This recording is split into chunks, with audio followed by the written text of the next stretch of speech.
I was off. Well, there's one person I haven't seen in a while. Is Flippy Bird. Where's Flip at? Where I was flipping. I don't know. I'm gonna take off. Bye, guys. Why? Why? You better Ciao. leave. Because it's a live hangout, and I'm tired, and it's late, and bye. I have to Let's go. go. This always happens. I don't want to stay, and Just everyone's like, stay. Name yourself Carl next time, and you can stay. Yeah. Why Okay. are you afraid I'll just to become a go? man and name myself Carl and be like, hey You should guys. never run or hide. Never I give have up. a penis. My name is Carl. Talk to No me. one will expect it. Not a very comfortable experience. Michelle, No one do you knows get- me, so. Michelle, do you get like all these like weird dudes like sending you messages and stuff? Is that why you're No, leaving? I don't. No, I just don't want to. It's like 4 a.m. here, and I have to go to sleep. Oh. And it's just generally late, and I have Go to to sleep. bed. Okay, that's what I'm trying to do. I'm trying to explain myself because people are asking me. Yeah, but if I stayed off air, you'd have stayed for hours. I don't know. I wanted to stay before it went live. and I have to go. Michelle, we're live. We're live. I know. I know. Michelle, we're live. Yes. Well, do it live. Fuck it. Guys, the moon's name is Carl. Okay, Carl. Hi, Carl. No, why did you name it? Why Is that Carl with a K or Carl with a C? Yeah. With a C. Oh, Okay. man. Hey, Hi, Carl with a guys. C. I'm Carl With the K. with a C. Oh. Is Carl Wow. short for Carla? I like the name Carla. Carla.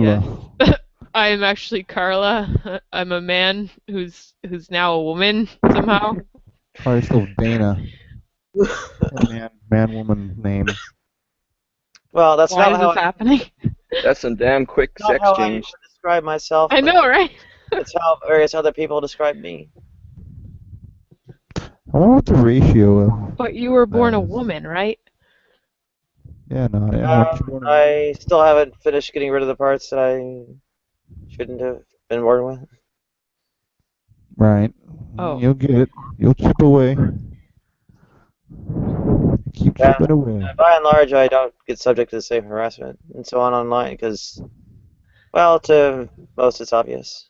So wait, you're a woman or a man? Like, I know you're a woman, like your body is a woman, but Right. is your like I'm, mentality? I guess I'm getting a sex change to make sure my body's that of a woman. Okay. Story time with Carl. Right. Anyway, So I was just curious. I figured I'd ask since I Nadia, just when you get persecuted or That's the transsexual bit in the lower row of my custom overlay means.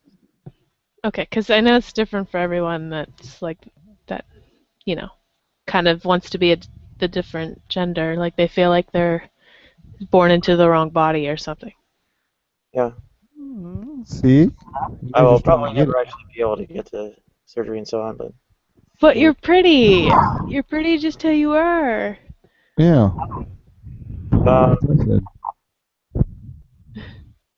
It's well, not about being pretty, number one. Number two, well, it's not what you would see overtly anyway. Well, I mean, think it's you're about pretty. feeling comfortable in your skin that you're given, and if you're not Right. feeling comfortable in your skin, then Yeah, and I'm not exactly flashing what's the contents, what's underneath my underwear. I would hope not. Yeah, so yeah, you wouldn't see the difference for that anyway. Well, I see. As long as you're happy and healthy, that's all that should matter. Exactly. so Carl, Can you you? should, I don't want to be Carl anymore. But Yes, what? Carla. No. Carl, whoever. Okay, Carl. Michelle Carl. Anyways, you should go to Vegas. You'd make a freaking killing, changing your sex in an instant. I mean, there's this app called quick change. You could be called quick sex. All change I'm or doing something. is deepening my voice and just pretending. You're like those tree frogs that can change it anytime they want. Oh, your new name is Tree Frog. Why? Tree Frog Carl. Why must I have names? I'm Michelle. I'm not Tree Frog Carl. All right, Michelle. Here's what you do. You get It back on takes the a bit of camera, and you hold your line. You hold your ground on who you are. And I could actually do Yeah, but like what? I Okay. can't. But like Go back. about that, like you can't just tell other people who you are and expect them to believe you. You just kind Right. of are who you are, and if they want to call you something you're not, then you can't make them think any different. So let them be, and then just be yourself and be like, That fuck makes it, sense, Terrence. That makes sense. whatever. Right. Yeah, the video game scenario, like, but it's like so misogynistic or whatever that you have to. Someone who actually is willing to have to disguise himself as a man to get around. I would pretty much free and avoid that period. And so me not playing video games. Video games. Anyway, Michelle, I'm just kidding. I'm just kidding. Do you know, Michelle, if you And I stare just at wanted your to say that we're live. No, We're live, Michelle. I don't. if you stare at your avatar for like even just a minute, you'll see that it's not actually a crescent moon. It's more like a blue finger touching a white circle, or even a full moon. I honestly don't give a shit what my display picture is. So you can call it Carl, and it'll just be Carl. So Let's Carl it is. Pac-Man yawning. I just chose it Carl like the 2 years Moon. ago and never even thought about changing it because I just joined these hangouts to chat. I don't talk about a moon being a Carl frog thing. What chats do you Okay, usually go into? Which ones? I Are don't you an know. Xbox person? No, I just join them when I'm bored. Just whatever ones. I've been joining like channeling stuff lately just to see what that's about, and other than that, just whatever. I usually get invited to these ones, but they're always full, and I managed to get in before it like filled up with people. And it's like really late here, so the time zone stuff is kind of difficult. Or is it Right. really early? It's full, really. All Good one Confucius. though, because it No, once but it your passed. avatar. That's all good. Oh no, that's okay. I interrupted you. No, I have a tendency to do that. I was just saying your avatar looks like Pac-Man yawning. Okay, whatever. Okay. I'm not too concerned with it. It's just Here's what you do, Michelle. You get a black background, all black. And you you know Why what? is it gonna be black? I can do whatever the fuck I want. I don't have to do what you want me to do. But thank you for the suggestion. I appreciate it. Like, Oh, wow. That's Nice. brilliant. I like it, man. Assertive women. We need more of them. fuck you guys. I do what I want. That's should kind of do my more. mentality on that, because that's just yes. Right. Correct. One love. Respect. Respect. Yeah. Okay. Thank you. Yeah. Likewise. Thank you. So, speaking of icons, DJ, I liked your little squirrel attack thing. What happened to it? You mean the Wookiee riding a giant squirrel, and your argument is invalid? Yeah, that was the best. That was amazing. I don't know. I decided to just change it up for a bit. I'm sick of having the same icon all the time. And then I put my face up, and then just like, oh, let's not go there. Okay.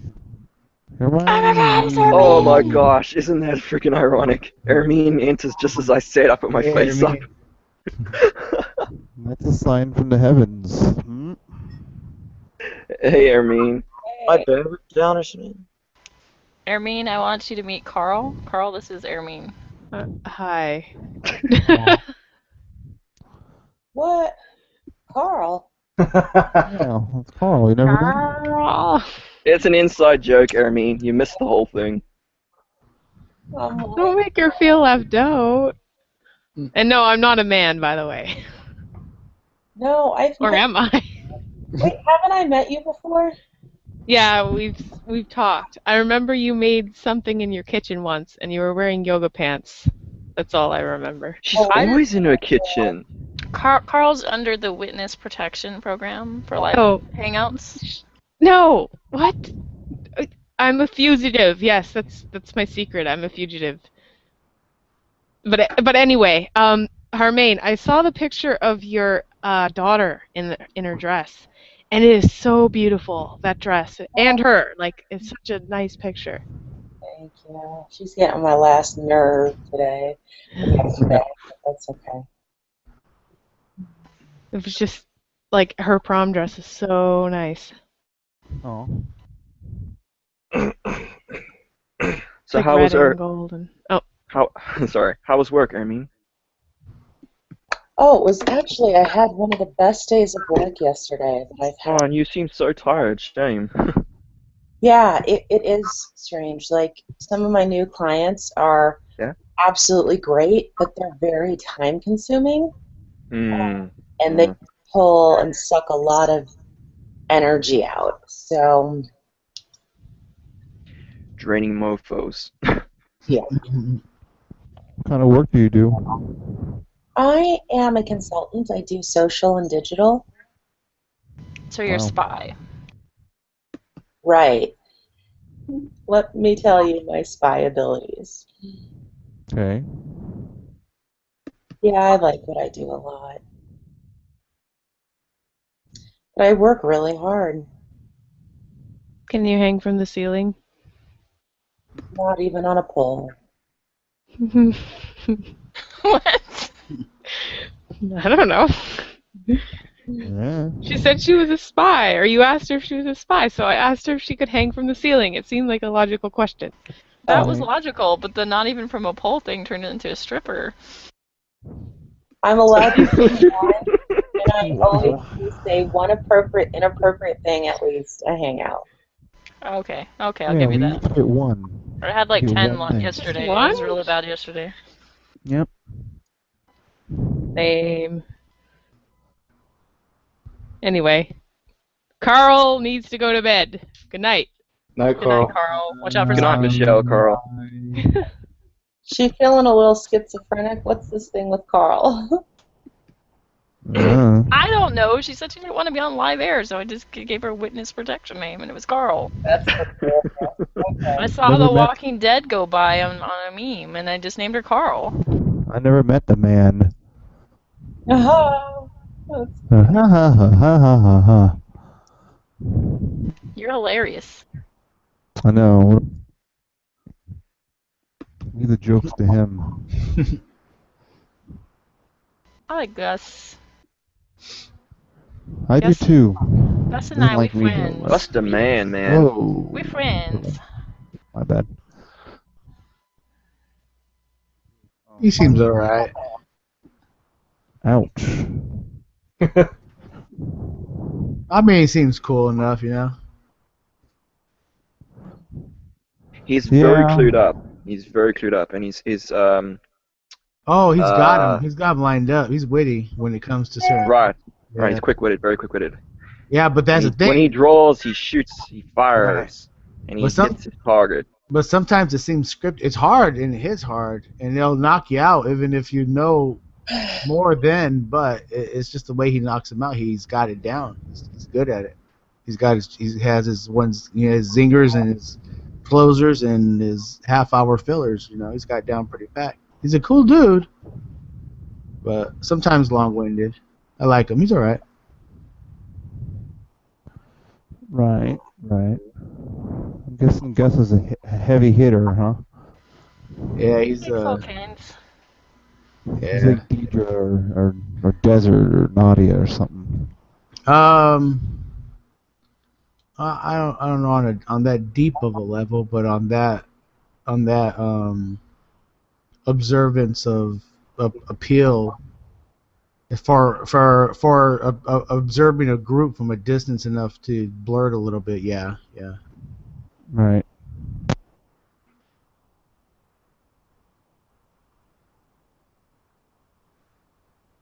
I mean, if I get into it with a dude, he'll probably chew my ass out because I'm not that sharp on things. I don't memorize things or anything like that. I might get my ass chewed out, but he seems like an alright guy.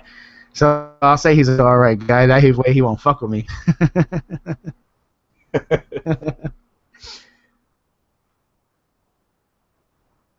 You never know. He might be watching you right now, this second. His Oh, beautiful that's eyes. cool. Well, he'd come right in and talk. That'd be sweet. I like to meet the guy. I never talked to him, you know. So he seems really witty. He's like a Are cool we still guy. talking about Gus? Gus goes after other people that are bulldozers. He goes after stormtroopers. I don't know. The Gus I'm thinking about is the one that he has that symbol of a chick with the gun named Mackie. Yeah.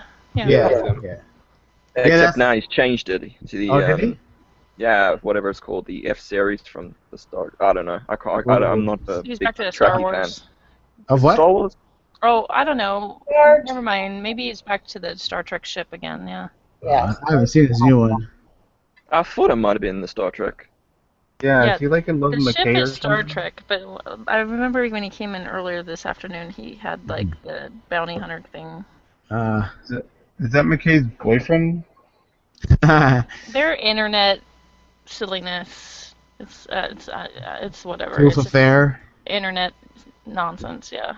Yeah. She has a lot of stuff like that, doesn't she? Because her and For Commando have some, funsies. yeah, frenzies and stuff. It's just for fun, I think. You know. Yeah. Whatever. They're both single, so I mean, it's not like it's gonna harm anybody. Right. McKay? Yeah. Exactly. She has a boyfriend. I don't think she I used does. Text with her all the time. When we first met her. Oh. Does have a boyfriend. See? Okay. Well. Girl like that has to. What? She's gotta So have a what? man. A girl has to have a man? Is that just That's literally it. what I heard you say, Brian? Because you No, know I I'm said gonna a go all girl like- feminist on you. No, I said a girl like that has to. She's a good girl. Good girl or not, she doesn't need to have a boyfriend unless she wants a boyfriend. I think if she was here, she would definitely say that herself. I don't know, I'm just trying to be positive. I get my head cut off again, it's cool. Yeah. Deidre, did you see the side chat? That's what I'm trying not to be, guys. Try not to be offended by stuff. So, I'm sorry if I offend you or whatever. I don't have to worry about it, you guys. Actually, like, Just trying to shed the light. women who actually look like women. No, Most who like men. And you have like men's parts, so on. Whatever, you have a better thigh gap than I do. I have better what? You have a better thigh gap than I do. Thigh gap? Yeah. Okay. Right. Hey Nadia, be honest though, the ones that do want to be with you, they are not your type, right?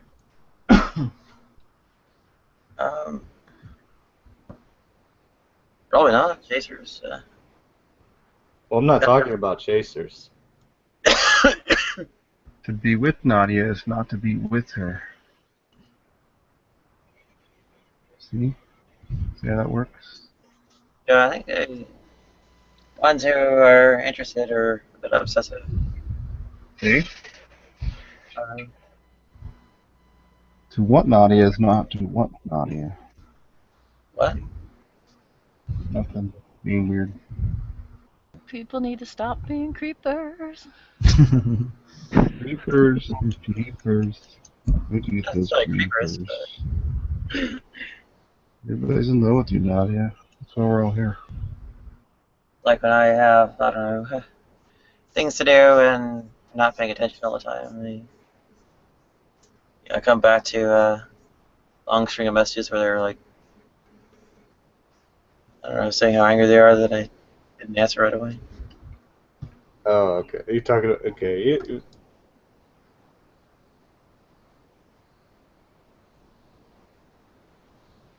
Hey Deirdre, What's up? I was just thinking of this little, you know how the Ghostbusters thing goes, and there's something strange in the neighborhood. So when there's something strange in the hangout chat, who are you gonna call? Gus Bellinger. Yeah, right? Wow. Gus, help me. Let's just sing it to him. I don't know. It'd be more like the Bill Murray. I mean, I like Bill Murray a lot, but he.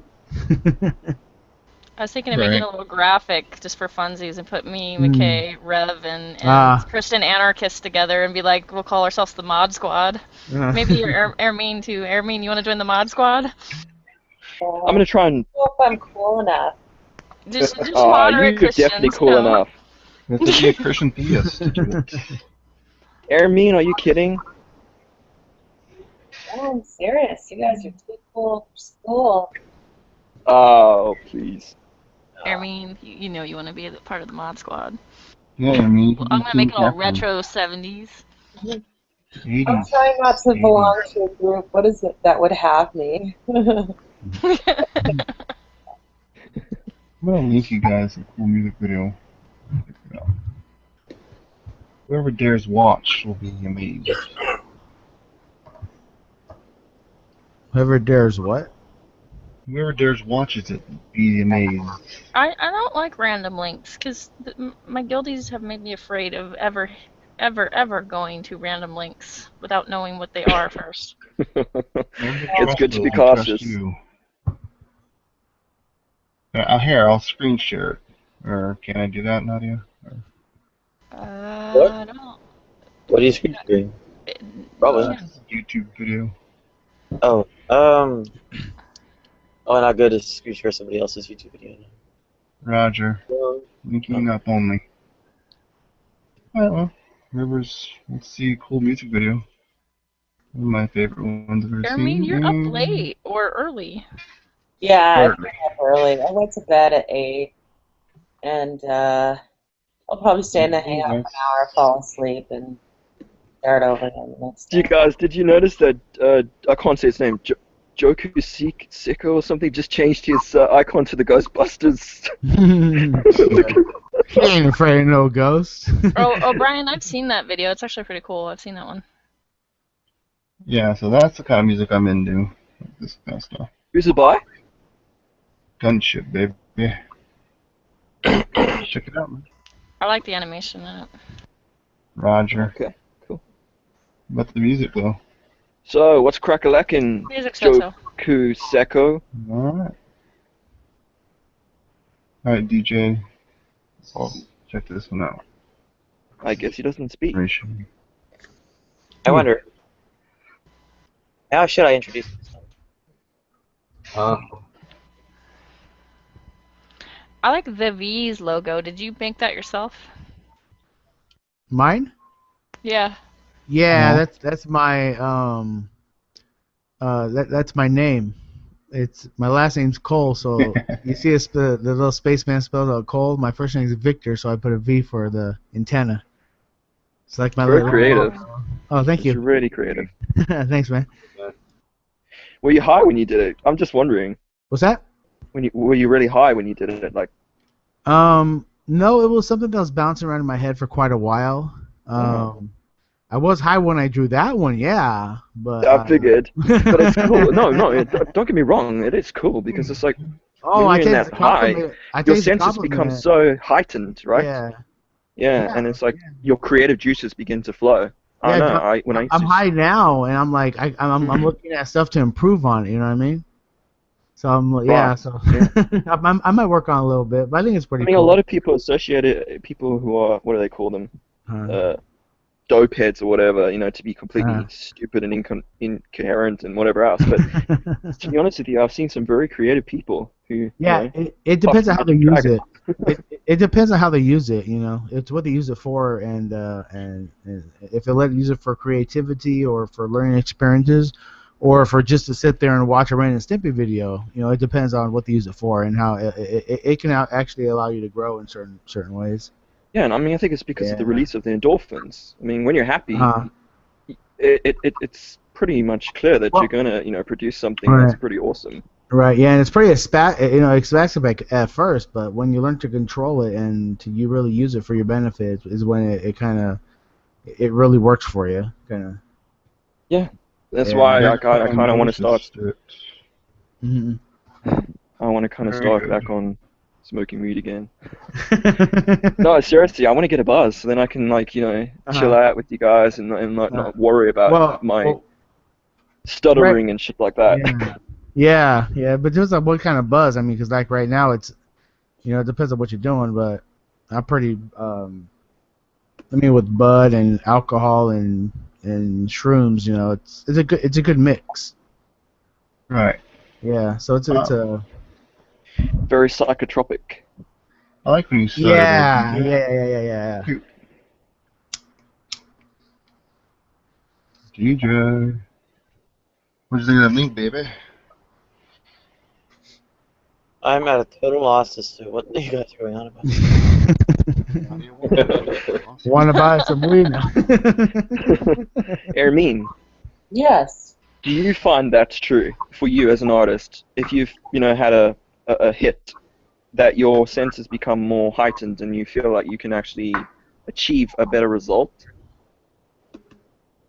Not an artist, but I do think that's accurate. Oh, okay. Well, thanks. At least someone agrees. Nadia, did you watch the whole video? Sorry, what? Did you watch the whole video? Or?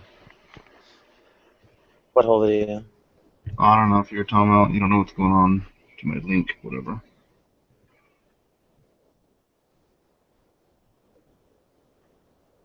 But yeah, it's all good. I'm lost to what you're on about, Jim. It's just well, people can't let go of stuff. Let go. Brian posted a couple of links in the sidebar and he thought you were watching them. No. Yeah, I don't know. Goodbye. Another one up. Hey, sup, V? What's up? I can see you now. How you doing, man? Yeah, not bad. Just like I said, I wish I had a hit right now. No, I feel really, like, procrastinated, if that's the word to use. Procrastinated. Yeah. I don't know if that's the right word. I know, but I like to make up my own words sometimes. Cool. It's called portmanteau. There's a term called portmanteau. I don't know if you've heard of that, where it's a conjunctive of two words, you know, put together that means a certain Gotcha. Whatever it's called. Yeah. Yeah, cool. Dude, sometimes I come across as such a moron because my words just like intermingle with one another, and I just sound like I'm a pothead, and I'm not even on the pot, you know. Jay, I told you not to say that about yourself, man. That's not good. And I just feel like, you know, if you get on to become more heightened, I'll actually focus better.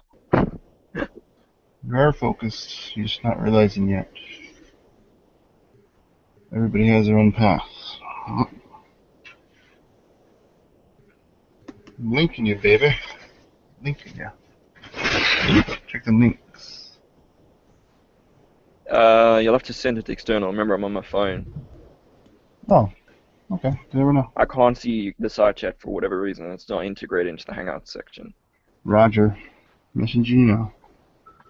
No worries. Zeppelin. What's up? Zeppelin. Let's see here. I feel like Zeppelin should have like cashmere. What is that? Dun dun dun dun. E-music. Super intense. He kind of looks like he's a Tchaikovsky sort of guy with his avatar.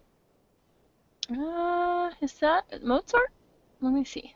Tchaikovsky, you know the Oh, I know Tchaikovsky, but is that Tchaikovsky? The hell? Oh.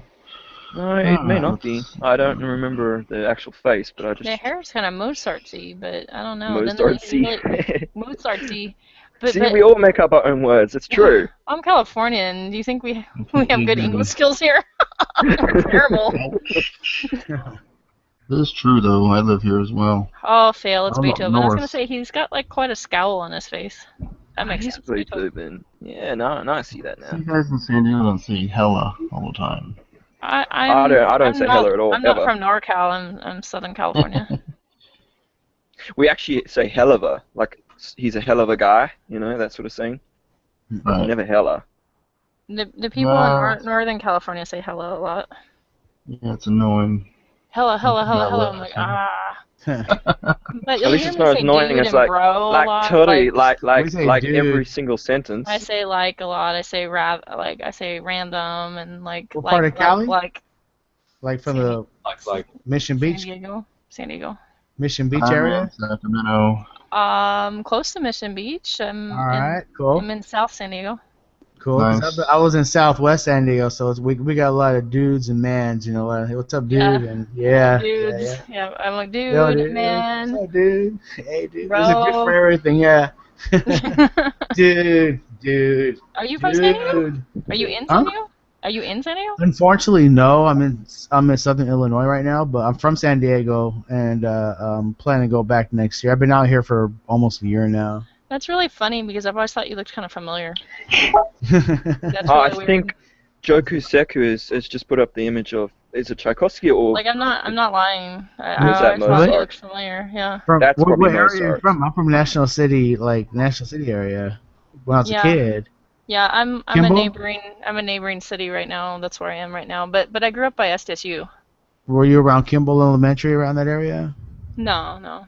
Oh, because I had hit a teacher and broke his glasses and cut his eye, and I was chased by several like staff members, and I punched a librarian. I punched the custodian dude repeatedly over and over. I was handcuffed and everything, and it was a big scene. So if I was familiar, that's probably where you saw me from. Probably. Hellraiser. I was fifth grade at the time. No, it was an accident. It was all because I was being picked on. The kid was calling me all kinds of names and shit. So when I got in a fight with him, I accidentally hit a teacher, thinking it was one of his friends, because he grabbed me from behind. So I got myself, and I mean, to be honest, they did press charges. I had to go to a different school for the rest of the year, but the probation officer was really cool, and he understood this. He understood it, so I didn't have to do any actual probation work. I would have to report it, but all we do were play checkers or drive around in a cop car or something like that. So it was really cool. He understood what really happened. So that was cool. Nice. Yeah. Somebody with some sense in his brain. Mhm. Yeah. But the others were just kind of, they didn't want to hear it. What really happened? Now, V, you kind of look Hawaiian to me. You're not Hawaiian, are you? No, I'm Native American and I was gonna say, yeah. Navajo, Apache. Oh, okay, Navajo. Okay. Wait, I don't see anyone on camera except for Nadia. Not either. He was on camera earlier. V was on camera. Oh, There it is. Yay. oh yeah. Oh, no, I see. Okay. Yeah, you do look familiar though. That's what's so funny. So it's funny that you're from my city, huh? Never know. Cool. Yeah, Oh, there's a wife. I was going to say, where's the wife? ever since YouTube invaded Google Plus, I mean, that was the end of people getting on camera and using an actual video conference service to video conference. I get on camera that's once in a cool. while just for you, Nadia. That camera, I would. Yeah, Well, but it is all about personal Yeah, protection. but- I mean, shit, there's some really dodgy shit that goes It down when depends on people how I put themselves feel. on camera. Like I've been Yeah. feeling Yeah, honestly, okay. I've been feeling kind of down like for the last 2 weeks. So like I when I'm Don't do like, that. that's the last time I want to be like on a camera, like when I'm all scowly. Yeah, I hear you. Yeah. It's the best time to get on camera. dodgy stuff, DJ? Oh, I'm talking about people who maliciously, take videos of people who have been online on camera and things, and then they use them as a form of extortion and things like that. Just Extortion? ignore it. In what way? Like Von Helton. Like if stuff. they've done anything humiliating, like I don't know, like say, for example, like here in the UK especially, they get people to like go on video and like jack off with one another and whatever else, and they no, seriously, and they claim that they're like these young girls who, it's all over the news, like these young girls posing, and then they're like, oh yeah, I've got my tits out, do you want to, come on cam with me? And of course the girls don't, but the guys fall for it because they've got some really, very hot pictures and things. and then they get on cam, and then their camera gets turned on Right. automatically because they hack in, and then it records everything. That's crazy. And then 5 minutes later, they send them a thing threatening them, saying, "Right, we're gonna expose blah blah blah," and then give us £5,000 or whatever it is. You probably And wait till you these have happy guys are fun so time. humiliated and so because they even posted to Facebook and that they are so petrified that they'll actually do it. And then some people even commit suicide because they're just so humiliated by the experience. I'm not joking. Shit. Madness. Fucking nuts. Insanity. I mean, I could see, how they could. I could see how somebody could do that. There was Somebody also a else, case but- of a woman who was on the news. Her husband did this to her. Her own husband. What? He blackmailed her. Yeah, he recorded them having sex and whatever else, and he posted to Facebook, and her entire family and everything, viewed this. And it's called what's it called? Rape. There was a term for it on the news. No. Revenge porn. Rape. Thank you, Nadia. Yes. Smart girl. That's weird, man. Why? Try not to By and large. Hello? Evil. Yeah. Hello? Yeah. I'm by and large not very concerned with that. I mean, we're adults. We're like, I'm at least pushing 40, and I don't think that many of us are that far behind. Well, most of us aren't winking off on camera or anything crazy, so we're okay. Roger that. He takes it down right away. I don't think Aramin's sitting there playing DJ right now. Right. What? Not What? gonna go about that for me. I don't think DJ is interested in many of us. I didn't mean DJ in this room. Oh my gosh. No, that's what I was like. I don't get it. Playing DJ. I mean, playing DJ. You never heard that phrase for masturbation for female? You never heard it. You never heard it playing DJ. I have really messed up friends. I'm sorry. Anyway, continue. That is definitely a new one. I've heard of diddle the skittle and things like that, but not playing the DJ. yeah, you gotta think. DJ. But then I forgot there's a DJ in the room. That's not at all what I meant, but it's kind of funny now. Side chat. Okay, does he's talking about? Alright. What is happening here? Oh, I'm not supposed to say that anymore. You're all smart. And you're all going towards the light. Even if we're playing DJ? Of course. You have to learn and start somewhere. Deirdre, I'm sorry. Sometimes you just crack me up. Deirdre's like my sister. Oh, Always Brian's get a on. cool guy, but I tend to poke at him a little bit, but he's cool, dude. That's fine, I need it. It's good for discipline. Soon I'll be taking martial arts again, once I lose some more weight. Keep focused, keep training. Knowledge, wisdom. Don't get me wrong, Deidre. I wouldn't mind having a girl, but it's going to be more of a spiritual connection than anything.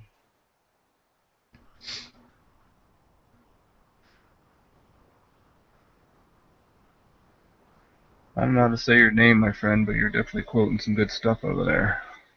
How do you say his name, DJ? You're good at words. This guy with the whatever it is. I always forget where you're from, Joke. I always go Scandinavia. Joku, yeah, Joku Joe. Seko. Oh, Joe. Let's call him Finland. Joe. That's right, Finland. Some Thomas stuff over there. What is he quoting?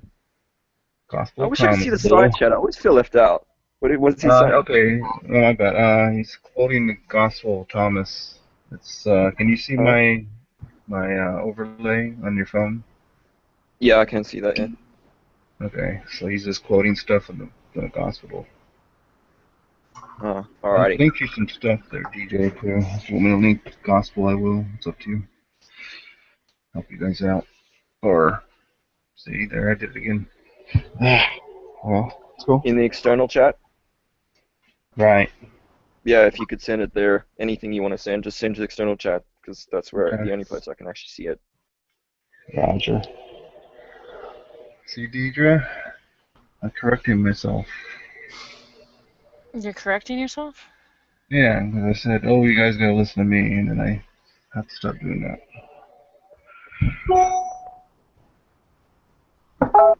Like the other day when I yelled at you, I was like, listen and stuff. I said, listen. Oh yeah, yeah. I was Yeah. like, wait a minute. I have to Can't let stop this doing that stand. crap. I get passionate like Annabelle and stuff. I Sometimes try I, not to be like that. sometimes I slip and say should. You should, Right. and that's really overstepping too. And like I'll slip and suddenly get my bossy pants on and like, Right. wait a minute, who the hell am I? Well, that's your wise wisdom. People that are wise, they're gonna, catch themselves, I guess. But yeah, good girl, good girl. Need more like ya. You and Nadia and Hermie, and is Lusty a girl, or I don't know. Hermine? What was that? What's up, Airmean? Oh, I'm tired. Being a DJ does that. Oh no. Life is very draining. Very draining. Life is draining? Well, yeah, especially if you're busy and like Ermine works so much and people Oh like yeah. that. It's very draining. I mean, It's you gotta find a balance. Hermine looks balanced. Are you balanced, No, Hermine? I mean you have to balance career with off time. You'll kill yourself. Gotta have some days off there. I mean, get in here and I had some good old Nadia in ya. What? I'm You gotta get some Nadia in your heart. See, sometimes I speak Nadia in your weird. heart. You Nadia's gotta not get some. Jesus, just so you know. You don't understand. Nadia Just would just to prefer to diddle her own confirm. skittle. No, you have to get some Nadia feelings in you. Come in here and get some Nadia in you. Like some good food in you. Sorry, I'm from the South, so Nadia's soul food. yeah, some Nadia in you. No, he left. We chased Joku off. Poor guy. Because he He doesn't said, I'll log it out. Yeah, basically he left to let somebody else in, DJ. And then he said, he says Nadia in your heart, see? Told you. You get some Nadia in you. I feel like Nobody from the South here? I feel like I need to play You'll Be in My Heart from Tarzan. Oh, Phil Collins. Oh, yeah. Lusty, you don't have to feel sorry for me or sad. It's better for me. I'm too wicked when it comes to that stuff. You'll have to let go of that which controls you. Room is full altitude. Okay. Dude, what are you puffing there? V. Huh? I'm sorry? What's that you're puffing there? Oh, it's a Nautilus Aspire Mini on a It's clearly tobacco. 30-watt 30-watt e-leaf thing, a little Oh, the E-leaf, battery. okay. Yeah, with Right. the Aspire Mini on top, yeah. Oh, Aspire really? Mini, yeah. Man, those are cool. Yeah, they work out really well. I mean, so far, so good, man. It's been a while. Alright, sorry for interrupting you guys. I just was just curious. Thanks. Big deal. I don't know. I can't imagine really having a person not yourself in your heart's a good idea. I mean, you should If we really didn't have Nadia now. self-discovery than superimposing someone else upon you. If we didn't have Nadia in our heart, we wouldn't be You here. think you can discover something that hasn't been discovered before, Nadia? What's that? Do you think you can discover something that hasn't been discovered before that isn't just material, but like metaphysical? Okay, well, let's. Or would you stand on the shoulders of giants? Well, it's two questions. You can, in various ways. I mean, fingerprints are unique, and in many ways, our personalities can be too. But I don't think it's ultimately metaphysical now, or spiritual, no matter, supernatural.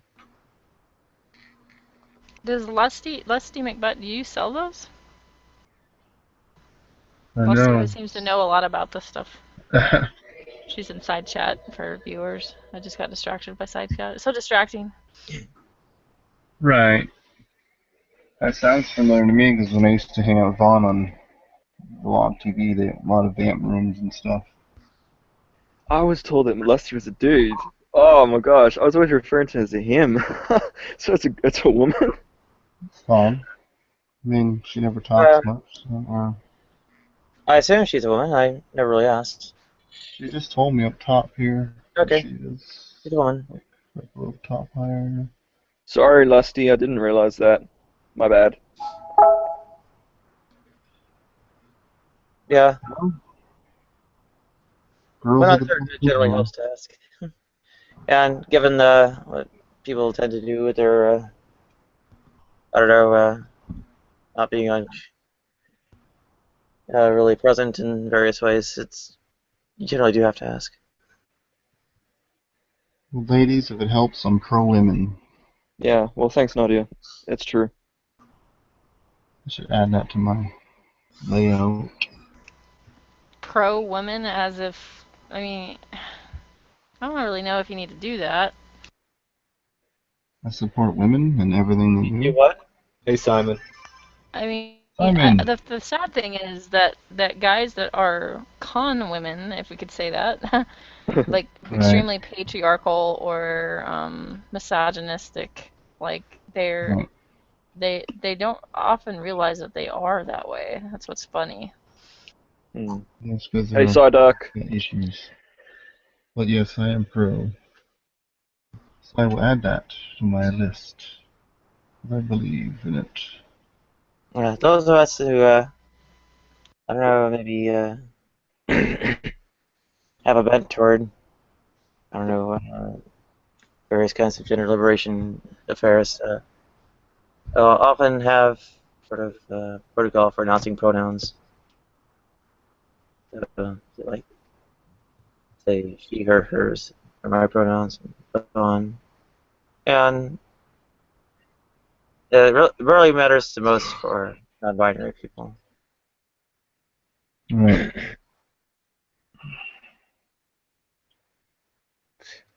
Well, I support the ladies. The boys have enough support from supporting themselves with their little anti-women mouth. Do you support the neutral or bigender? I support all that stuff. Gay, lesbian, everything. So yes. And just some personal belief, I think when we reincarnate, we come back as gay or straight, women, animals, insects, all sorts of things. So we have to, in my opinion, respect all life, no matter what it is. So yes, I'm pro-life, I should say, the real pro-life. I'm sorry, but that would really kind of suck to come back as an insect. Like an hour coming back, you'd be fucking eaten by a bird or crushed by a human or just like whatever. today, I saw a baby pigeon that was dying. I called animal control and all those people, and nobody would come get it, so I had to leave it there to die in peace. So its life was short, so I can reincarnate and come back as a human, hopefully, and find their way home. Again, my opinion and my belief. I have to kind of say that now, Simon, because certain people. You know what I'm talking about. No, man, that's fair enough. I didn't mean to be like offensive or anything. I just was trying to say that coming back as an insect would suck. It would really suck. There's certain people that don't like me. Oh, you're cool, man. I love everybody, no matter what. Even you, Annabelle, if you're listening, and another person, which I will not say the name. Another person who I will not say the name. Person who will not go mentioned. I'll say it inside chat, so you're not confusing people here. Some clown's gonna share it, you know that always happens. Like someone will be like, I need to say something discreetly in the chat, and then somebody else is like, screen share because I'm a Then I will moron. do. I If you can say want it. to I'll say it. know, then you can private chat, whatever.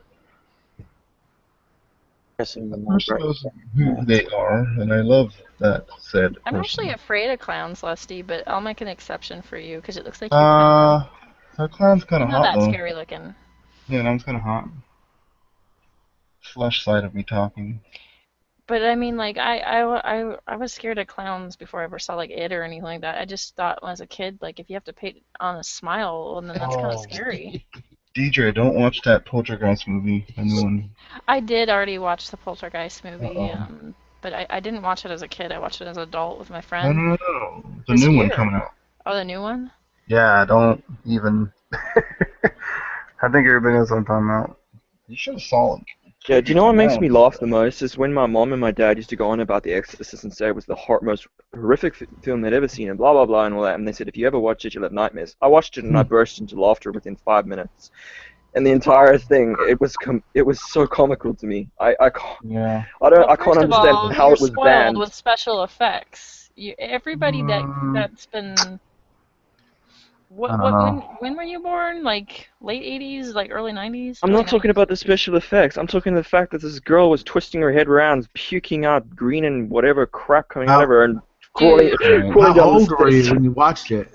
The creepy part is 11, when she bends 10 or over 11. backwards and does this like back-breaking thing and just goes across down the stairs. What the heck is that? That freaked me out. I was like It didn't 6. freak me out. It put me into hysterical fit. I just couldn't stop laughing, and all my friends, we were all just eating popcorn and watching. It was the most hilarious thing we'd ever seen. And then I thought it was a bit much when she said "F me, Jesus" with the crucifix. It was a little much. I was like, kind of yeah, okay, maybe that part was a bit disturbing, I suppose. But I mean, like to a kid, you know, it's just like. Well, it's A, hysterical. it's an underage kid. B, I mean, what's going on is just disturbing. Period. And C, it's freaking blasphemy. The only film which I found really scary, and the only reason is because after we watched it, it was The Ring. You know that when the phone call rings, just after we finished watching the fucking phone call rang, my friends and I jumped up and we ran out of the house. It was like we were like 12 or 13. We were scared shitless. You know what I mean, scared we were like, me about The Ring was this one shot where it shows the sun going down in the tree, and it freaked me out because it's something that happens in my nightmares, and it just freaked me out. I think it was the fly thing that freaked me out the most. Oh, and the nail going through the nail. You know. You know, these people they do look for things that are in people's dreams and like nightmares and stuff like that. This imagery, and they'll throw them in there, and that's what's partially what makes it scary for some people. You guys must be a lot younger than I, because when I was growing up, you know, horror movies were more comical. Yeah, like Chucky. Chucky. Street. The only one that kind of struck people that was really graphic was one called "I Spit on Your Grave." Yeah, that was really messed up. That was like a messed up one to watch. That was like if you weren't watching something. Yeah, especially when towards the end, especially also in the remake when she gets the guy to fuck himself with his own rifle. Yeah, it's a. You know what I mean? That's like that's how bad it was. It was either you're watching something comical and funny and kind of, you know, scary and spooky but still funny, or it has some type of comical value to it. If you weren't watching that, you were watching something horrifically fucking, you know, devastating to your fucking mind if you were under 10 years old. Yeah, that movie was kind of crazy. Yeah, it was really fucking, man, it was really fucking weird. Am I lame because I try to avoid watching those movies? No, I'm kind of there. Well, it depends on the horror movie. If it's goofy, I might watch it. Like I like suspense horror. Like I Know What You Did Last Summer, like goofy horror like that. Or Cabin in the Woods was a new one that I saw. Like it's kind of up my speed. It was goofy. A scary movie. Yeah, like goofy. What about horror slasher? Notice I don't have any nightmares after I start watching them. But when it's real horror, Or actually, I'd say gore porn, like Hostel. I can't do it. I can't do it. What about Not because it campy scares horror? me, but it makes me feel dirty. Uh-huh. I see. What about campy horror, like what is it with Bruce Campbell in it, his first movie, that one? Oh, Evil Dead or whatever. Yeah, Evil Dead. Yeah, Evil Dead. Yeah, I just That's think alright. the worst ones are like those Japanese horror movies. Those Yeah, are yeah. horrible. Those are absolutely insane. Yeah. Yeah, I will think there's agree. something The wrong with Japanese you. ones are quite creepy. My Yeah, favorite there's one something though wrong was with the you. Battle Royale. I don't know if you guys have ever heard or seen it. Battle Royale. That's not horror though. That's not Yeah, horror. No, Yeah, but It is kind of gore tourism. porn though. Yeah. It is gore Yeah. porn, definitely. Battle Royale is like a heartless Hunger Games. It was before Hunger Games, yes, but it's like absolutely heartless without character. But just for sheer like I don't know fighting and gore, it's a little more interesting. Okay, how about Death Note? Death Note? Oh, no. Never seen it. Heard about it, never seen it. Now that was some really freaky shit. Very freaky shit. Well, the Japanese, like horror movies are just, I don't know where they come up with this stuff, man. It has to be some kind of Satan, like, I don't know. Yeah, 'cause my daughter told me about Death Note. She said I have to watch it. You know, it had something to do with Yeah, dude, and watch it when you're blazed. Definitely watch it when you're blazed. Trust me, you will get such a kick out of it. Really? I might Nadia, do you that. watch movies? Usually? I mean, since What's that, Deirdre? I was asking if Nadia ever watches movies. Not many. Not often. I'm a movie fanatic, but horror is not my favorite genre at all, but I'm a movie fanatic. I haven't watched any new movies, so I watched a lot of the old crap. See, that's me, man. I'm an You know, 80s. like Friday and fucking Ace Ventura and dumb shit like that. You know, yeah. Yeah, I Freaky I'm on Friday? this Hong Kong 80s shit right now, dude. Like hard-boiled and killers and stuff. All the old school stuff. I shouldn't be watching it, but sometimes you gotta. Right. I kind of Ferris contradict. Bueller's Day Off. Huh? Oh, hell yeah, dude. Oh, that's a little older. Well, that was about my time, but I really didn't like it too. Breakfast Club. Yeah. Breakfast Club was pretty cool. I like Pretty in that. Pink. Yeah, that was alright. That was more of a chick flick. That was for more for the girls. 80s, dude. But That's that the was 80s now. yeah, but that was a chick flick for chicks. Okay, Idle Hands. The dudes had 16 candles, man. The dudes had fucking that one dude, you know. Some kind Oh, of my a sexy American girlfriend, you know. Alright, V, Idle Hands. That Now one. that you could get it, you know, the guy? Which one? Which one? Idle Hands. I'm not sure. When the devil takes over his hand and he has to chop it off, That's and Seth MacFarlane. What movie was that in? it's called Idle Hands. It's with Seth the Green, my bad. guy. I No, it's with that guy. I can't remember his name again, but he was in the original Final Destination, that one with blonde hair. Oh, I was thinking Dude, of I have no idea. I don't know. I've Hang on. never seen it. I think his I've name's seen it. Jason something. Seth Green's Yeah, one of them in that. I know that. Seth Green was the backward man. I don't know. Remember? Backward man. I just think Yeah, 80s is the remember? best time for everything. Music and movies. Yeah, Culture. Seth Green plays Mick in Idle Hands. But the lead guy you're thinking of is Devon Sawa? Yeah, that's it, Devin. Right. Oh yeah, Final Destination. That's right. He had the. What year is this Final about? Destination. 1999. Oh, yes, that's a 99. little older than what I was. I kind of got out of it by then. I kind of got Horror out of movies movies and stuff. And freaking Bring It On. All those Like kind of fucking joints. like RoboCop, Eliza- Police Eliza Academy, Dushku, were like the Bring It last On. ones. I mean, I'm old. I'm old, man. Hell So, yeah, like, dude. yeah, so DJ like, got really excited wait. when she said that. Dude, V. I sure don't know check what out you this mean, link DJ. real quick, dude. what's up? V, you gotta check this link real quick. It's only like 2 minutes long. All right, cool. It's Is all it? about what we're talking about right now. Watch. Cool. This is one of Dude, my she was main seriously artists. hot in Dollhouse. I'll give you that. Yeah. Dollhouse is a porn, isn't it? Sounds familiar. No, No, it's a man, it was a Josh Whedon sci-fi spin-off. Oh. That was back in my backsliding days. Alright, here you go, V. Here. That's my shit. And then, Cool. yeah, anybody who likes the 80s can watch that link.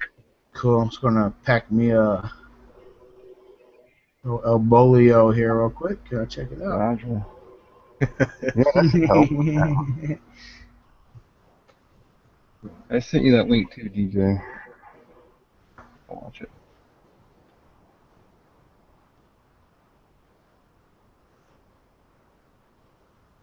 DJ got a link. Yay, links. I like links, DJ. Who's Actually, this person? Is that you? That's Eliza Dushku from Dollhouse. Oh, Actually, that's that's my Steam avatar. That's funny you put her up because my family actually knows her in real life. Like she Oh, shows that's up to funny. family picnics every year. I didn't get a chance to meet her, but everybody else did. But they said she's cool as hell, so yeah. She got a nose She job definitely does. though, which is a Yeah. Oh, really? bummer. Yeah, She's like way she looked cheaper. way better before the nose job. I don't know what people. Why do people take that knife to their face? I don't know. Armando did that to you? Celebrities are just, oh, yeah. They think they're going to make themselves look hotter for the public, but it's just the opposite. And then people rip into them afterwards. It's sad. Like, Yeah, they looked so much better before. make themselves look worse. Completely agree. Joan Fisher's is a perfect example of that. She used to be a beautiful woman. Yep. I don't like makeup. I'm anti-makeup. She Can I be died, that, didn't she, Nadia? that Joan Fish? Yeah. Can I be anti-makeup or beauty products? I don't know. I mean, Oh, I mean Joan Rivers. I keep saying Joan Fish because of the fish lips. Shit. No. Joan Rivers. Oh. Oh, I'm so bad, man. I'm gonna ask the girls in the room. Can you be anti-makeup or beauty products? I leave it to the girls' discretion. Like, part of me is kind of like, this is stupid that people spend so much money on this, but then part of me understands why, and really, it depends on My the sisters person. give me. Well, the trouble I have is that I have a man's face staring back at me in the mirror. What's this we got here? This is the kind of thing that would, well, solve that for me. Of course, I can have it. Of course, I can never have it because, of course, no, it's a matter of money. I'll never have. Nope. Murphy's Law. Whatever can happen will happen. Watch Meanwhile, Interstellar, Nadia. girls with perfectly good noses ruin their nose. So, Just 'cause they Deidre, can. you're pro makeup and anti makeup or something? I think it depends on the woman. Like, you know, like if women want to do that, then that's fine. If they don't want to do it, then don't do it. Like, Interesting. My sister's kind of in the same position, I guess. I don't know. I don't think it's necessary, in my opinion. I mean, I don't have the most perfect complexion.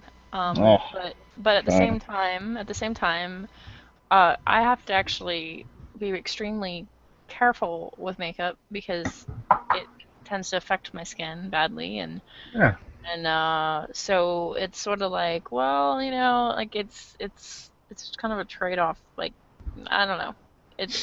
You know, do I spend a lot of money for makeup that doesn't make me break out? You know, that doesn't give me like a rash, or do you know? Because I can't just do drugstore stuff because it just messes up my face. Like, I've tried them all, and it just, you know. The other thing is too, like I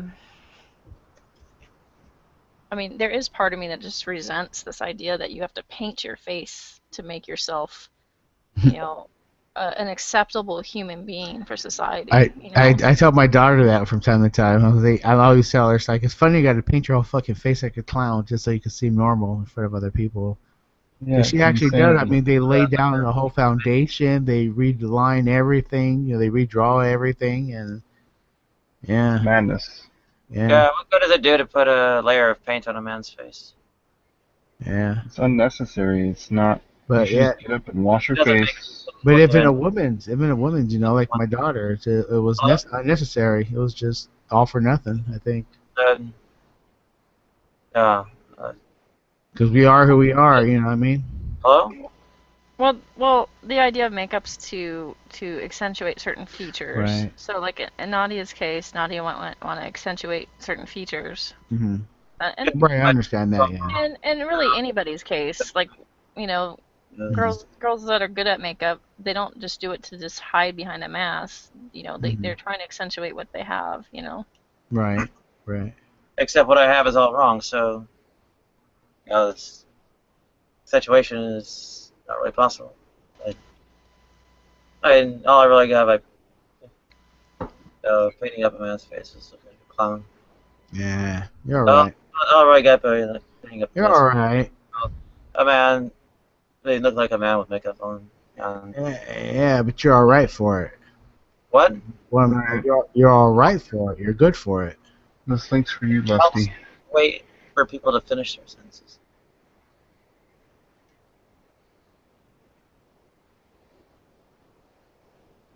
Okay. And I don't know.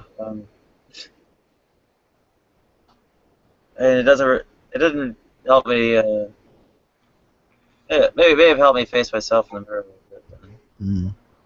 It sure didn't do a whole lot of helping me present myself to anyone else. Yeah, I understand that. And there's like multiple people in the room who like really compelled to respond to every last of it. Right. The conversation's 10-way, not 2-way.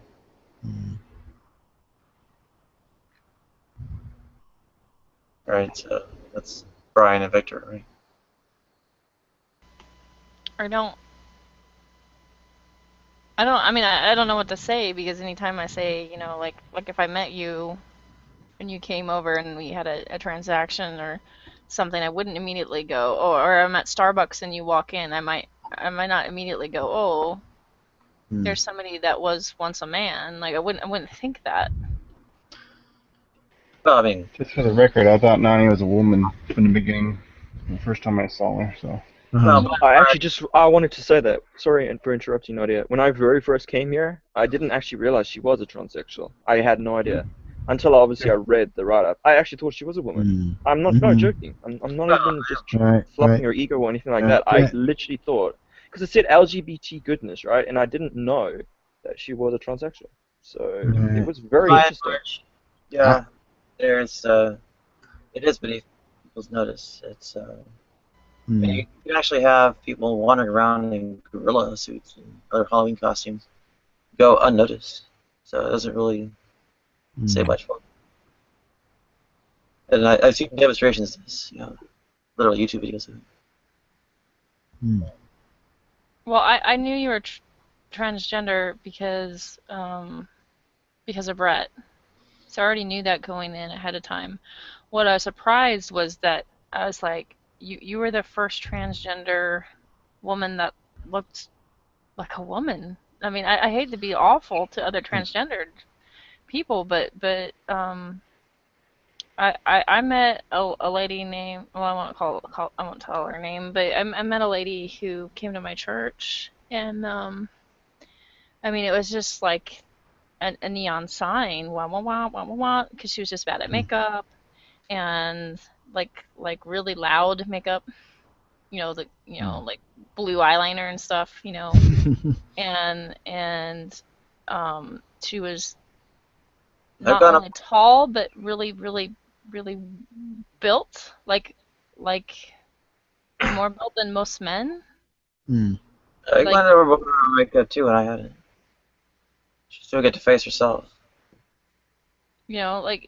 What I'm saying is you look very feminine, and so I know that doesn't help me saying that, because I can't really change how you see yourself. No. There's, someone who has like more extreme issues, and I know mine are limited their severity. I mean, for as much as I'm talking about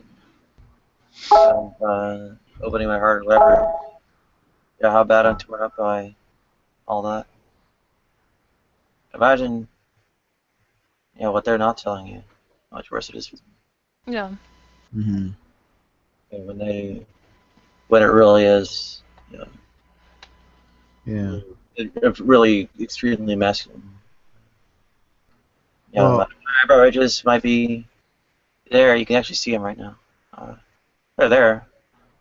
They're right. not like masculine. But you wear it well. Is what Chin, I'm trying to say. Is you wear it well. chin is just a little bit too round, and they're will have like actual men's like really sticking up. Like they Yeah. uh hair removal. You know, well, I went overboard and it drove me nuts. But I mean, those who basically can't get it done or have worse starting points and so on hair removal. I mean, they they're being driven nuts still. Right? Mm.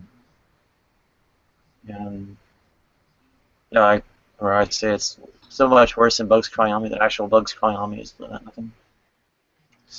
I mean, good for them. It's like they're buried in it. Mm. I mean, as much as I'm suffering, I mean, yeah, there are some that are worse. It might make it life worse than death for me. But, I mean, you could have even more pain at time.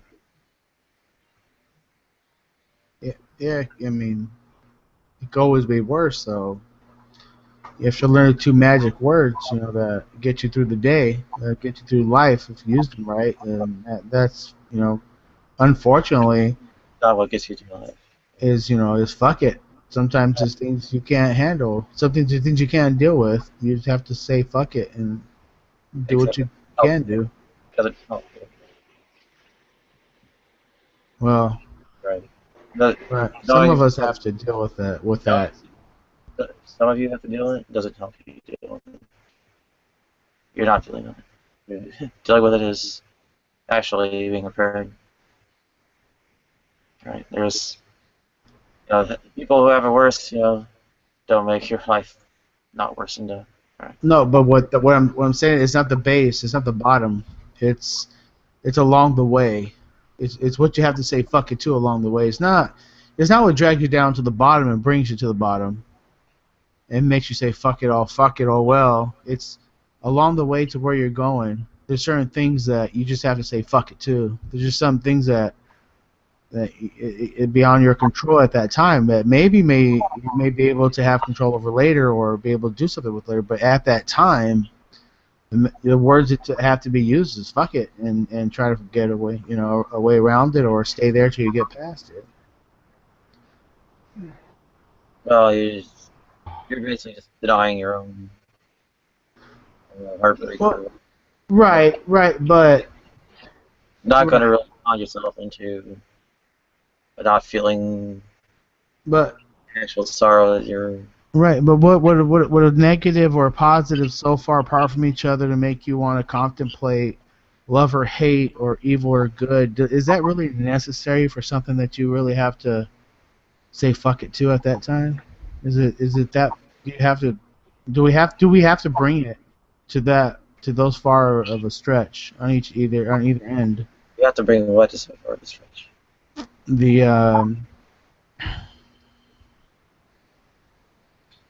the good and the bad of it, the right and the wrong, is that necessary? Is that so necessary sometimes to have to contemplate something that might be so wrong from so good when it might not even be?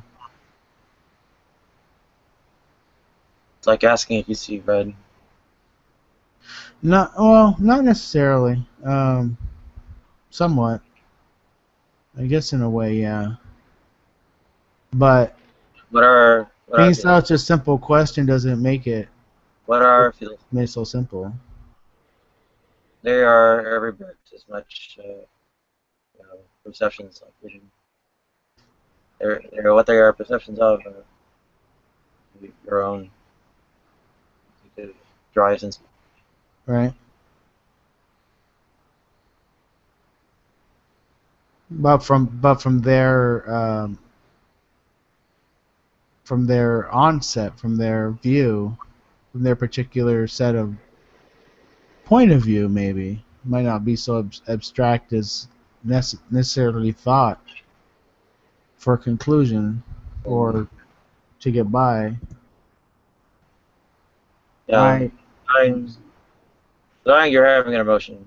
It's like looking at your shirt, denying it's purple or whatever color.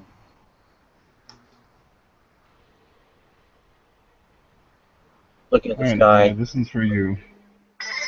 Looking at the sky and denying you see blue.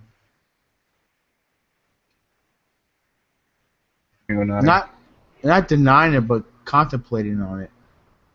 Not denying or trying to see an abstract or a difference of or a good or bad of, but just contemplating on what is there at that time.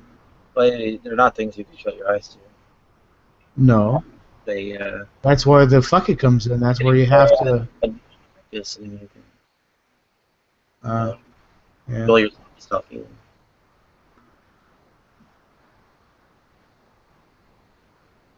That one's for you, Nadia. Watch it. Well, how do I watch it? I'm in the Hangout. The videos. Am I supposed to feed back the sound of that into here? You have a mic? Other people. I guess no one else is on cam. First of all, I should be watching other people's faces. Right. How are you doing out there? How am I what? How are you doing out there? I mean, as far as comfort wise, you know, everything cool. Just curious. Well, physical comfort's fine. And troubles, of course, he comes not coming. Right. Same old thing. Killing me.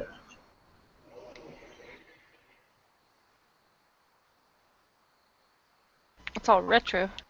Yeah, I know it, right? It's all like 1970s shag, you know?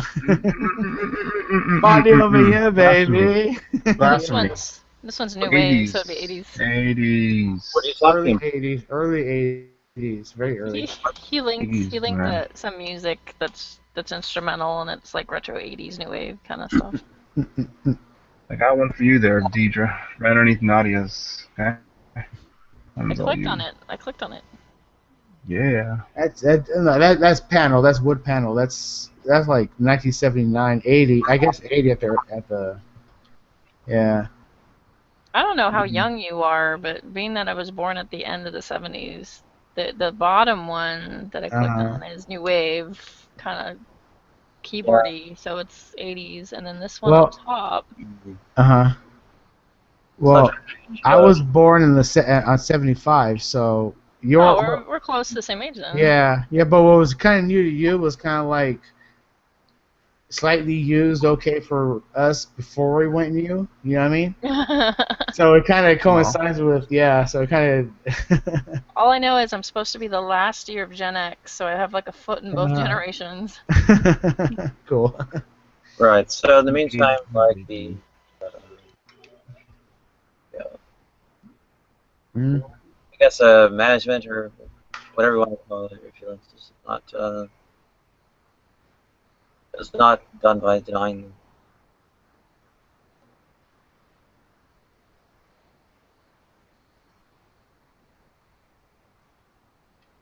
Or you said you ended up trying to do it by denying them. You are thwarting, damaging yourself.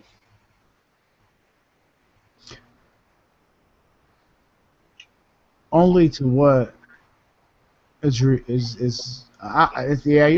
absolutely right, but what's left there to remember worth remembering, to leave it damaging as it can be when it really it doesn't really have to, because there's nothing else can do about it anymore.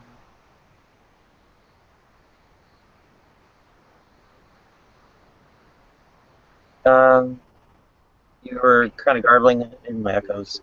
I'm sorry. Again? What is worth worrying about so much that takes that much space. That's man, I had it better the first time. What's the worth of it? You know, of keeping it there, of when it really doesn't matter anyway, and it's not going to do any good whatsoever, other than that memory. I don't know. It came out different. It came out better earlier, or maybe it came out a little more uh, geared toward what I was trying to finish before. But yeah, I kind of lost it. Sorry.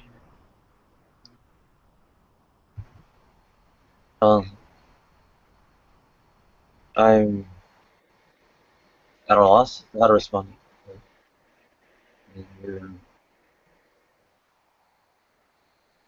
Yeah, when there are things, these things are rational perceptions. Kind that you can't necessarily walk away from if you shut your eyes. You know, like tactile perceptions. You can't really shut your eyes. They're premise or premises of a number of coping mechanisms and such here.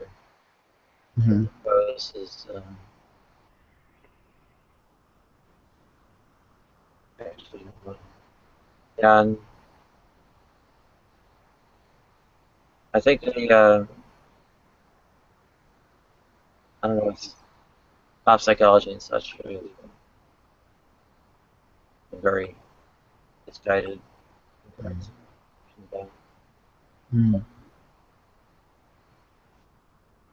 I don't know, somebody's going to scream cognitive behavior therapy.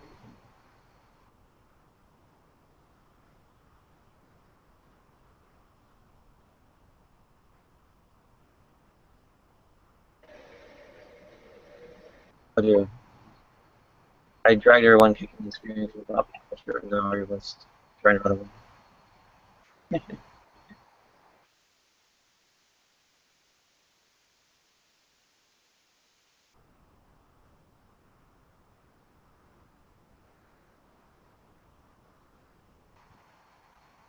Serious, boring person.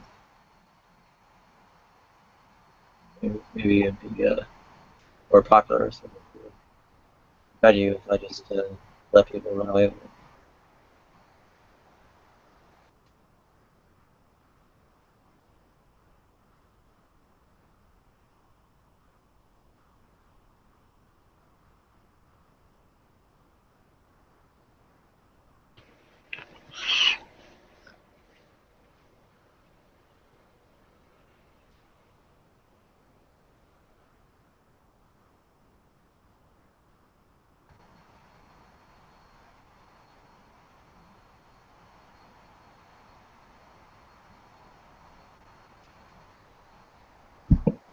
But in terms of say,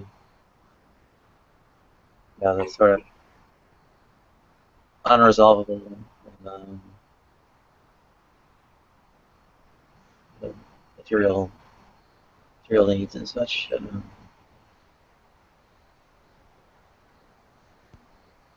There is bad news. It's good I feel better. Yeah, saying fuck it's not going to make it stop.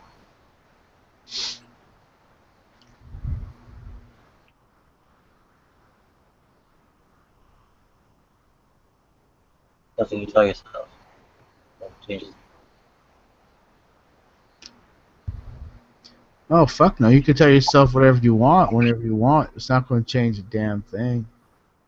What happens happens. That's the fucked up part of life. It's fucked up. That's true. You can plan as much as you want. You can wish and hope as much as you want, but what you get is what you get. And you know, some people have it good. And, you know, you look at them, you're like those motherfuckers. You know, and sometimes you just have to say, fuck it. I'm where I'm at. This is what I have. What do I do, or what can I do to make it better? And in some law situations, such as my own, like nothing. So I have to fucking deal with it, and it's a big fuck it. It's a huge fuck it for me, and What is unfortunately. guilt? Huh? What is guilt? And you're saying fuck it, but it's a cliche. What I have to deal with? Thought, I mean, the whole fuck it thing is thought terminating cliche. The whole fucking thing is Doesn't mean anything. And well, it doesn't mean anything, but it means everything and it means nothing. deal with it. Well, that's the trouble, though. It's the thing. It's mean. Okay, it could mean. Deal with it again. It's the same kind of cliche. Right. It can mean everything if you have access to that everything, or it can mean nothing if you never knew what it was or have no access to it. Except So, perception of what you think it could be for yourself. You're failing to convey content. Of. You're failing to convey anything by saying fuck it or deal with it. Well, there's certain times when the word fuck it might take a different meaning for different people. It might be a solid 0. It might be, if you figure like a test, when you're writing a test paper, it could be a solid 0. Others, it could be, for myself, it could be something that I can't have or even think of owning at that time or having any type of deal with at that time, so I'll let it go. So it doesn't have to necessarily be a 0. It could be a let it go. It could be a fuck it. It could be just sorry, not just it's not happening for me. Fuck it, Sorry? It would probably help you a lot if you went about unpacking cliches. Like you phrase them.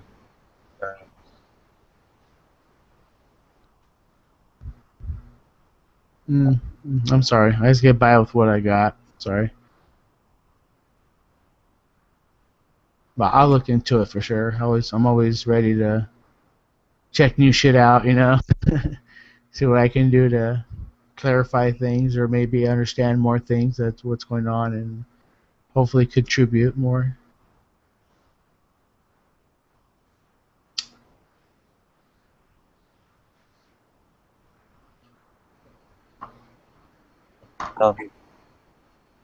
There are various extents which we're morally obligated to act.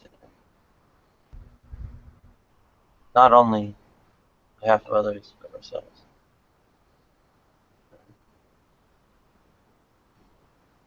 When denying the pain of ourselves or others denies that moral obligation. I can see that. But that denial, at least in terms of statement or profession, translates to action.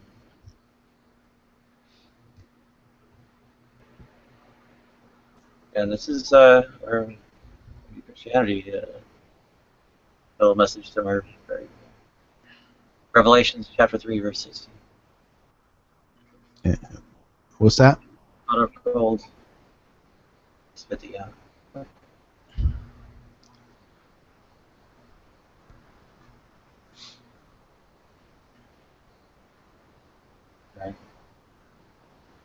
That inaction, standing, I think, by.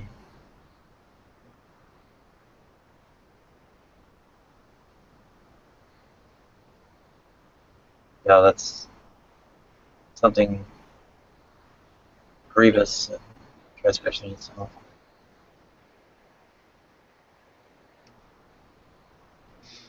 Or they have the sin of omission.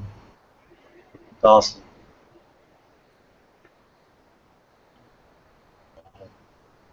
more explicitly described.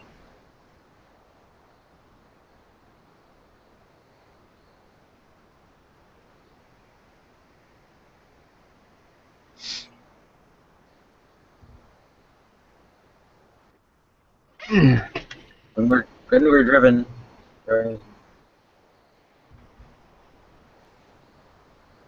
well, anyways, we're obligated to be driven. Mm-hmm.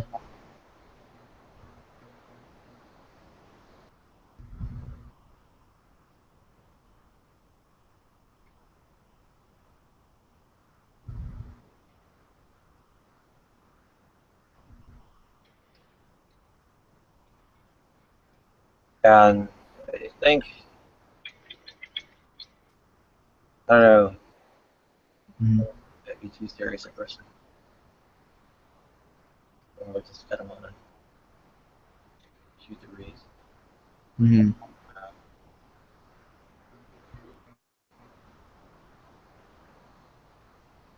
I killed the one's walking.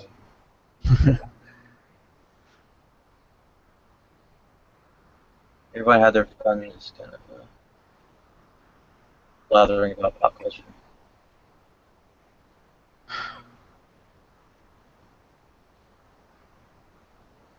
Existential issues, meaning of life, and whatnot. Mhm. Nobody wants to hear about that. Nobody wants to talk about anything.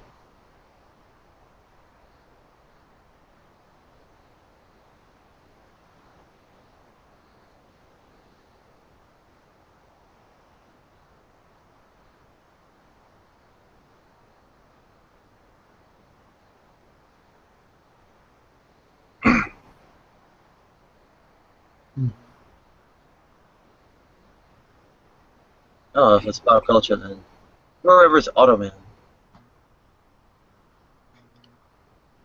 I'm sorry? Automan! Automan. Yeah, TV show.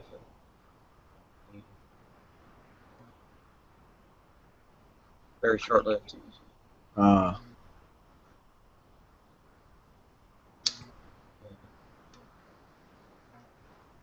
Remind me who shot JR again?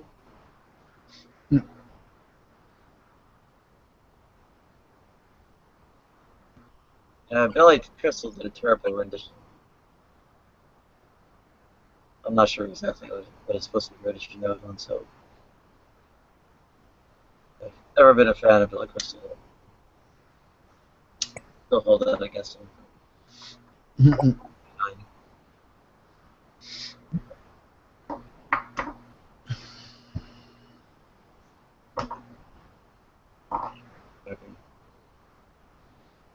I suspect my pop culture might be a bit out today.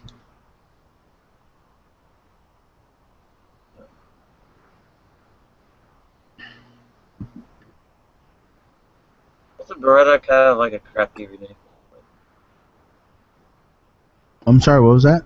Wasn't Beretta like a really crappy remake of a show that was like, or some show that was before it that was actually kind of decent?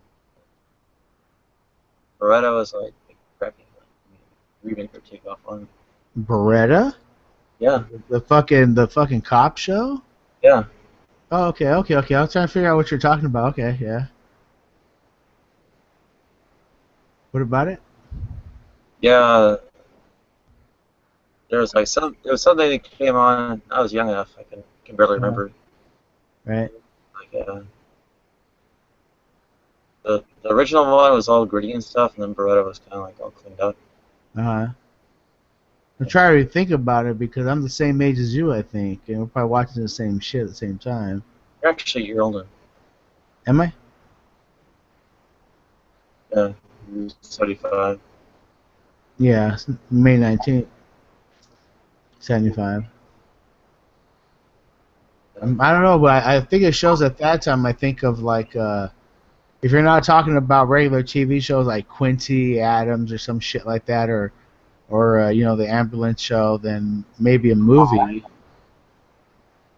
It might be kind of gritty. A lot of gritty movies came out then. Yeah. Like Escape.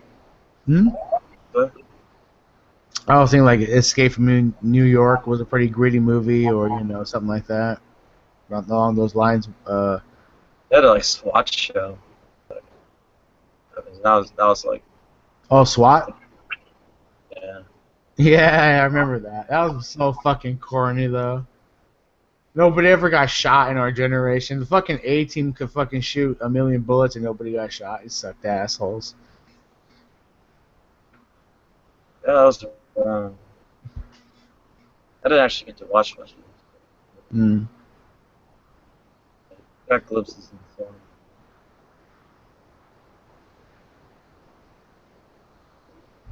Would you like to? I'm sorry. I was gonna ask you, what would you like to watch as a kid? I mean, like one of your favorite TV shows at that time, if you were watching TV. You know, as like a 12-year-old kid or around there, adolescent. I didn't get to watch TV those ages. Okay. I'm just thinking that at that age, you know, a lot of things stick quite a bit. Well, that's why the earlier stuff can really stick. Right. I turned it back to pop culture. Where'd everybody go? I guess everybody went AFK when I turned the subject to. I'm just listening. Yeah.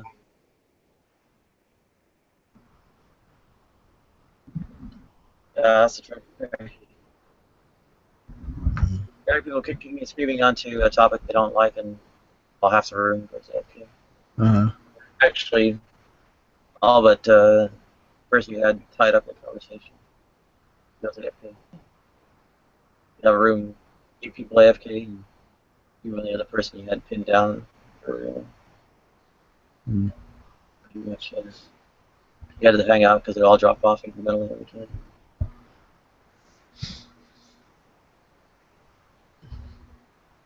Maybe we should bring a hot and saucy subject that'll bring people back in. They won't notice. They stop listening, turn off the audio,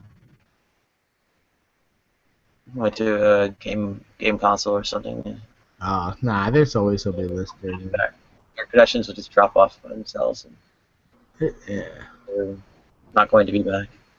Waiting for Xbox or somebody to start one.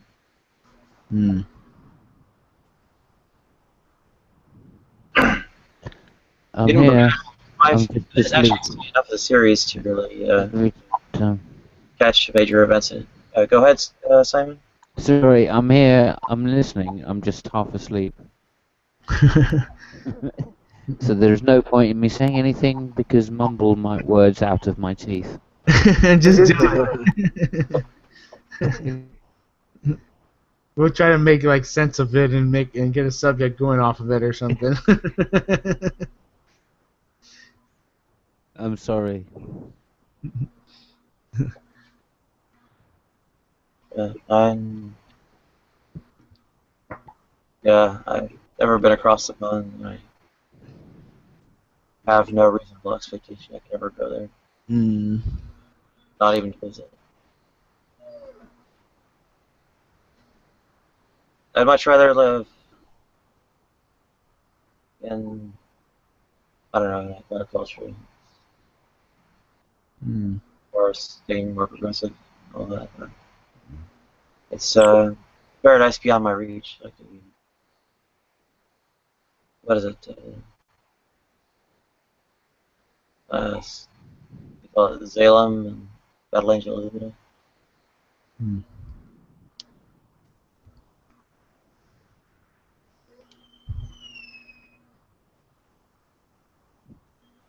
At least spoken up in lush tones. Well, a little bit worse than that, actually. But parents have been posting in the group, so hey, my European healthcare system gets united my whole body. Look at me, I actually look like one now, and have all the parts of one too. And I sound like one too.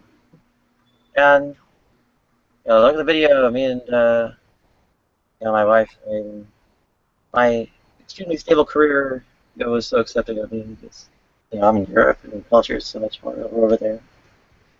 Like, that's very nice. Yeah, here I am. I'm pretty much almost, or soon will be the rest of my life. Until I'm done.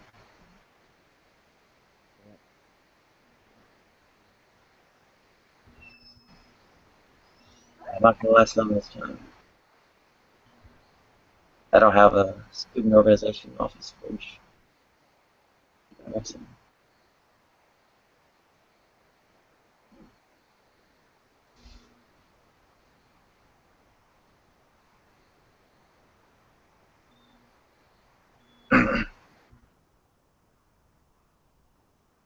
I haven't heard a whole lot about what the program is. Most I hear about it is from Transgenderism. Having, I guess, review of UK media or transphobic something. And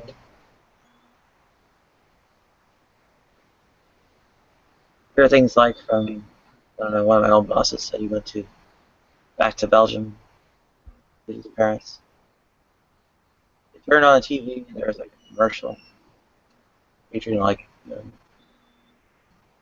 basically a woman masturbating. They're civil and what? Repeat the question? I'm sorry, you said they were civil? Civil? What? Civil. You said they were civil. C-I-V-I-L. I didn't say that, and Oh, I misunderstood. I'm sorry. Well, I can tell you what I did say if you can place the word in any context. Oh, please. Yeah, go ahead. I'm sorry. I just misunderstood. Context, I can repeat what I said.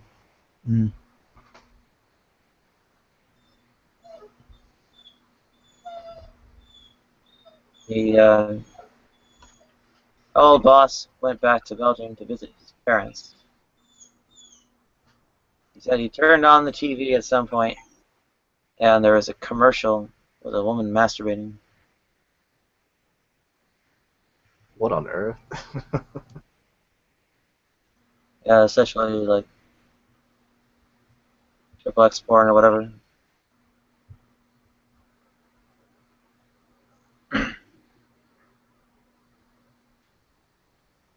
Where was this at? Belgium. Belgium.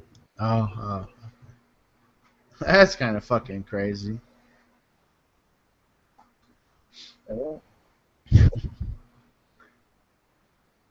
Maybe people aren't, I don't know, so derogatory about people's human bodies. Yeah, I mean, but like showing tits in the morning or something like that or whatever, it's a little different from masturbating. I mean, it's a far fetch from it. What's wrong with sex on television? Public? What? Just the public television? What do you mean public? You said what's the difference between sex and sex on television? And I asked public television. That's what was wrong with sex on television. On television in general. Yes. So I was asking, separate in general with public television, which is more geared towards children through learning programs. That would be my problem, probably. I don't know how public television came into it. We're talking general public television from Reading Rainbow to Sesame Street to children's learning programs, just general public, regardless if needed or not for, assistance, still considered public programming, which is usually educational for children. This is bizarre. I mean, obviously, you would have a context for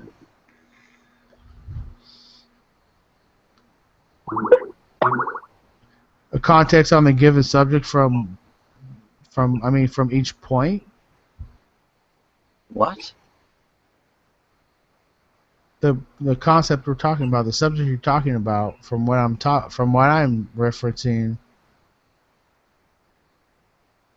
How much do you need? How much of what do I need? Forget it. I got kind of lost in the middle of it. Forget it, man. Just talk about something else. Kind of lost too. Around the world on that one, man. Fucking whoever caught that one wrote it for free. Congratulations. Is anyone else having trouble picking up on this, or? Yeah. No, I'm just joking. I'm sorry. I'm not poking fun. I'm just joking about it because I totally fucking lost context of this thing like halfway through. I think I like change subjects on it, so yeah, no harm or anything Not intended. really. Just joking. That's all. General part is dense. If I'm having trouble, there may be an issue. No, not at all. I just kind of got kind of mixed up in the translation a little bit, and I think I may have like taken it for a loop I shouldn't have, and kind of wrote it, and I was probably in the wrong on that one. I wasn't thinking too clearly. I was kind of just going off on an open thought, you know. But it's cool. We could change the subject or talk about something else. Something else if it's cool. Well, we can maybe just. Is sex on television so difficult to grasp?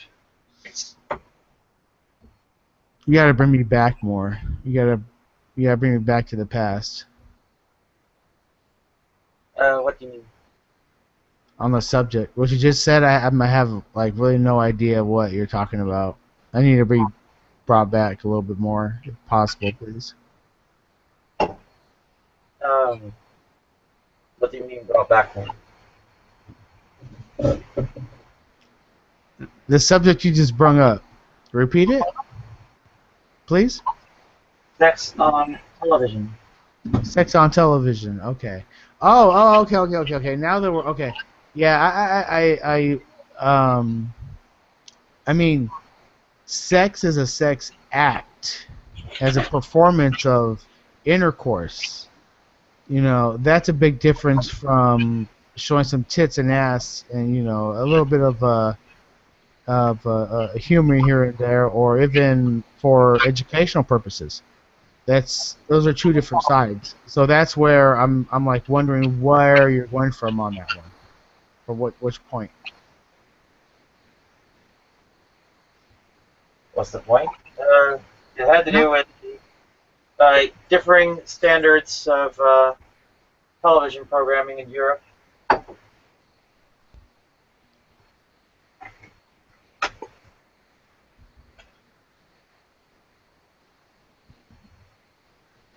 Mm-hmm. So strictly educational for. What? Strictly educational. No. Not so good. And it's just less of a hang up about nudity and sex itself. That's a touchy subject. I don't really want to get into that because it's something that I would have to think about a little bit. And right off the handle, I would automatically say no as far as for having kids and what kids should be exposed to at certain ages and stuff. So it would be something I have to think about. Yeah. Okay, so. So I'm out. Somebody take over. Somebody jump in. All right, Nadia, I have a question. Ask away. How censored do you think that sex on TV is in America compared to the rest of the world?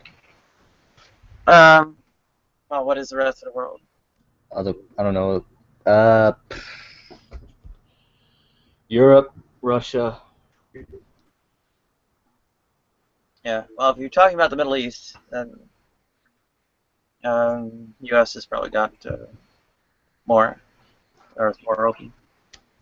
Yeah, if you're talking about Europe, then of course Europe's far more open. Well, Australia loves censorship. How do you think it's censored over there compared to the U.S.? You say Australia loves censorship? What? Yeah, am I wrong? I'm not aware of them being particularly into censorship. No. Well, they banned certain extremely violent video games over there. That's all I know. Oh, yes. There is far more demonstrable harm in terms of violent imagery and such. I hear you.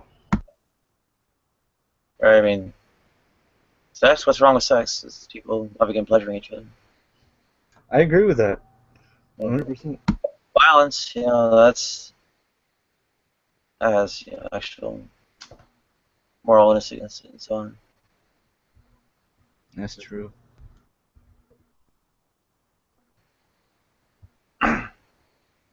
Yeah, Desert, I think you might be right.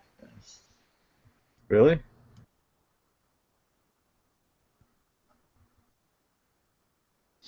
What you mentioned earlier. No.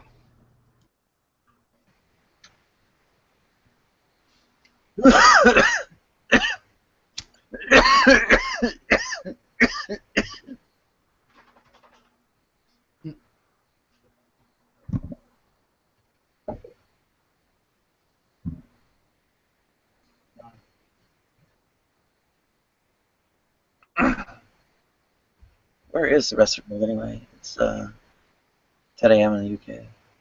Where's who? The rest of the world. No. I wish I knew. Oh, like Mark and Annabelle and all them? Aren't they usually it, or? Well, there's a whole country full of people.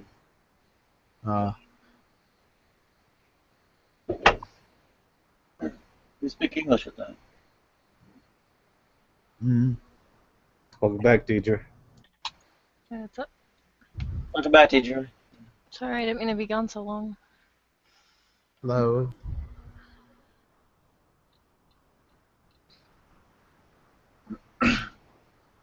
Well, I had plenty to say.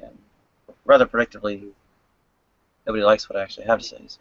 Well, I listened to you. I heard a lot of what you were saying, but I had to take off really quick. It's all good. It's all great.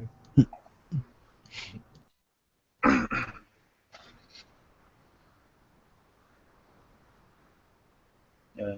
There's I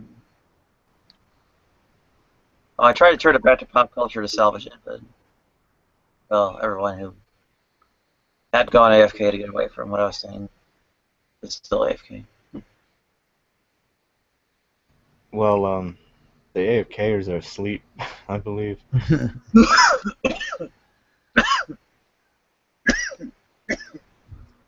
Possibly. I'm pretty sure Hermine and Simon are knocked out. Yeah, there is a.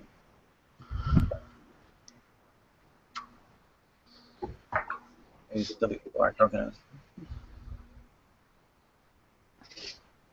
Yeah, Roy Montero is in a room. Off air hangout full of drunks. Yeah, I haven't seen Roy in here lately. Roy? Yeah, Roy Montero. Yeah. And The original one, right? What was that again? The original Roy, not the... There's some faker going around or something. Oh, I know what he's talking about, the clone. Yeah, the Moy Rontero. Yep. Fucking hilarious, man, but not cool, yeah. I talked to Roy a couple times. He's a pretty cool... I mean, he's a really fucking preachy cat, but... I mean, if you get down to earth with the dude and talk, like regular shit, he's alright. He's a cool dude.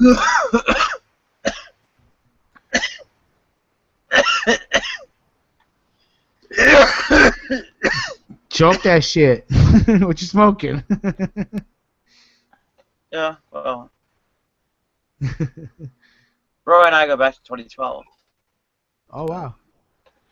It's quite a ways.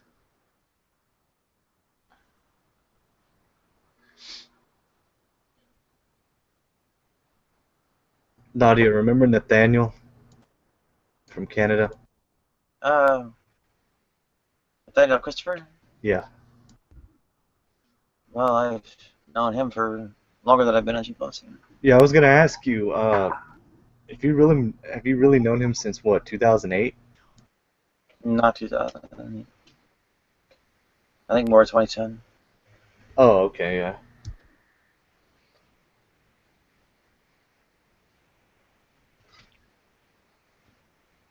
Yeah, I think there was like a big interregnum in 2010. And my or whatever got cut off for a while. Then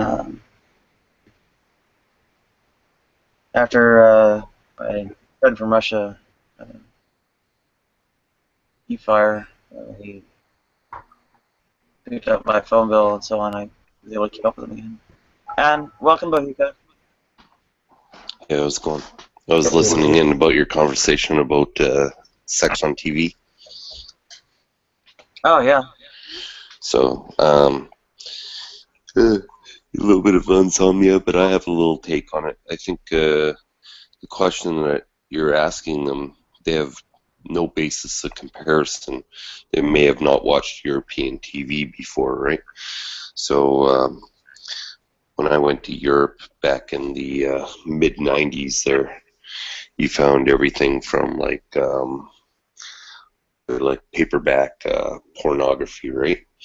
Was a lot different than North American pornography, right? You know, there they actually showed penetration at the time, fetish type stuff. Everything, right, in comparison to like in North America, where you would just basically see girls posed, no penetration, What that year type was of this? stuff, right? Mid-90s, right? And then, you know, even like Hustler magazine, they were on the fringes of, you know, girls doing things that no other magazine had, right? And sex is a lot more open and less dirty in Europe versus like in North America, right? Taboo, right? Real raunchy type shit. Well, I think raunchy is a matter of perspective, right? To a certain degree. You know what I mean? Yeah, it depends, right? What you're comfortable with, right? Right. And It's all so good the stuff, thing. not raunchy. Raunchy is, Pardon? Raunchy is a derogation. So am I following the lines of what you're talking about there, Nadia? So the thing is, I guess you could even equate like even like alcohol in Europe versus like alcohol in North America, right? You know, where you could get exposed to it at a younger age, but what happens is later, as you're growing up through your teens, it's not such a big deal anymore. It's not such a taboo, and it's you're less likely to abuse any of these type of things, right? It's like a social norm or a cultural norm. So like you could turn on the TV midday in Europe, depending what channel it is, and you could see softcore porn, right? Right. And here, around that time, it was like, you know, or even look back to 80s TV, it was like tits and ass only, really, and perceived sex or whatever, right? You knew that the characters were having sex, but they didn't really show anything, right? Right. You know, or you would only really find it on late night TV versus in Europe where it would be on like all the time and they would show a bit more than they did in North America, right? So then, like in Europe, they would show like full penetration or full. No, I would say more like your single X porn at that time when I was there. It wasn't like, you know, like throat ramming and stuff like that, you know, nothing like that, right? But I could really never remember as a child growing up in the 80s of any type of pornography on TV unless you had like, you know, Spice or Playboy or something like that, which is really pretty lame. Yeah. There was, you know, if you had a satellite dish, you could actually, you know, have, I guess, your typical like 70s hardcore porn, right? But right. But in Europe, it was, in comparison to here, would be a little bit more commonplace, right? You know. Yeah. And there's a maybe an exploitative aspect as starting this up, but in other ways, right? I think it's fundamentally like people loving and pleasuring each other is not something to regard as dirty, raunchy, so on. Right. Yeah, and it's not even so much. Don't think so much about like pornography that you like watch on the internet or something like that. Just think about like just the idea of two people pleasuring each other should be kind of a normal thing, regardless of, you know, we're not talking about details and camera angles, right? Just the general idea. Yeah. And don't take my wording of raunchy as wrong. Also, as a negative type deal, because it could be something that could be quite pleasurable, and still be considered raunchy. So don't think of it as when I said raunchy as anything bad. I mentioned something across the whole board. You know what I mean? Yeah, it was more or less tying along the line of different strokes for different folks. Exactly right. Yeah, it could be something absolutely fucking fantastic. You know what I mean? So yeah. So. You know, I'm sure, well, not everybody here, but you ever slept with a girl that's been like a piece of meat in bed, pretty boring, you know, you almost fall asleep type of thing, and doesn't participate, all take and no give? No, not here. No, I'm sorry. But that also ties into sexual compatibility as well, right? Yes, yeah. I got married very, very young, so it's real limited, and yeah. Oh, so you guys were just bumping around the walls, found the wet spot, and went at it. Right. See what happens, and find out it was pretty cool. So yeah, stuck together for quite a while. Lived together for 20 years. Yeah.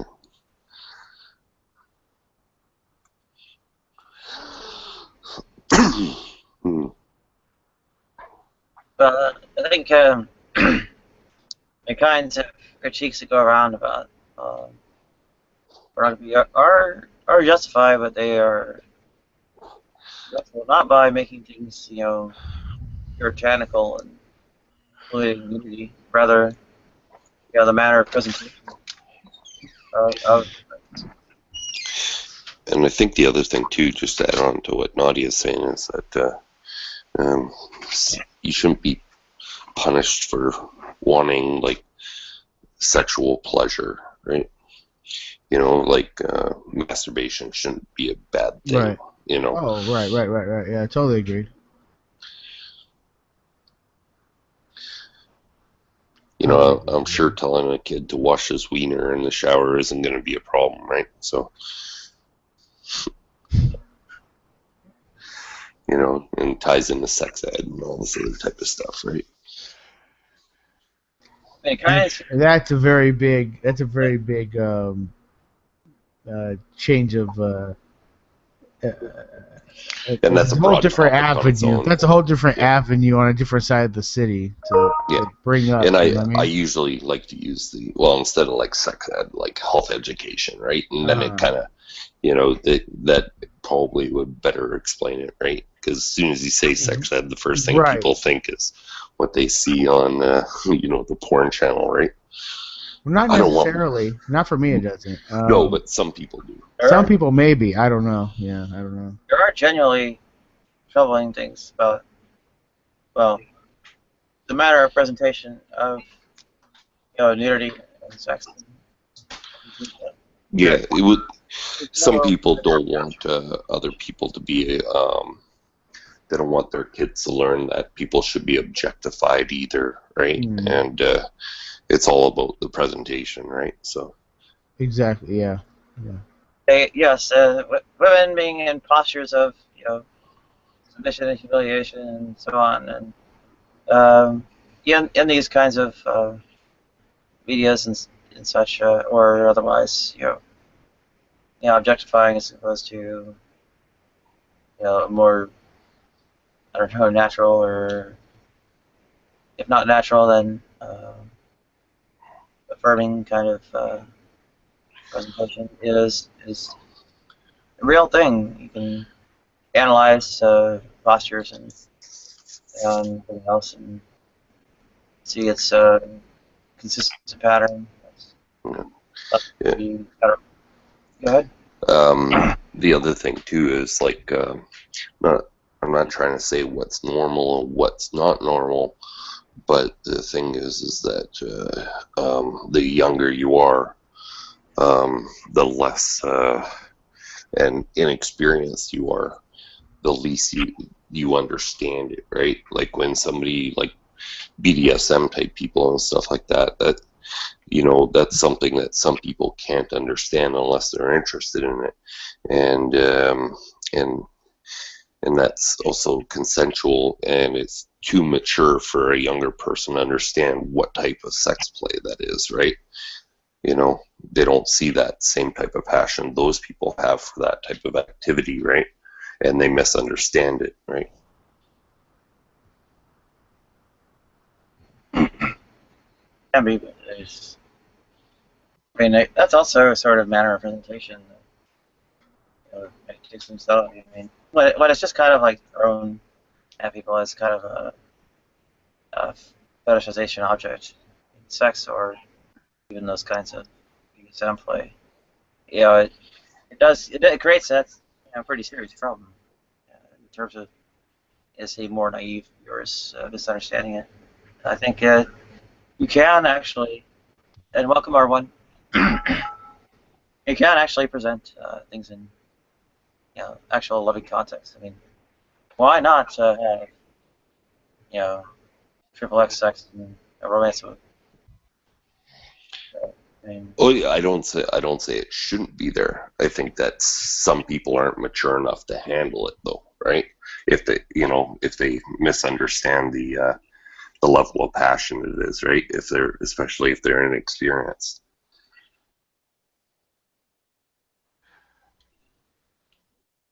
Well, some of the bits that are misunderstood, there's, what I'll say with BDSM affairs, there's actual consent and so on ongoing. Yeah. They're generally presented as just flat out violence and such. And go ahead. I seen this movie a long time ago. It was called Donkey Punch. It was about these people that worked on a yacht, and or these guys, and the owners decide to go to shore. So they get a night out downtown, and they pick up a girl and or some girls and bring them back to the yacht. But before that, they were talking about this donkey punch thing, right? And so one of the guys there does it and ends up killing the girl, right? And I heard about this. Because he punched her right in the back of the head and probably severed, her spinal cord, and it turns into a whole fiasco. But besides that, the guy totally misunderstood what it's about and took it to the extreme, did something, that he wasn't mature enough to handle or even understand the concept behind it, right? I'm trekking way off to the side, but I heard about this movie before. I heard about it a while back, about 93, 94 maybe. Yes. Somebody told me about it, and actually I did not see it because it sounded so fucking sick to me that I wouldn't be able to even accept myself to go see that movie. It just kind of sickened me a little bit where I wouldn't go watch it. I just wouldn't. I had friends that went to go see it, told me it was like some weird fucking psycho thriller bullshit, but I couldn't see it just because of the concept of it. So I have no idea on it. Well, maybe a proper presentation might be more meaningful to explore. Like, let's say what I do, or things I do. How would I present that? Like, perhaps show the discussion, or it's negotiated. Okay, well, kinds of things to feel pleasurable are like people's penetrating skin. And when you take up the task and so on to go about that, there's interest and party pleasure together and pleasure from the process. And when it's happening, not being hurt or victimized, and so on and so forth. Right? Yeah. You can show that, and there's not a reason why that couldn't be the presentation of it in, yes, mass media or whatever. Things are, I guess, not really prepared for that in those type of presentation. Hollywood, or whatever you want to call it, movie makers aren't really doing it justice. No, yeah, you're absolutely right.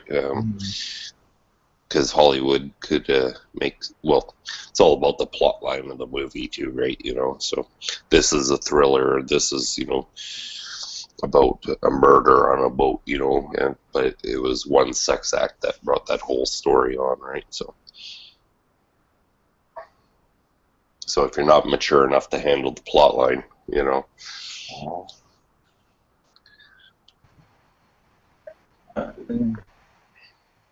Yeah, it's all abused in various ways. You know, the whole sex scenes in movies, nudity on the screen to bring in, I guess, people that are ogling instead of actually, you know, really fitting it into the plot and everything else. Or otherwise, can turn into, you know, a nasty plot device instead of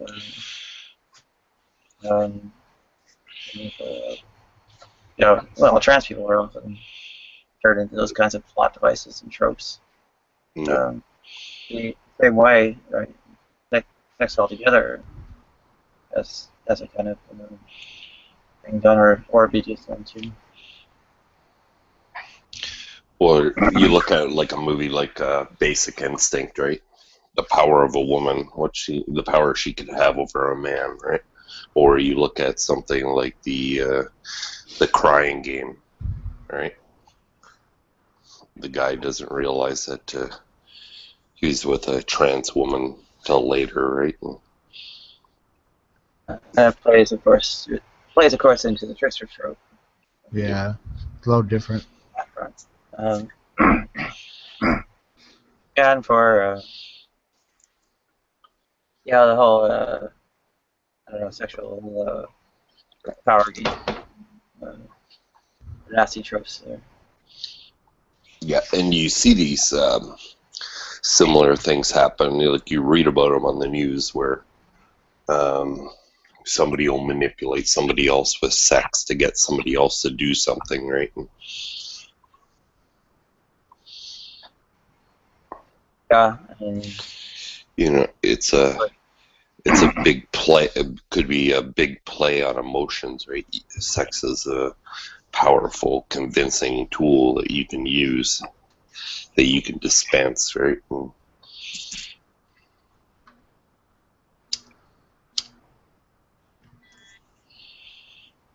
R1, if I am getting late, it's a tragedy to cry over.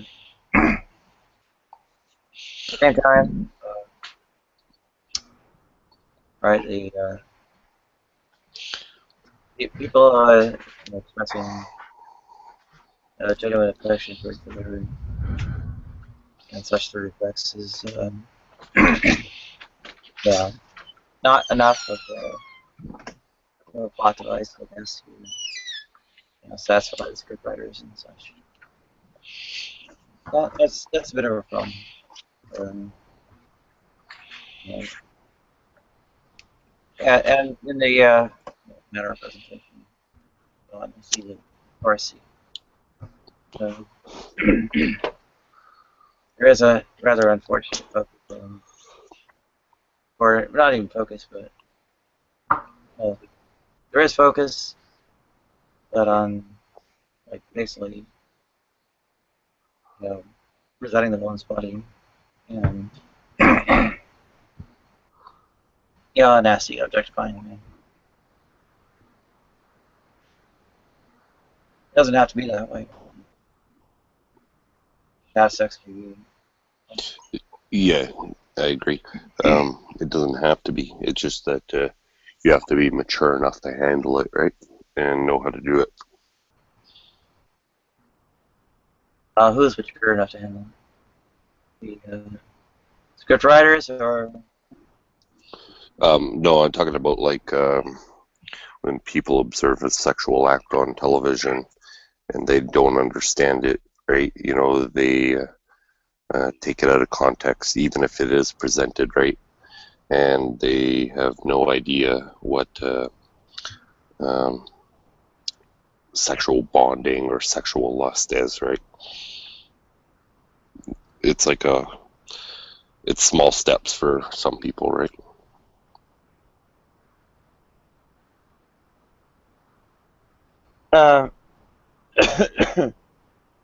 I'm not so sure. I think when it is appropriately presented, it doesn't really need that much preparation for people.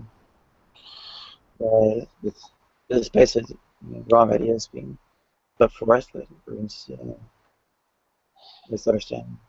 Yeah, but you also got to remember, like, you know, maybe the things that kind of rock my socks don't necessarily would rock somebody else's socks off. They might be disgusted by it, right?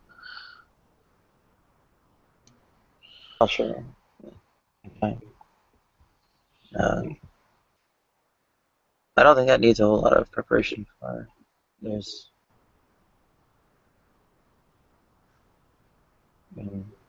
what's ultimately so shocking about taste differing.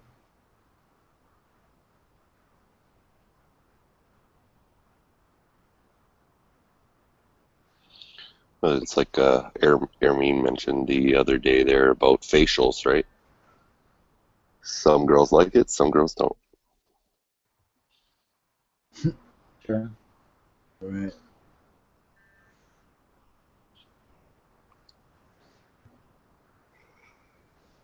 Some appreciate a good thing and some get mad at me.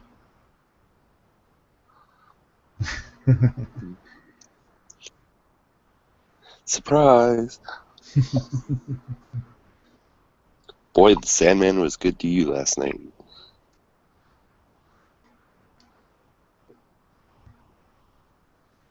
Me this afternoon.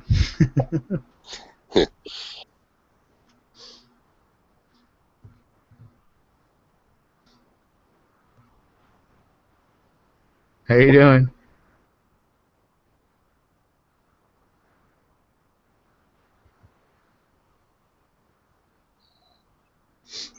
Well, I think it would be maybe even beneficial if I don't know the kinds of things that I am represented in a fair light.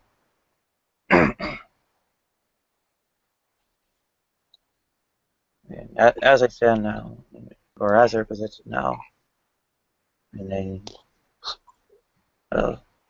show what I am as an object of disgust, and show things I do as matters of degradation.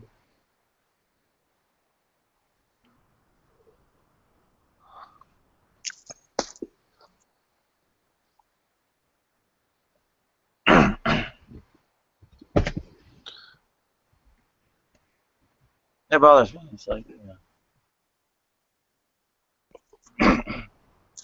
the whole Crocodile Dundee test. Hey, mate. What's me laughing so? And where's the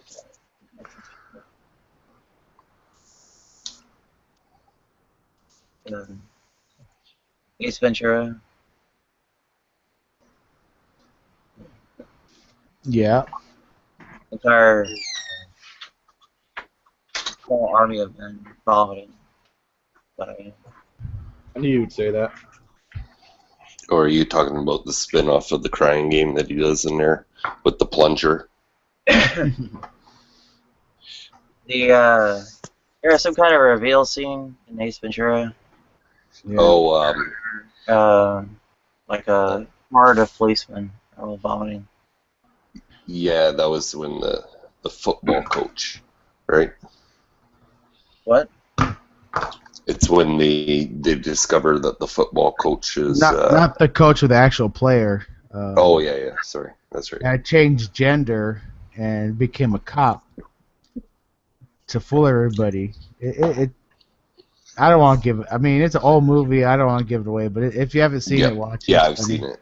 Yeah, Yeah, it's pretty cool. that's when he goes, so and so is this. This Right? is actually that. Mm. Yeah. Yeah, I know which part you're talking about. Yeah. Some of that comes from the 70s. Yeah, the actual psychologists and such would require large changes in you. Yeah, I moving think up to it. the country and so on and so forth to undergo surgeries at all. I think to a certain degree, Ace Ventura may have been making fun or mocking the crying game to a certain degree as well, right? Oh, definitely. Especially that one scene. Yeah. Oh, the crying game is already highly problematic. Yeah. Bit of tropes.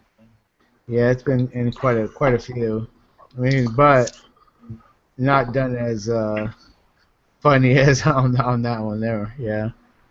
Mockery they do of the crying game is, of course. I don't know what else are we. All these movies, ranging from Psycho to Silence of the Lambs. Now we're killers. Yeah. Well, it's they start to cross into each other at a certain point. You can only go so far with the story where they have to intersect and cross into each other's story. Then you get the depraved type, or what's considered depraved.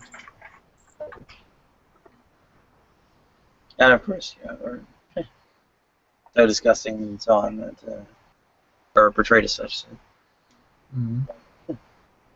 You have to deceive to have anyone interested.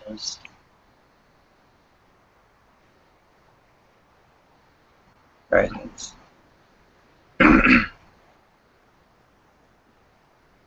There was a sort of I don't know a kernel of truth, which is why it was I guess compelling film where anyone was able to even latch onto it.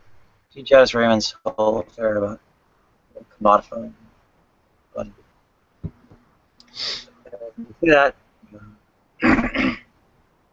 writ large and these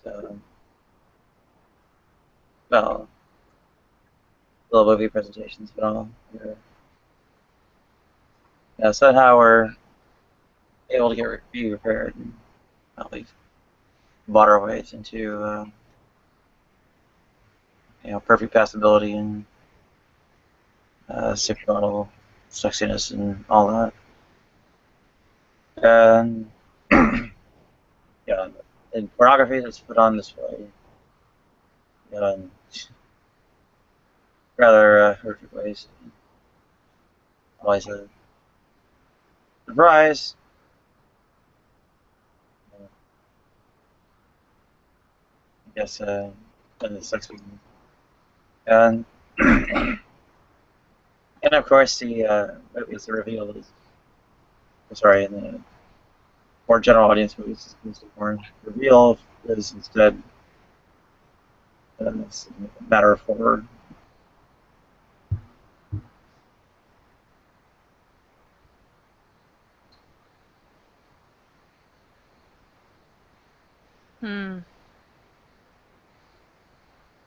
Yeah.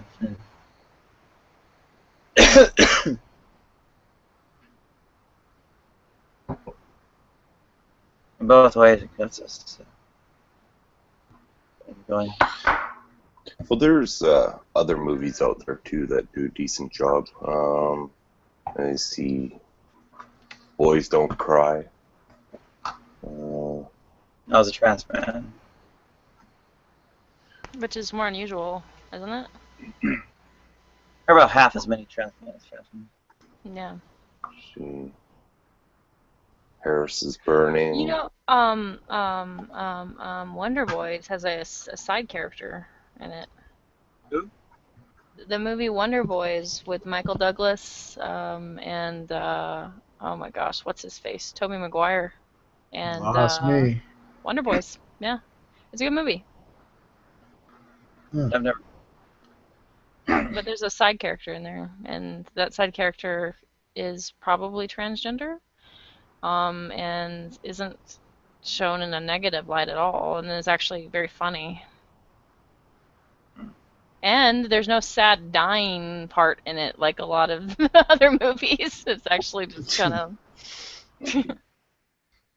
Yeah. Midnight in the Garden of Good and Evil as well. I know it. Oh, I heard of that. With John Cusack and Kevin Spacey. That's another one. Can't give unqualified endorsements. At least. And in fact, I'm not even the best analyst. I have to recite various other people's closer attention. Really. You know, like actual feminists or trans feminists or whatever go about like looking at these things and pick up on things that I don't.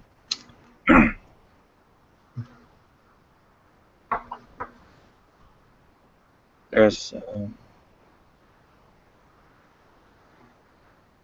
yeah, trans men are cut in very different ways. Visibility to erasure.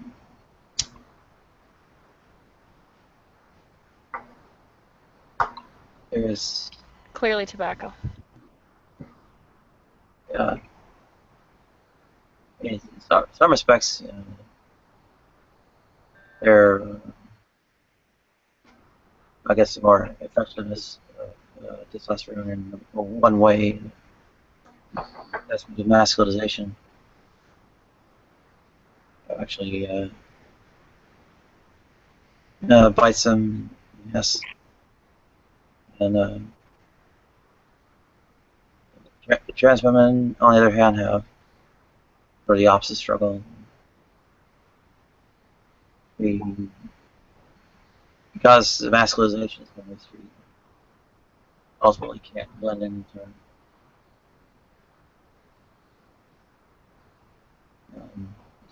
as much as you know, those struggles are very, very different dynamics. And where you mentioned earlier, the impassable trans women you've met, that kind of struggle is, you know, very predominant in ways. The models and such actually pass Andrea Page and whatnot. Very rare. Yeah, there's a model that's totally like androgynous, and I want to say it's Andre something. Andrea Page. She fully transitioned. She announced her. Yeah. This year. But they found like this niche, you know what I mean? Like natural beauty, and then they got into that industry and they kind of won the lotto, you know, between the work and the, you know, that's a very unusual niche. It's like making it in Hollywood, you know. Barring, you know, those of us who got lucky enough for circumstances to treat us before puberty. You know, none of us can really pass a very critical examination, not even after surgeries. All you have to do is know what you're looking for.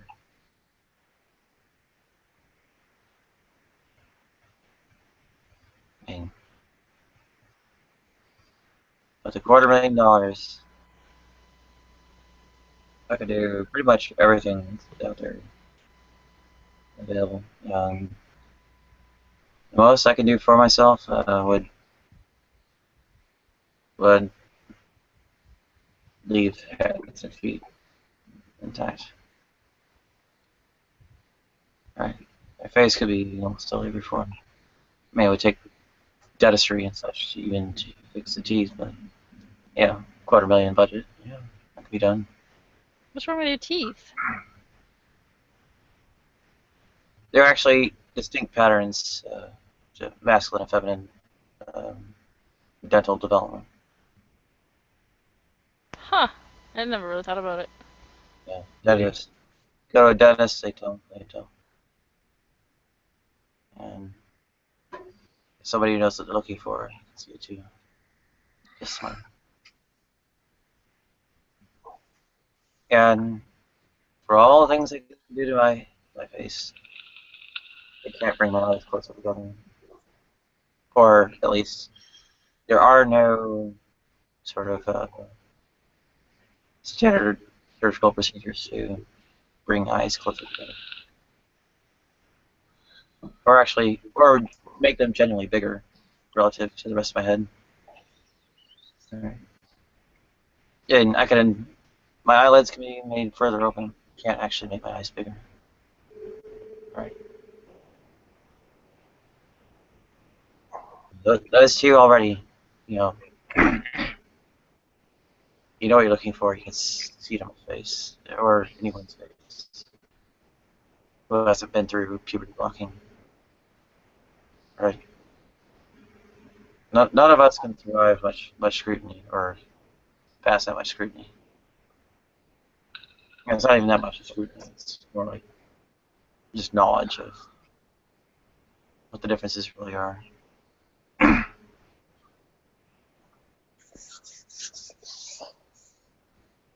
Instinctively, not much registers. Instinctively,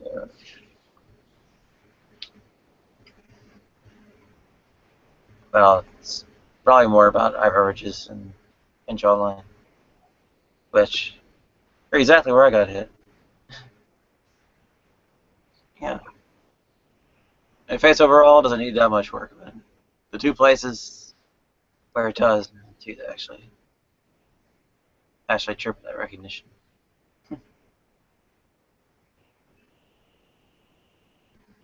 And, well, voice is a bit beyond that. You almost have to be raised. I wasn't quote-unquote raised as a girl.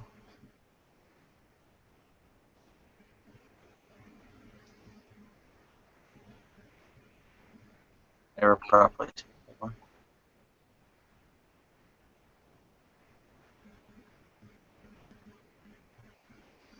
And there are various kinds of computer things that smoke it out. Yeah, but your average person isn't that analytical. Well, how much do you write off?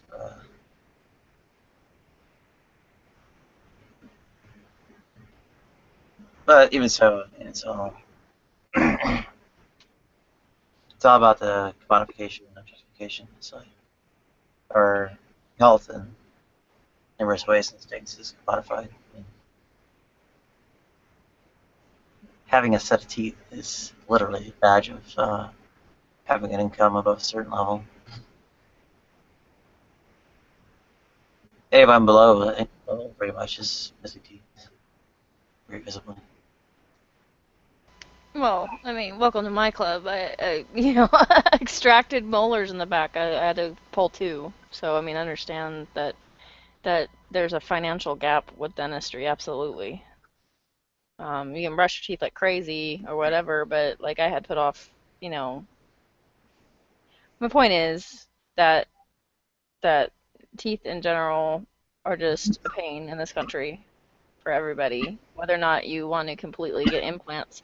I'm assuming you would eventually, if you had your perfect, if no money was an issue, I'm assuming that you would want like implants or something, maybe. But I think at the end of the day, no matter what we tell her and she's never going to be satisfied, right? No, can be. I mean, there's kinds of things that trigger emotional reaction and so on as well are pretty much the same kinds of naive evaluation that people do visually, the instinctive level evaluation. Same things people use to recognize me. My point of myself. Well, we have this that subconscious evaluation, sort of like where, like, I mean, people are talking about how we size up each other's biology and how you walk, for instance, like how girls walk, like guys check girls out how they swing their hips and stuff, and I would imagine that you could learn those kind of things, like Yeah, if you but you didn't got to actually remember, have them. girls actually fake that out to a certain degree by wearing certain types of shoes, right? Yeah. A limp. So, what is that? Meantime, that the same basic kinds of recognition other people have instinctually, I have, and those are directed at myself. That's where it comes from. You just have to do enough to keep setting those off, and then it's done.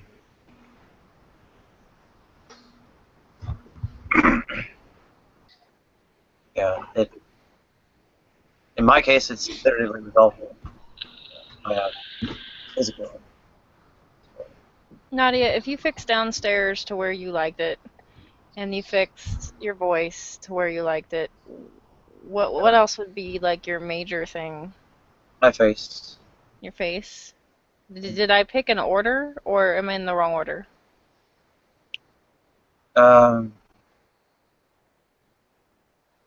Voice is probably last out of those. Downstairs first, face second, voice third. What about your face? Is it your eyebrow area? I mean, I know you pointed out, you usually point out your eyebrow area. Eyes and eyebrows. Eyes and eyebrows. But you can't move your eyes. Well, what they do is they fiddle with the eyelids to shorten them up. Have you open your eyes wider. Called blepharoplasty. How do you know if you get these things done if you'll still feel okay? Like would that make dysphoria go away, or how do you know if that would still be a problem, dysphoria?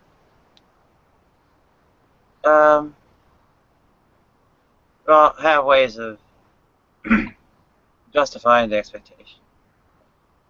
I can basically kind of feel where the aspects would come down to. And actually, a fair number were kind of waist hip affairs too, but they aren't really standard. At least before I bloated into Jabba the Hutt, finding just my weight down. But yeah. You're not Jabba the Hutt. I'm not gonna let that fly. You are not Jabba the Hutt. What? You're Anyway, not Jabba. Whatever. Seeing my face in the mirror, hearing my voice, and feeling things downstairs. Pretty much direct sensory perception. And actual vision.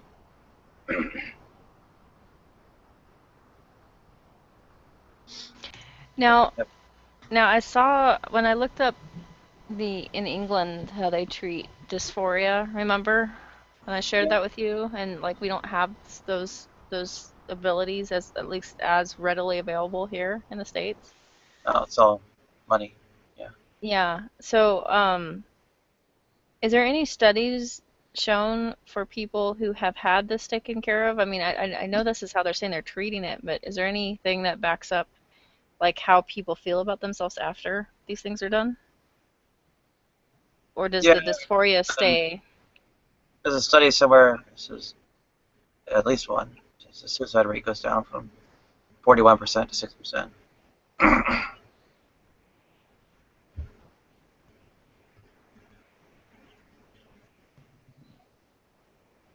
So about 20% of more people will feel satisfied. Is that what you're saying? It's more like 35% of those. That's a good word for it. That might be the wrong word. 35% stop trying to commit suicide. Okay. Or the number of those who try to commit suicide goes down by 35%. Or a factor of about 7. 1/7 as many try to commit suicide after.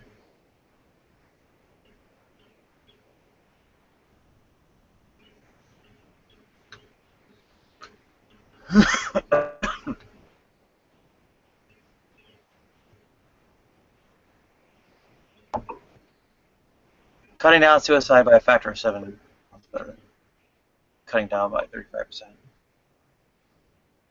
Multiplicative is pretty impressive.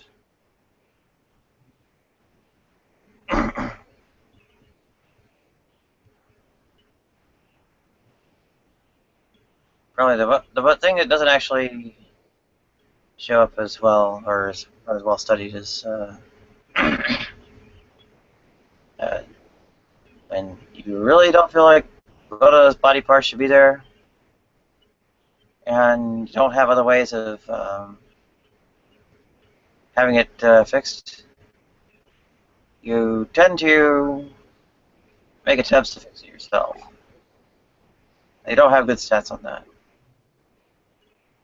But at the same time, I guess you compare like the US and UK and the numbers of,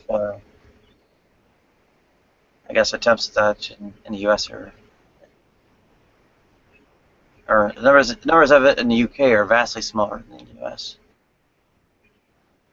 In the UK, it's basically down to, well, nothing but psychotic people. The US, it's, I think, the actual majority of trans.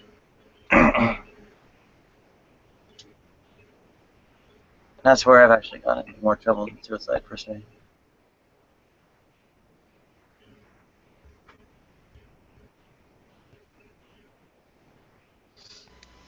Is there an age bracket for the suicides too? Are they often teenagers or 20s? Do you know? We're small enough, I don't know quite how it breaks down. The NTDS, I think, has some results on that. I think it's like suicides in the past year, broken down by age. Let's see if I can fish it out.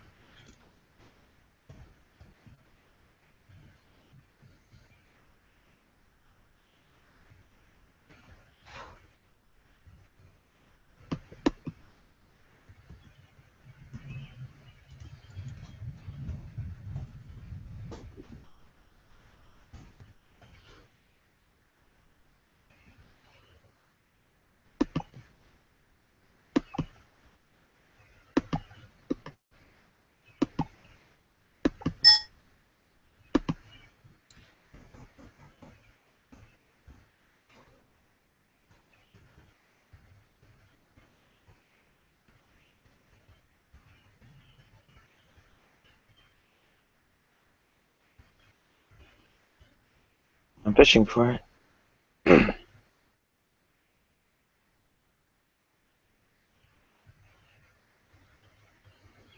Okay. 41% suicide, and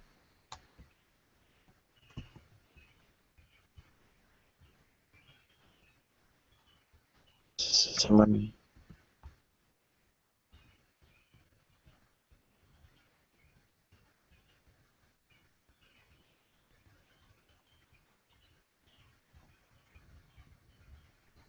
All demographic.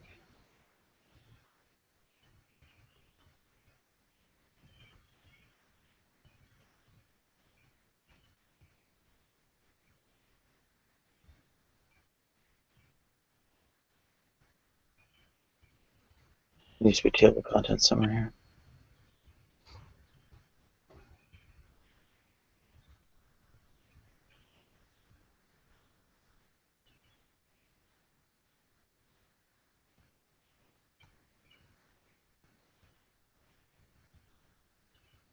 And just so viewers know and I know, what website are you on? Oh. Transgender discrimination survey. The task force? National Transgender Discrimination Survey. Forget what the task force is about. I can briefly.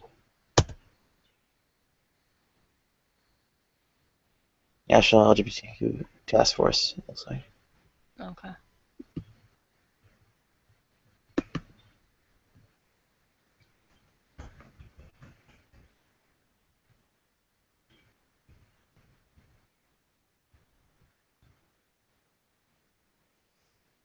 National Center for Transgender Equality.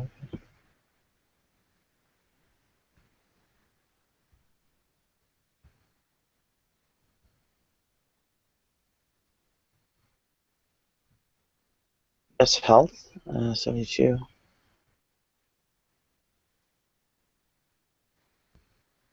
Man, you have a lot of tabs up. Oh, there's that too.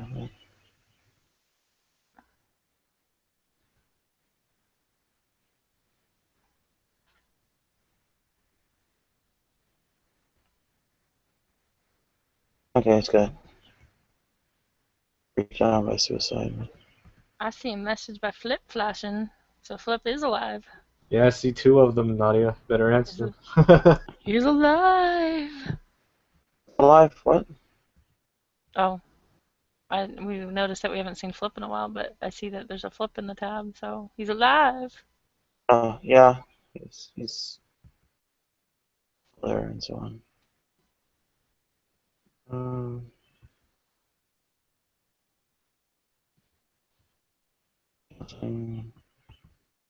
Injury, health vulnerabilities, smoking, drugs, suicide, employment, okay.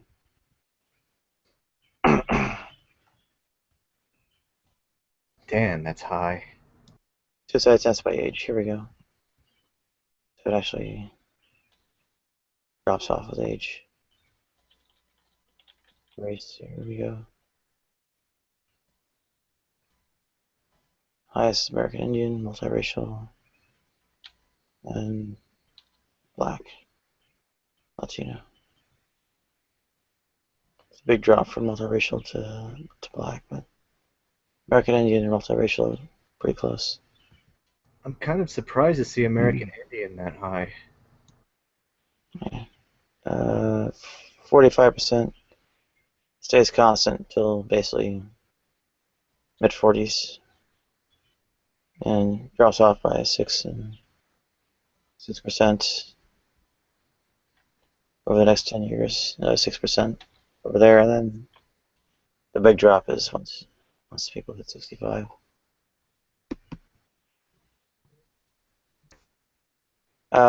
He deleted his account actually. Who did? But that's another account, right, that he's on now? That? He has another account, right? Didn't you say he had another account? Anyone? Yeah. Weird. Yeah, I wonder where he went. I mean, I'm paying attention to this too, but I wondered where he went. So that's good to know he's around. I thought he just blocked me for some damn reason. Oh. So I was kind of like, oh, what did I do? Oh, well.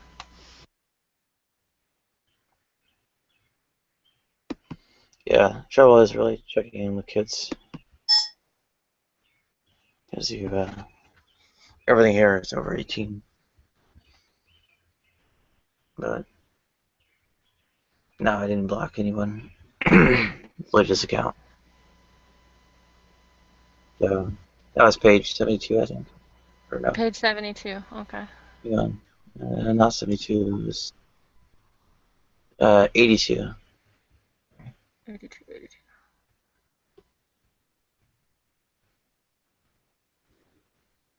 You have, not for actually.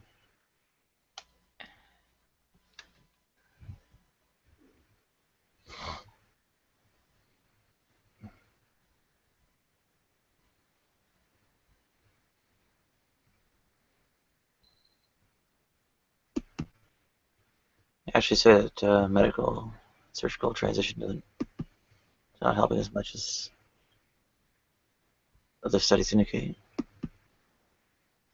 Well, it makes me wonder if there's a lot of psychological harm due to, the stress beforehand. You know what I mean?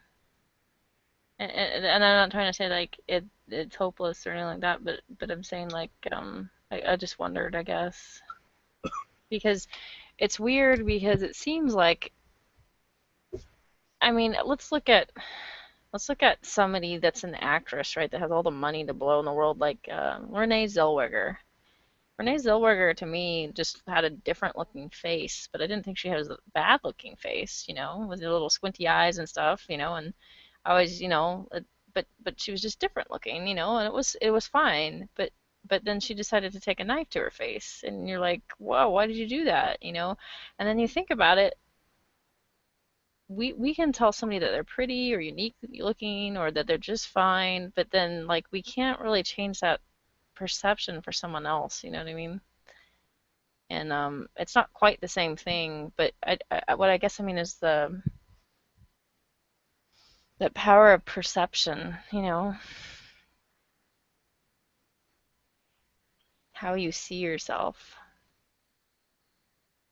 Yeah, I thought Renee looked a lot better before too, but Yeah, I mean, it's categorically different. I'd say it's got a lot more in common with, I don't know, bolting someone's face together after a car accident or something. yeah. I mean, we could say that, I mean, can you argue, not argue, it's disfigurement. I mean, developmental processes gone awry is how congenital disfigurements happen.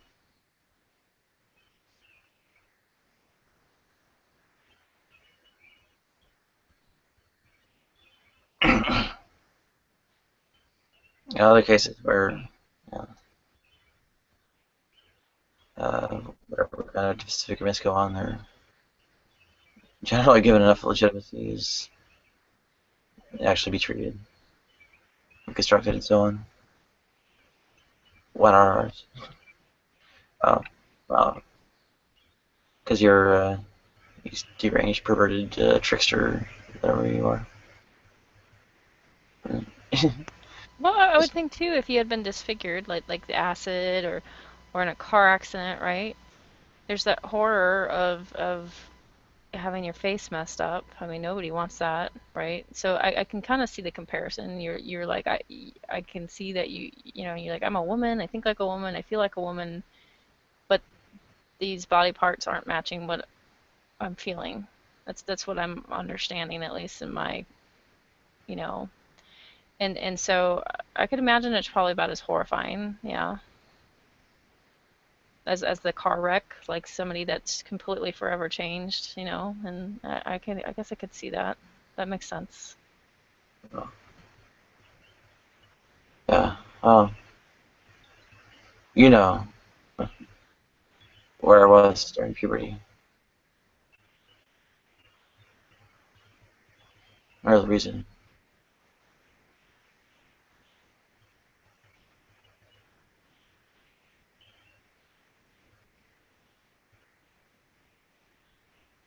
I had to watch it being done to me in slow motion.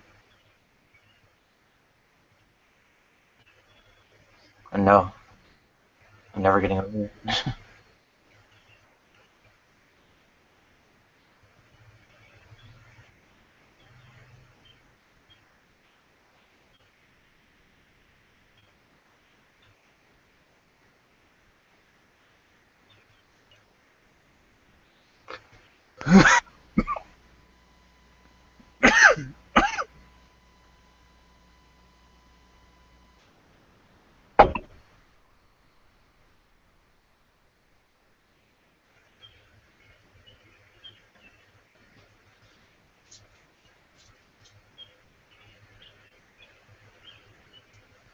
I can hear birds, Nadia. Is that you or I mean? That's probably me. Yeah, I hear them outside my house too. I hear freaking owls.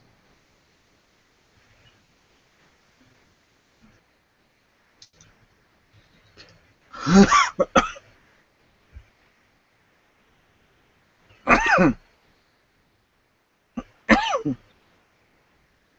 kind of crazy. Some people ask who I want to look like. So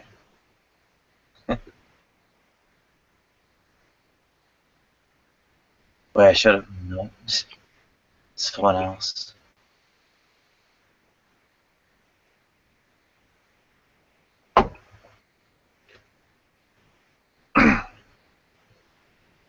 Yeah. Well, turn back to that's what I mean. The kind of misogyny in media is going on is, more and more than trans misogyny.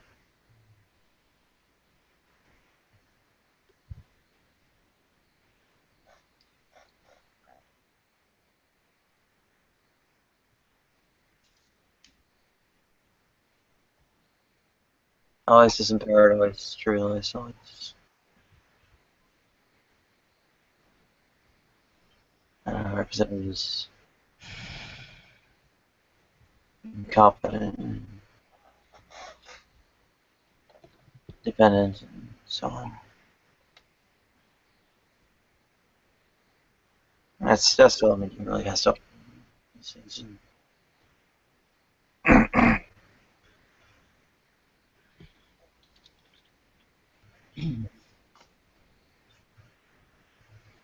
Botched on E. Thing is, I'm guessing the premise right. Or has it been a surgery got to be botched?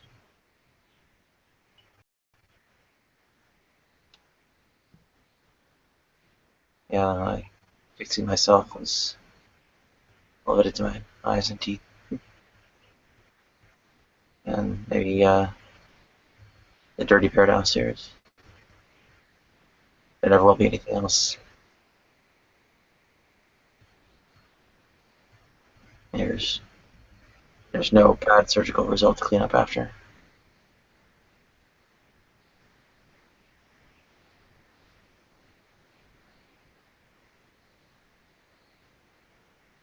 Hi everybody.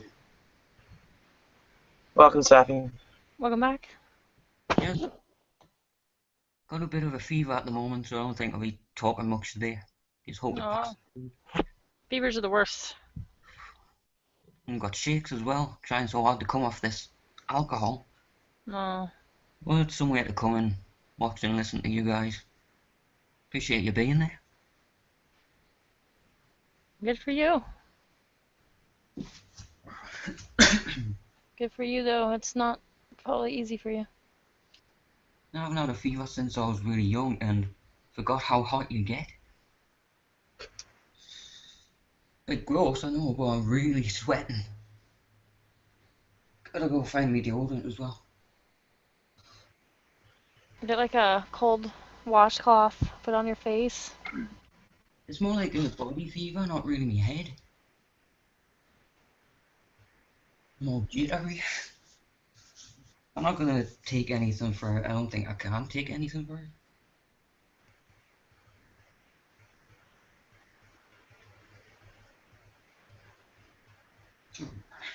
I'm off to get something to eat soon.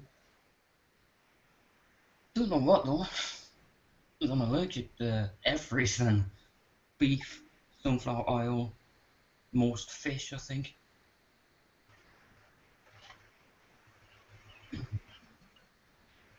It's annoying when I've got to check like the ingredients of everything. If I eat sunflower oil, I just feel really sickly and drowsy.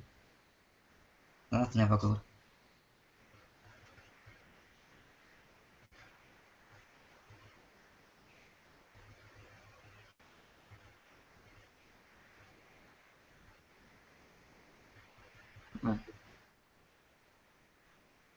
Why is my other laptop not seeing me?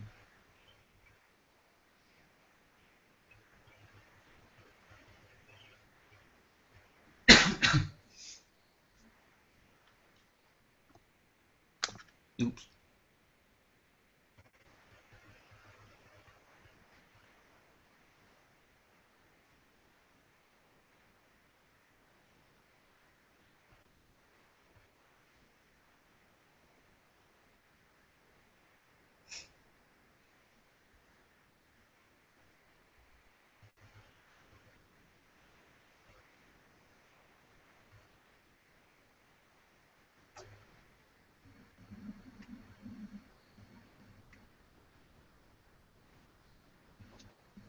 That all looks quite nice.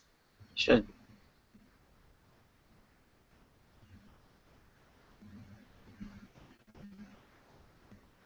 I passed a Harley on the street earlier today. Well, Oh, really? The guy was filling his tank up, and I thought that looks so amazing. Spotless paint and all sorts. Like a nice, guess I can only call it medium to dark blue. Classic things with the windshield thingies on the front.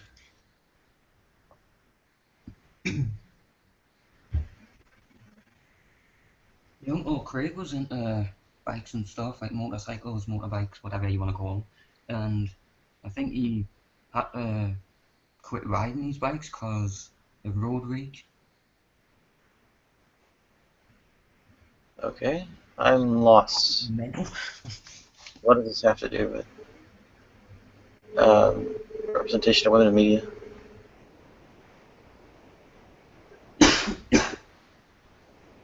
My ears are popping out Billy, I think. What? Just say I'm like, never mind. It must just be the flu or something. Yeah, don't mind me. Continue with this surgery conversation we're having if you like.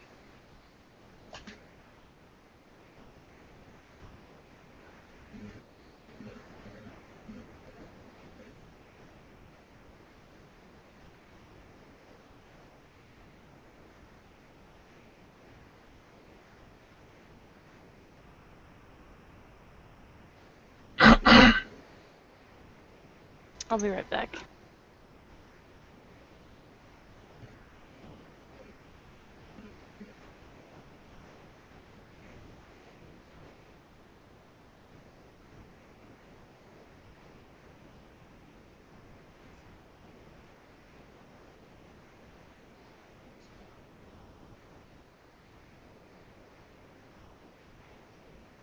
So what are you doing over there, Nadia?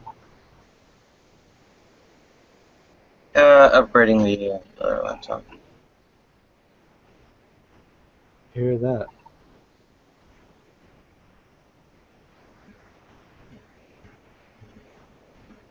Able to setting one.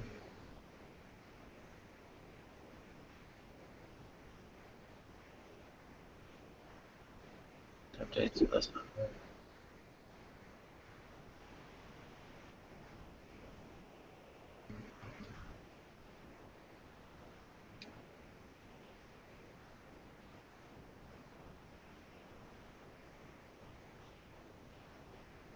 Spotify. Two.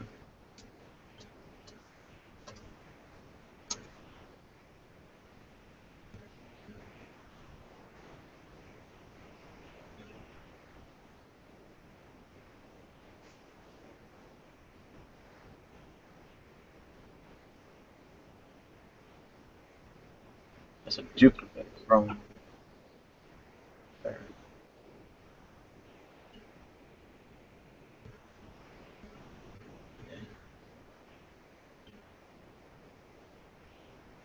Okay, reload.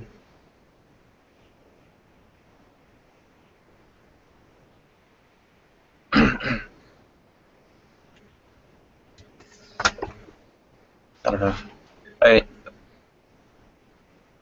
The grand accomplishment for women is presented in like popular media and so on. Seems to be not much more than getting a man and popping out kids. Otherwise, vicariously through husbands and children. Pretty much. Well, that's a major issue with representation of women in media. Yeah. Or if not just that, then how effective a presentation of yourself as a sex object. I was like, oh, yep, you really pulled off that, looking sexy. that's your grand accomplishment.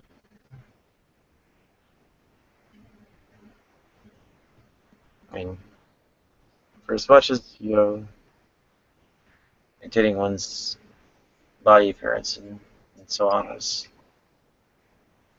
a worthwhile endeavor. I mean, limiting the scope of living to that is one of those brutal nastinesses of representation of the media.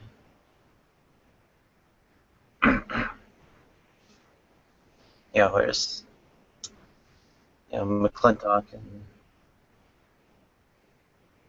Curie and so on in science, or Gertrude Blanche and Irene Stune in computing.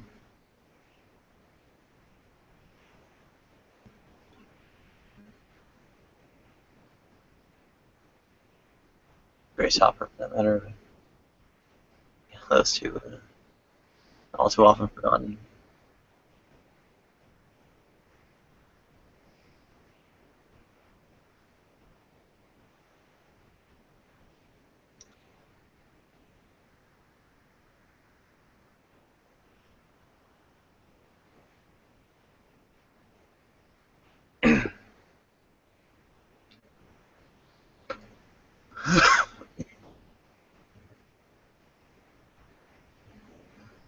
There was a time that, what is it,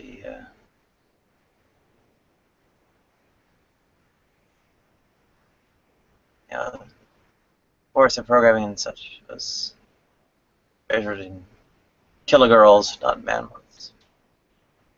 The accomplishments of all those programmers,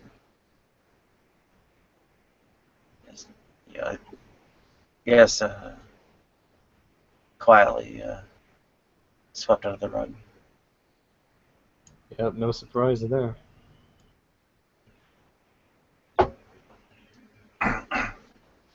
Yeah, instead, it's, well, even Rosie Riveter is glossed over, and World War II accounts for basically it's like, what is it, giving the returning soldier a hero's weapon.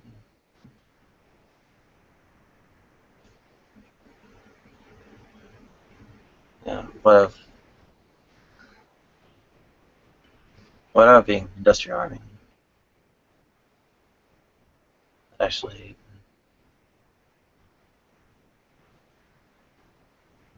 made material to go out and fight with. Yeah.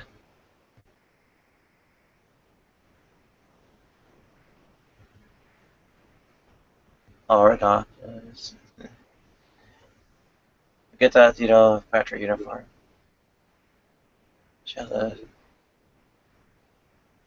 It's all. There is no home front until the man in Normandy comes back. Dolled up Doxy and Skirting Heels.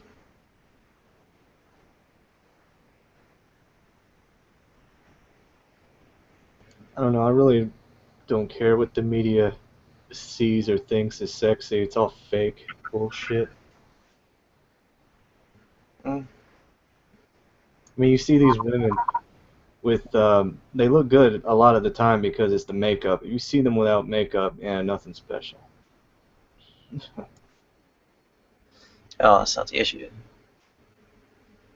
It's, and, when it comes to us who have, I don't know, ways of seeing through it, it's not the influence on us. It's the influence on the masses around us who set those standards, outvote us and vote us off the island. Meh.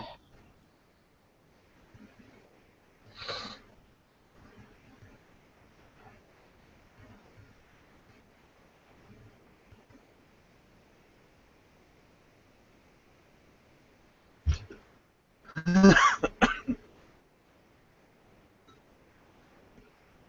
mean, the Republicans, say, "Oh well, you're shirking your duty as a baby factory," or to me, I got, "Oh, you're no baby factory," then, well,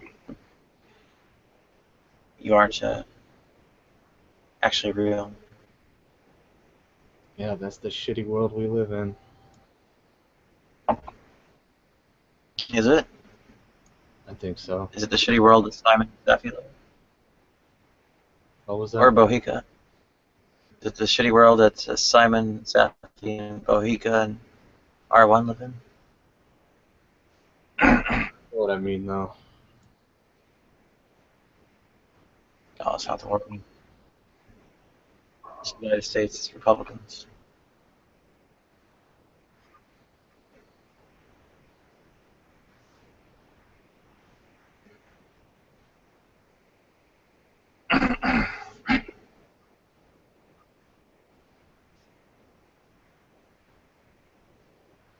Yeah, figured out how to get around it. Connect to hidden Wi-Fi network. I was able to choose from there.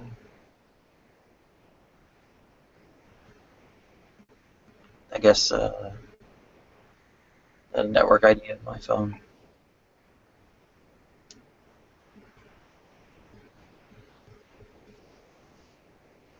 It should pick it up in a scan for APs. It's kind of weird. I'm glad you have internet. Well, how long will I? Patreon's coming up short.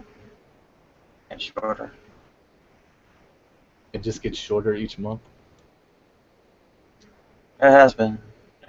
Actually, this month is the first one that actually fell beneath.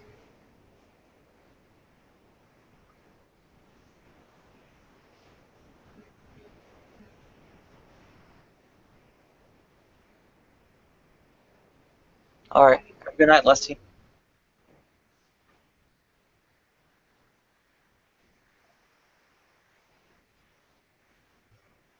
I'd be a patron if I could, Nadia. Sorry about that.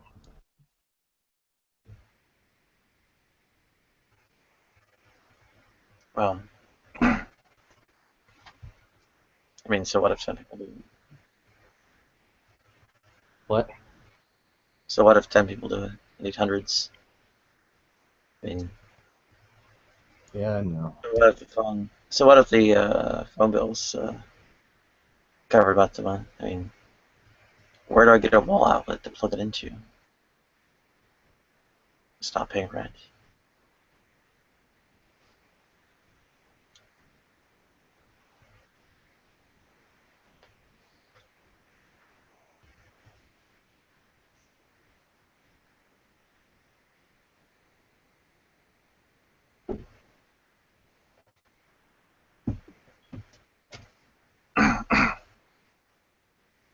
And neither is anything else.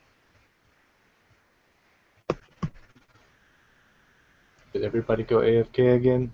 I'm surprised R1's not saying anything. No, I'm here. Oh, okay. 409.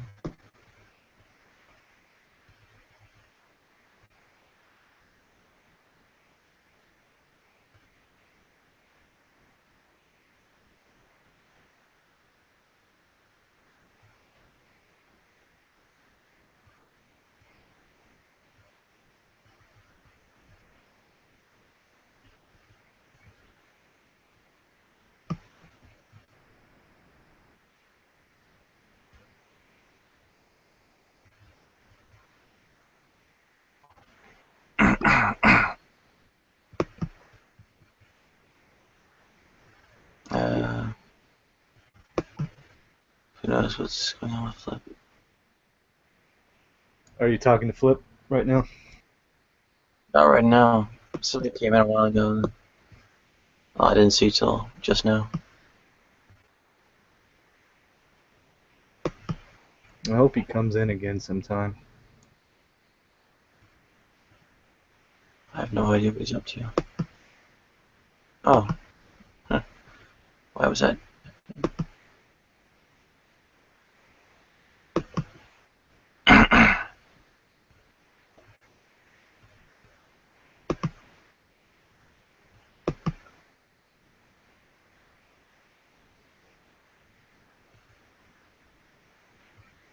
Zeppelin Either says, I just love it. You guys say some astutely genius things. Jeez. And Omar Ahmed says, good morning. Because, of course, my name means moist in Arabic.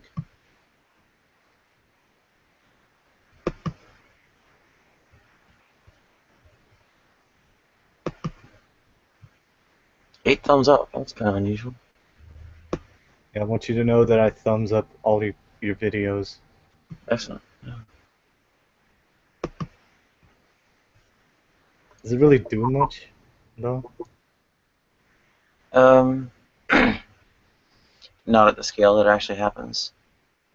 You'd have to have like hundreds of likes or something to actually get a boost in your ratings and so on. The rankings, whatever, being how far up you'd be put in the search results for, well, whatever you actually match. I'll be giving you the thumbs up. What's that? I said I will always be thumbs up in your videos. It's the least I can do. Oh, thank you.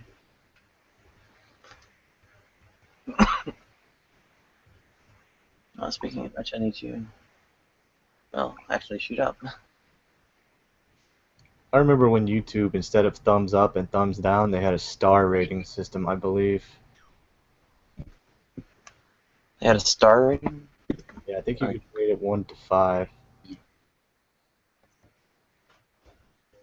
Give like multiple stars. Okay.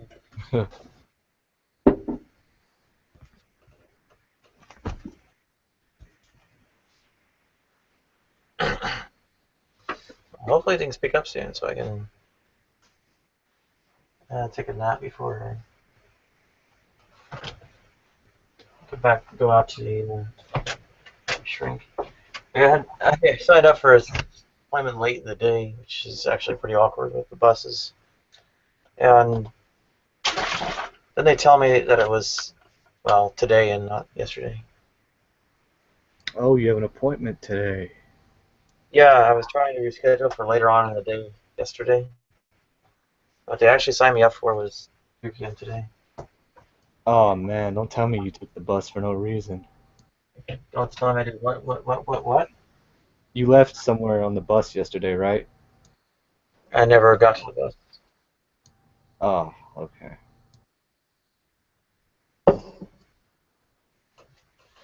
The roads are really tough to get down the sides of. Damn. I don't walk anywhere near as fast as Google Maps thinks I should. I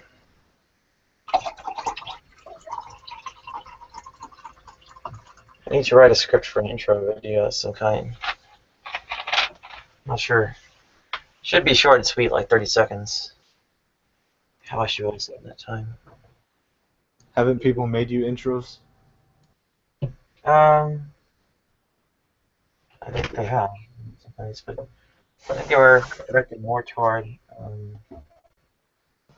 like individual series, like I think the Godless LGBT Goodness one. I hear you.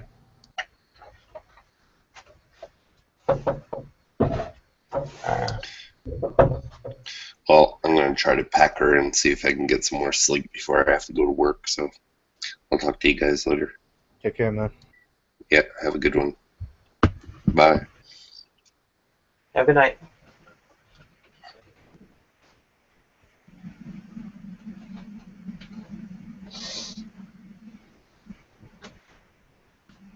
Yeah, don't be surprised, Nadia, if the room gets empty when you go to sleep. Why is that? I guess we can't really come up with any topics. I don't know. At this point, I need to shoot up.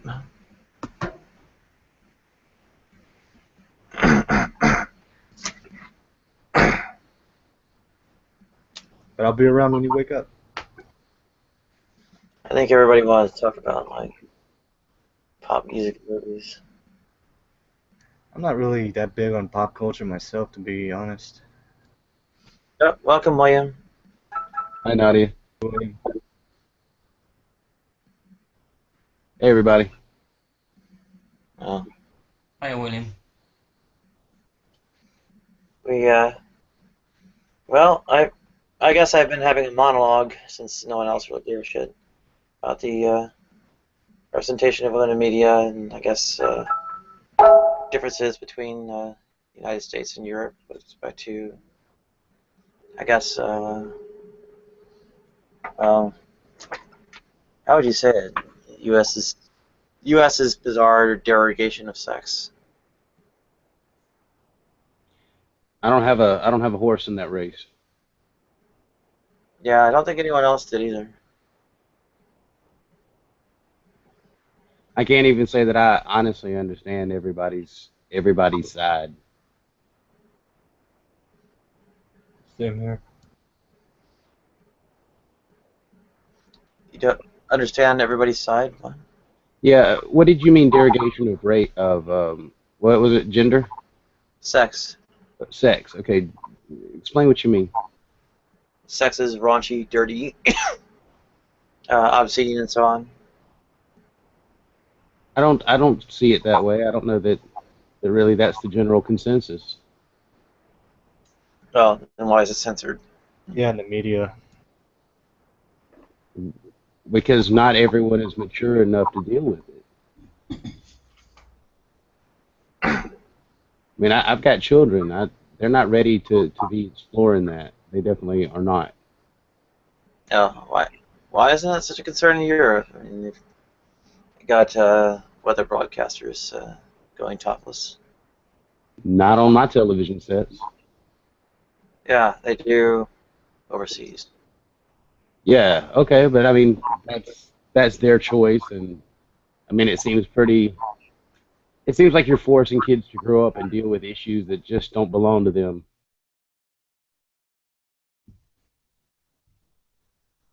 Is that what it is, really? Because, well, I don't enjoy seeing it either. I'll be honest. I just started watching Game of Thrones, and it's damn near a porno.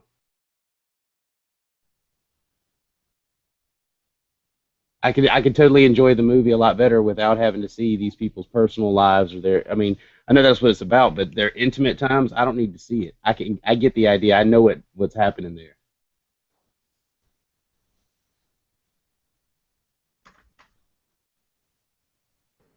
I don't think that people look at sex as naughty. I think it's base. I think when people watch other people have sex, it's appealing to a baser side of themselves. well, why is it side of yourself deemed base? Well, it's certainly not the intellectual part of yourself that's stimulated, that's for sure. It has its place, but it's not in everyone's face. Well, and why would any emotion not be equally as base? Some are hatred. That always turns into anger. So you have lust that turns into sex, and in the right place, in the right arena, then it has its uses, just like anger does in the theater of war.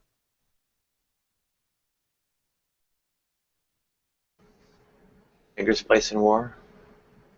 Oh yes, anger has to have a place in war. Well, Bohica would have been good to have here, because I think, well, cold calculation is more of what goes on there. I don't mean people being ruled by their anger, but being stimulated to action. It doesn't mean the person is going to be clumsy and so blind with rage that they make mistakes. Some people are cold and calculated even though they're angry. People who are defending themselves from tyranny tend to get a little angry, and that's why revolutions happen.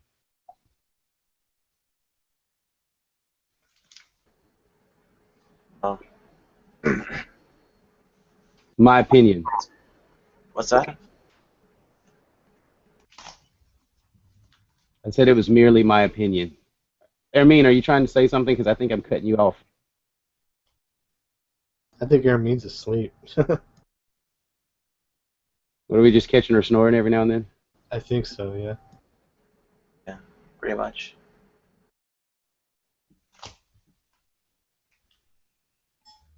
Yeah, I was afraid I wasn't going to be able to get into the room this morning. It looks jam-packed.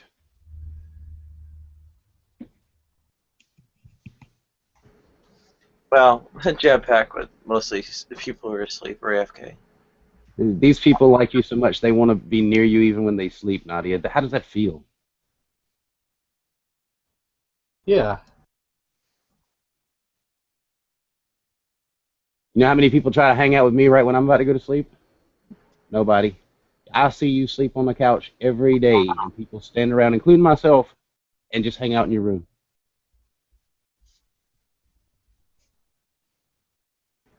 I see people clear out fast when somebody else starts one.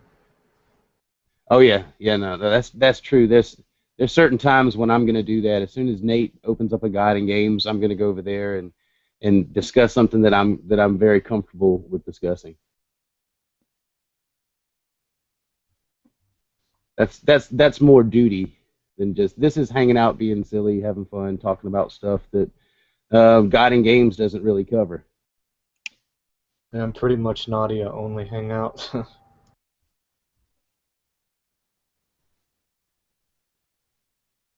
And sometimes I go over to Sty's room, him and Rainbow Unicorn, Joseph. I hang out with them a little bit. They take the piss out of me pretty regular though. In a good way, in a fun way. What on earth? That's a strange combination of characters. Makes me suspicious, though, because I know one of them is a bit of trouble for me. Yeah, one of them is definitely not your fan, not your biggest fan. That's for sure. But that's okay because, you know, that doesn't have to be an issue. Those things die out with time as long as they're not stoked.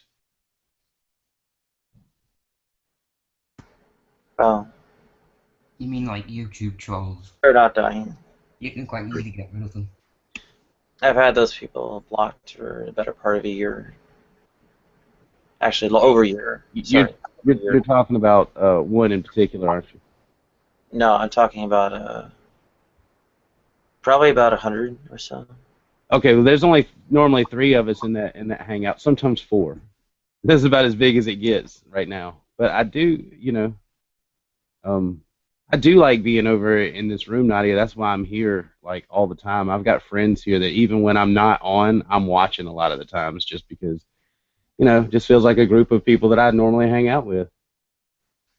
I kind of give a shit what happens to all you guys. Yeah. I mean, the core group of 100 or so that I blocked, that was back in March or April of 2014. The more recent addition of about 600 or 700 blocks to the list was, I think either late 2014, around the new year.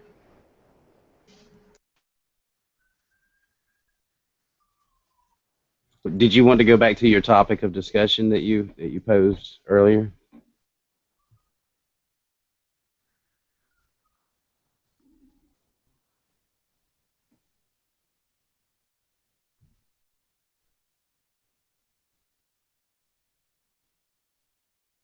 Nadia, you're muted.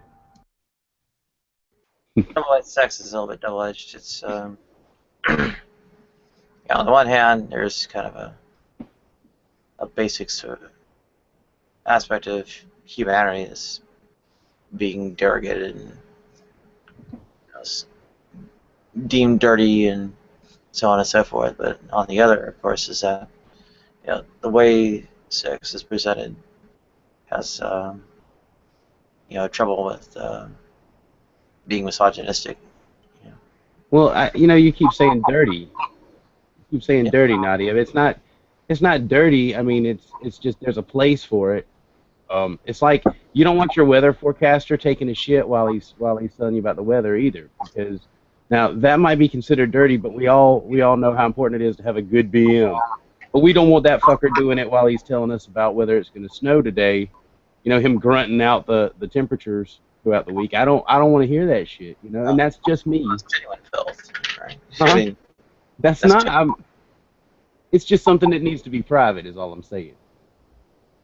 Yeah, I mean, So your sex is equivalent to genuine felt to feces. No, it was just an example I used. Let's say, I don't want him eating while he's trying to talk either, drooling shit all over his shirt and spitting all over the camera either while he's talking, because it's just not what people want to see. They're there to see the news. That's why I don't understand the topless news forecasters, weather forecasters that you were talking about. That just seems like a lame gimmick, and if that's kind of what you're wanting to see more of, it's a pretty cheap experience, Fuck the weather. I'm here to see some tits. That's, I don't know. I just don't think it has a place in front of everyone all the time. Trouble though is that it's a bare body, right?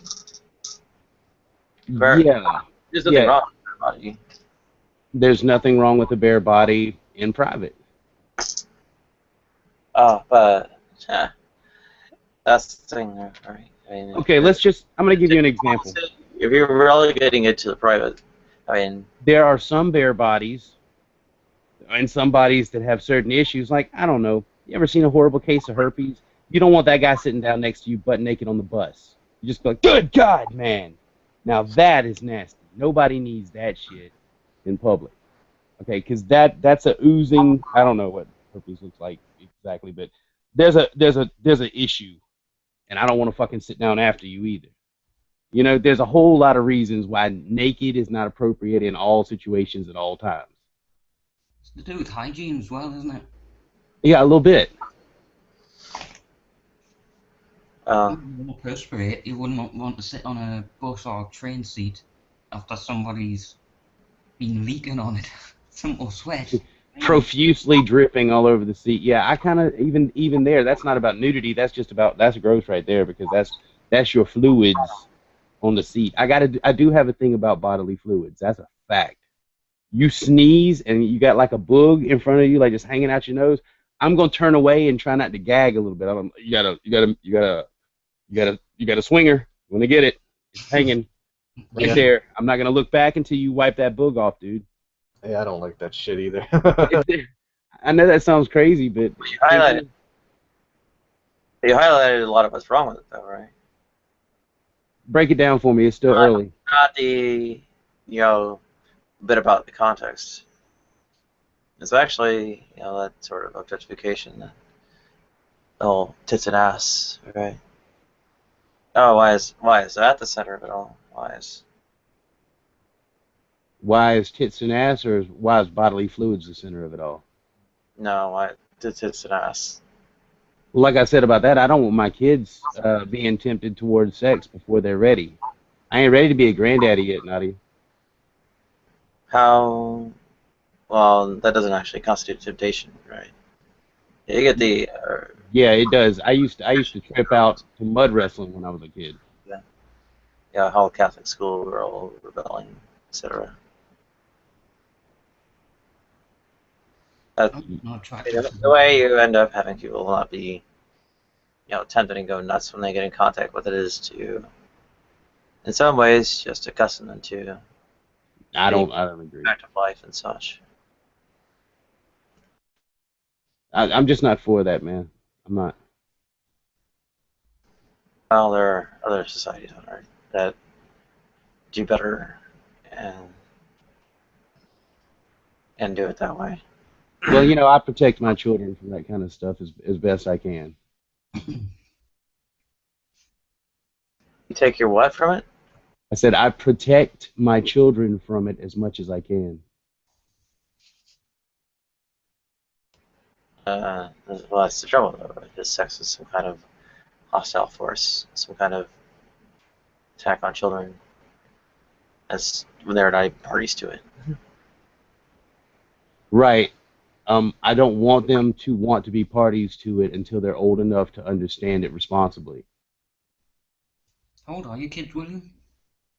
My oldest is 16. And how many kids do you have? Well, I've got number 4 on the way. I just found out the other day it's a boy. All right, congrats. Thank you. So it's all boys. I've got a small team. Right. Anybody reckon the usual hangout us? The guys will be in later. Don't think I said that right. Everybody's asleep. I'm here. Yes, I'm sorry. Almost everybody's asleep. There's like 4 of us in the room actually conscious. Can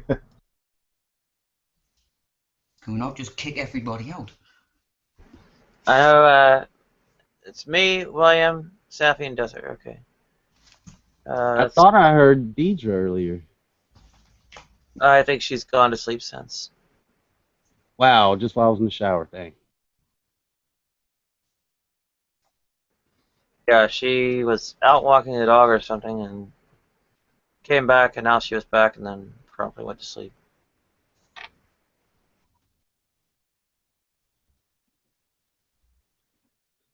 So,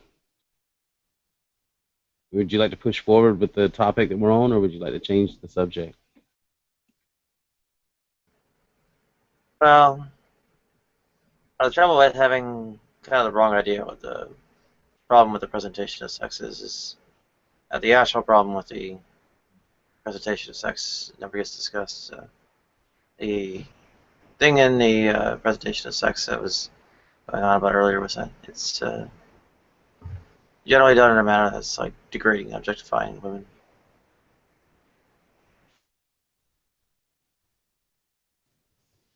Yeah, I have a problem with a lot of it because it belongs, like, that privilege should belong to the person that you marry. That privilege should belong to the person that you're trying to give a gift to, and you don't want to give a used, worn-out gift that everybody's already seen and is tired of seeing to somebody, because that's like giving them at this stage in their lives for their graduation and a 1996 IROC Camaro or some shit like that, you know, or something just that they're like, yeah, thanks, I appreciate it. It's not a bad looking vehicle, but everyone's already seen it. This has been drove to shit. It smells like someone else has used it. I just don't want it.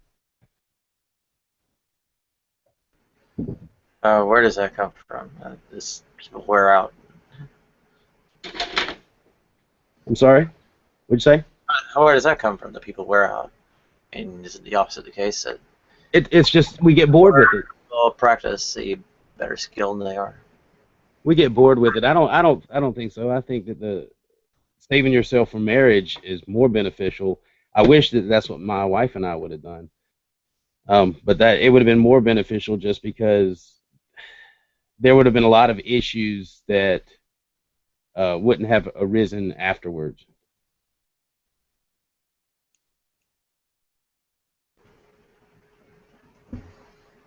I have no idea what you're talking about. Women tend to be extremely, and men too, tend to be extremely jealous over someone's sexual history.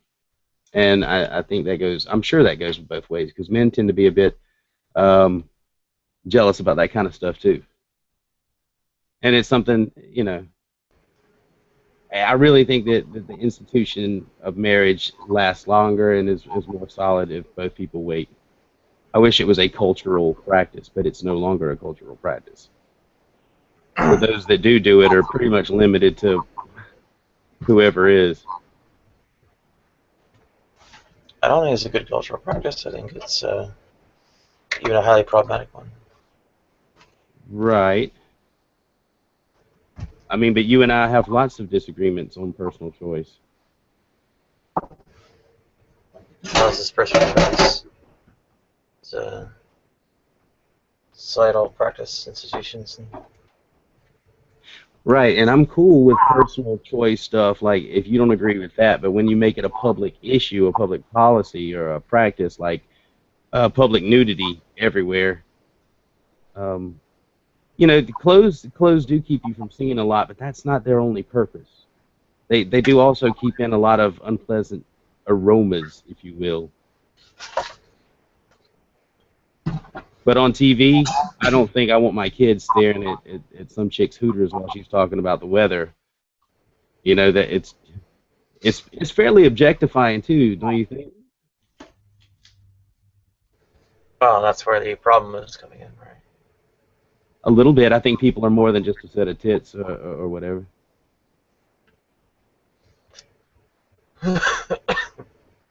sex and nudity and such are, great natural things, but as they're actually practiced in the areas that have open, societies about it, it has actually done in a rather misogynistic way.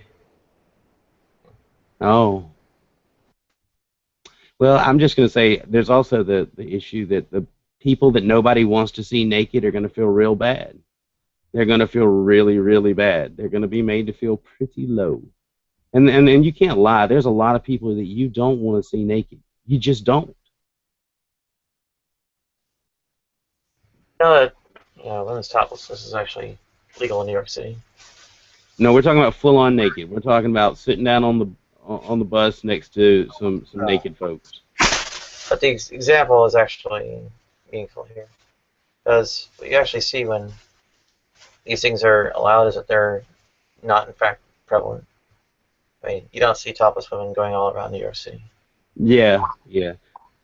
Plus, I mean, at that point, if you start giving up that much clothing, you're just not making it difficult on the sexual assaultist. You know, that guy who's practiced at his art. You know, he can rip clothes right off of a scared woman. You know, what's he going to do with no bra to fumble with? Not even for a second. I mean, it's just too easy. He's going to lose interest. I'm sorry, I'm just high. Okay, you will. That's the other. That's another issue with clothing and dress and such is treated as a license to sexual assault. Yes, it would be. It would make it look more permissive. Well, somebody dresses pretty. How's that? That should not be a license to sexual assault. Dressing pretty and whipping them tits out are two different things, Nadia. Somebody's saying, you shouldn't have worn that dress. That's not a good way to go about it, and something that needs to be, challenged in various ways. Yeah, and you should challenge that by having all women wear their tits out, because that's going to help that case a lot. That'll bring the rate down tremendously. Yeah, you can't tempt people but so much and expect them not to do something. Everybody has their limitations. There's probably people out there that have a real hard time not groping people with clothes on, but let them get around a bare tit. You don't get it, right? It's not about saying everyone should go topless or having nudity everywhere. It's challenging or otherwise not having the kind of exoticization of nudity, of the body, of, in particular, women's bodies, right? Even though, say, the bodies may be getting shown, say, in more permissive places like, I guess, Japan and Europe, right? The exoticization and fetishization and, kind of undue focus, emphasis, and whatnot on the woman's, sexual features, breasts, especially, are, the highly problematic. So they haven't really solved it, even though they're, at least bearing the skin. Nadia, you give me an idea, though. If this does become something that is practiced here in the United States, I'm going to make money off of it, because I want to be the first guy to make a line of men's clothing, men's pants, that have like a crotch flap where we can just, like wherever we are, we can just let the nuts hang. We can just, boom, just let them out. I mean, air them out for everybody. I know that'll be a happier world. I'm looking forward to that right now, actually. I'm going to design those, practice with them. $50 a pair. That's the thing, right? It's treating those genitals as so exoticized and fetishized and such that's problematic. We haven't seen them. They're great. Kinds of things can be great about the body, but why point to the genitals in particular?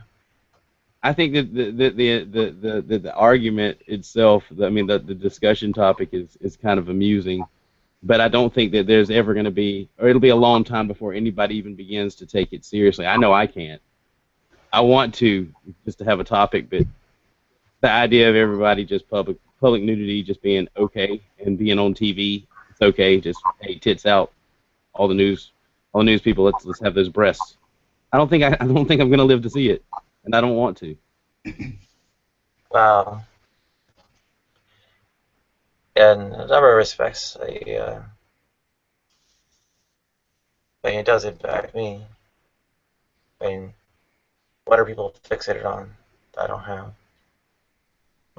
Breasts. Oh, they're not what, at least looking at myself, wounding me so much psychologically, but as far as maybe wounding me socially, I think hurting me a lot. Yeah, and in terms of course, the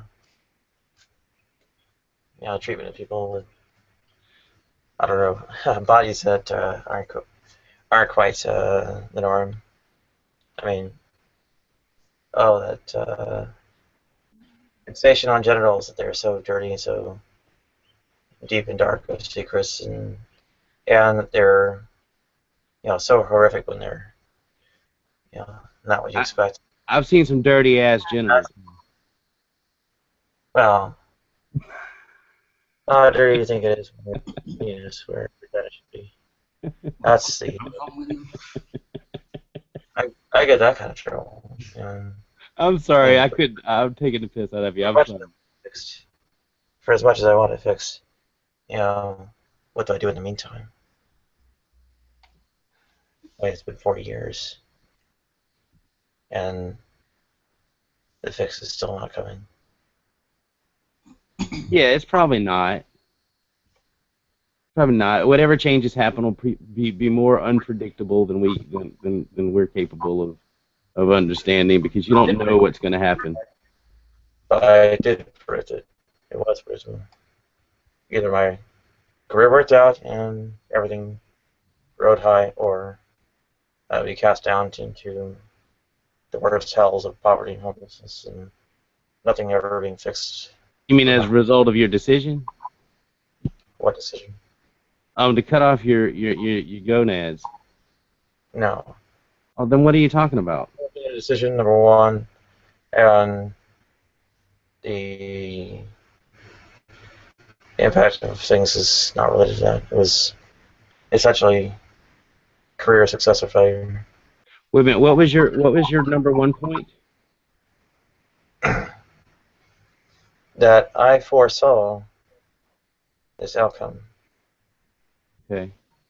20 years or more in advance. And I knew even before then that various kinds of illnesses could do me great harm.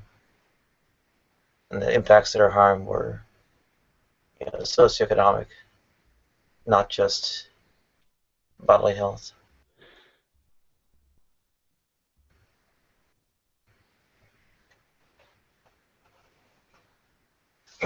But yet you went the direction you went.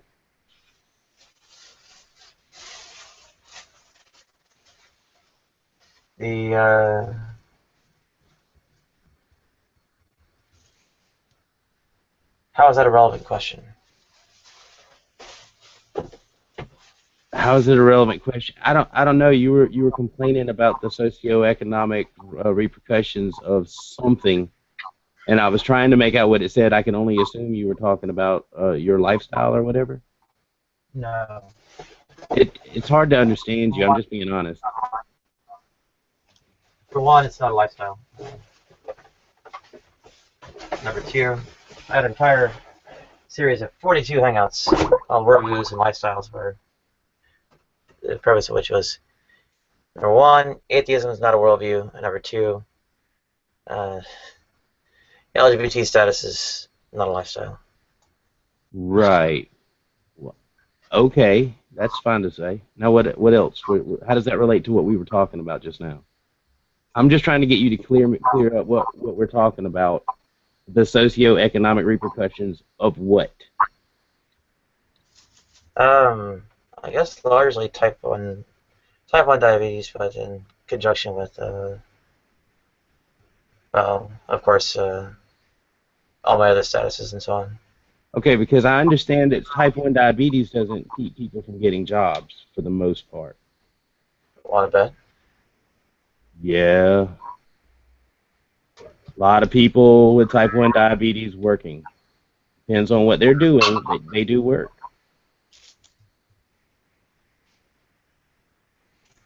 Well, of course, because it's not like, every individual is a, mix of this and that here and there.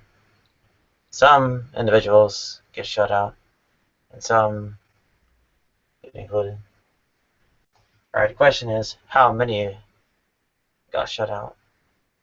All right. Like there are trans women who kept their careers and so on. Right. But the question is, who do you but hang on. The difference is, right, between what you're saying and so on. It's not one person will have a tougher time or so on and so forth. Rather that, some proportion of us, actually get through, and what proportion of us end up getting totally shut out, totally fucked over, totally no job, no money, nothing, right? Right. And the answer is, well, actually pretty high for both cases. I mean, the way type 1s die in the United States is essentially denial of healthcare. Yeah. Well, I know that in my state, it's a lot harder for someone that's transgendered to get a career than someone who has type 1 diabetes. Maybe that's just us rednecks here in the South. But I'm just telling you the way I see it. Oh, it's true. Yeah. So for me, that would be the moment. That would. Hang on. You realize what type 1 represents, right? Tell me. Well, chronic illness. Right. What kind of career do you have to have that you can be chronically ill? What kind of career do you have to? What kind of career do you have to have to? It's the same problem someone with multiple sclerosis has. Hang on. What kind of career do you actually have to actually survive with a chronic illness? Okay, do you want me to just tell you what you want to hear, or do you want me to tell you the truth? Because I'm trying to tell you that my wife has multiple sclerosis. That means chronic illness because it's an autoimmune disorder. And she has worked several jobs. She's also in school to get yet another job. And it's not about chronic illness. Okay, if someone's discriminating against you, Nadia, because you're transgender, that's wrong. But it's also expected. Yeah, that's why I was doing the shotgun approach. Save up a shitload of money and try to do it all at once. Except, of course, well, a little bit of illness, a little bit of vultures swooping in when I got ill, and bada bing, bada boom, money and all that disappear. So, when someone has a chronic illness, well, how do they keep from getting ill again? How do they get treated at all? How do they even slow it down? Where does that health insurance come from? Oh, you have to have a high-powered enough job for any of that to actually happen. And if your job isn't high-powered enough, you get sick and you lose it. But, okay, I'm saying that the reason that you can't get those things is because people are discriminating against your transgenderedness. Well, do you disagree? Now that my transness is more readily apparent, that is the case. Earlier in life, I hid it. Yeah, age is no friend of anybody. No secret survives time. That's kind of irrelevant. No, it's because the more direct something's in your face, the more people are going to discriminate against it if they don't approve of it. If you can somewhat hide it and they can kind of overlook it, then you're not a target. But the minute that it becomes an obvious thing and they're like, yeah, this is going to cause some issues in the office, people are going to notice, they're going to ask questions, there's going to be arguments and discussions that are going to be uncomfortable, I'm going to save myself the trouble and pass. You know, sorry, I know that you were counting on this job, but I can't have this. It's How too well do you much. think it goes over on a factory floor instead of an office? Do what? How well do you think it goes over on a factory line instead of an office? I don't know, probably a little easier. Really? Yeah, really. My I don't know about transgender, but you know, like very masculine lesbians, affectionately called bull dykes, they have no problem getting industrial jobs, warehouse jobs, factory jobs like that, and you know, it's an issue, but it's not quite the same issue. It's close though. I think I worked my way through college. Maybe enough time hasn't passed for that to be something that people are ready to deal with. Yeah, actually related to chronic illness, not the trans per se. Factories and so on fire you. You're 5 minutes late. Mm. You missed a day of work. Oh, of course you're gone. Not my wife's experience. Really? How many factories? What's that? How many factories she worked in? 3. 3. And, well, daylight due to illness and actually not fired on the spot. She's missed a lot of time. Whenever she has an exacerbation, she misses time, and it's kind of rough. They haven't always been good with her about it, but once they realized the legal ramifications of giving her a hard time, they backed off decisively. Didn't seem quite so worried about me. Well, woke up from the coma without a job. If you could get the job, Nadia, you could keep the job legally. Really? Yeah, if you know what you're doing. Don't be so sure. As long as you're not violating any policies you've signed agreement to. But if you contract your labor right off the bat with them, that's a good way to do it. If they try to write you up, make sure that you counter offer with them, because they're trying to get your signature and consent to their discipline. So I advise my wife always write a counter acceptance, a counter offer that you accept. Of course, is, yeah, full timers and so on. I'll have a little bit more protection. Those are pretty thin too. The reality is, especially for temps. Times are hard. The assignment ends. Well, you never really employed by them in the first place. Right. Temp agency. Yeah, I hate temp agencies. It's all their books, right? Because, yeah. It feels a little like slave labor. What? I said temp agencies feel like slave labor because they work they turn you over to whoever that works the crap out of you, and they get quite a chunk, and they didn't do a whole lot but like refer you to someone. I hate that shit, man. And then no, they're getting me. It's the cut that they're getting that makes my price so high, and then when I come on board or whatever, the company can shut me back to a lower amount. It's just they get to renegotiate stuff. It sucks. Well, who hires anyone full time anymore, though? They weren't doing it in the 90s. What's that? I said, who hires anyone full time anymore? They sure as hell were doing it in the 90s. Yeah, but they're doing it now. They're hiring people full time. Not as many as we should have, because of that stupid minimum wage hike that I just don't know. Huh? Minimum wage? My ass. Yeah, minimum wage hike was ridiculous. No, it didn't. It causes an inflation. It caused people to get laid off. It sucked.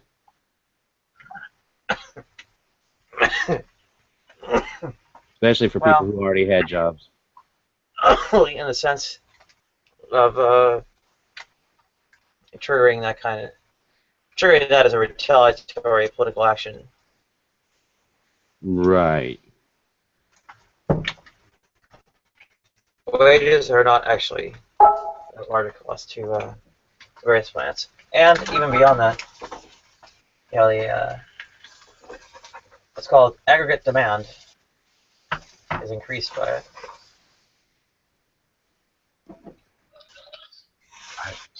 Jeez. I just have a problem with politics in the sense that poly means many and ticks are, you know, little bugs that get you. So, well, whatever. That's what politics are, you know, blood sucking. Anyways. Yeah, I think we were on a different level from that. Well, no, I mean, well, you know, politics are fucking, you know, what did they say? Politics are show business for ugly people. You know, and I mean, really, that's really what it is. I mean, you know, you know, I mean, you know, as you know, Nadia, well, you know, Nadia, I don't know that anybody else here, but you know that, you know, I'm kind of an anarchist, you know, in a certain sense. But, I mean, even if I was going to believe in politics, you know, like we need to have a government, whatever, but okay, well, that's fair enough, but I mean, I'm with this thing with where if we're going to have political parties where we theoretically, you know, elect people that represent our interest as people, and when these people go against our interests, like if you know, we elect somebody that says, "Oh, I'm going to do this and this and this and that for you," and people go, "Okay, well, hey, well, that's great. That's what I want. And yeah, I vote for you to represent me, you know, my interest, and et cetera, et cetera." I mean, as soon as that politician doesn't do that, I think they should be fucking hung in a public square. Now, if we had that, you know, if that was the case, it'd be hard to find a politician. Well, that would probably be true, but then if you did have politicians, then they would go like, okay, well, I got elected to represent these people, and you know, I got either I have one of two choices. I either represent the people that elected me and their interests, yeah, or I get strung up in a fucking village square, so to speak. You know. I like the way you're thinking right now, R1. Well, yeah, that's the right fucking way to think, because they should be afraid of us. Yeah, they should fucking be. It's like now, but what the fuck do we have now? It's like politicians they get elected, they tell the people, oh, hey, look, I'm gonna do this, I'm gonna represent you, I'm gonna do this, and they get into office and they fucking they do the opposite of that shit, and then nothing that people can do about that. And I'm against that. I'm like, no, you get elected and you represent the people that, you know, elected you, and they have a certain interest, you know, whatever. It's kind of local, whatever. But as soon as you don't do that, I mean, you're a traitor. You're like, I mean, you're a traitor. You're a traitor to the people that fucking elected you. And I'm saying, what I'm saying when it would, you know, like that's a worse crime than some fucking pedophile or whatever, because yes, right. I'm not saying a pedophile is a good thing or whatever. No, wait, before you jump on me on that, I'm not saying that, you know, somebody that's a pedophile shouldn't be convicted and whatever. Right. But the pedophile affects maybe 1 or 2 lives, depending on, you know, how many children he did. But a politician, when they get elected, they have their influences on thousands, sometimes millions of people's lives. Agreed. Right? Not 1 or 2 or 3 people. Hello. You know what I'm saying?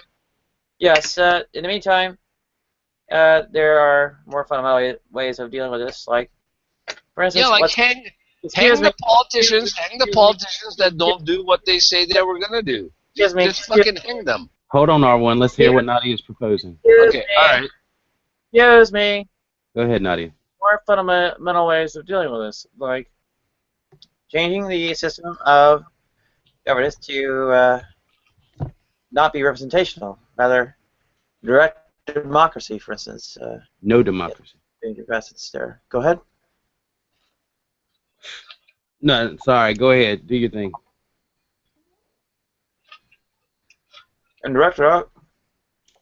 Indirect democracy, right?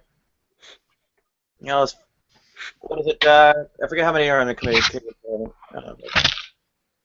Yeah, instead of the few hundred. Excuse me. Excuse me. Instead of those few hundred votes in Parliament or whatever, you have well, how many in Canada again? 25 million, something like that. Well, a Parliament of 25 million, every citizen. Okay, but okay, look, Nadia, that doesn't matter. Look, I'm just gonna tell you this one thing. Okay, like you, all I'm saying is, look, if like you, well, you know my point of view about politics and everything else. I'm generally an anarchist, but I know people are not really ready for the ideology of anarchism, obviously. So people, are generally children. They want government, like they need somebody Big to brother. be their daddy. Okay, so that's fine. Okay, I understand that, and I am well aware of that. However, what I'm saying is, then if we're going to have this system of quote-unquote government, my point is that, okay, let's say in my district or whatever, in my community, somebody's running for quote-unquote government, and in our community we want certain things in our community, and this so-called politician, he says, yeah, I'm on your side. Yes, I want this and I want that. Yes, and if you elect me, I will represent your wants, your needs, whatever the fuck they are. When I get into government, that's what I'm going to do. Okay, so that's fine. Not a problem.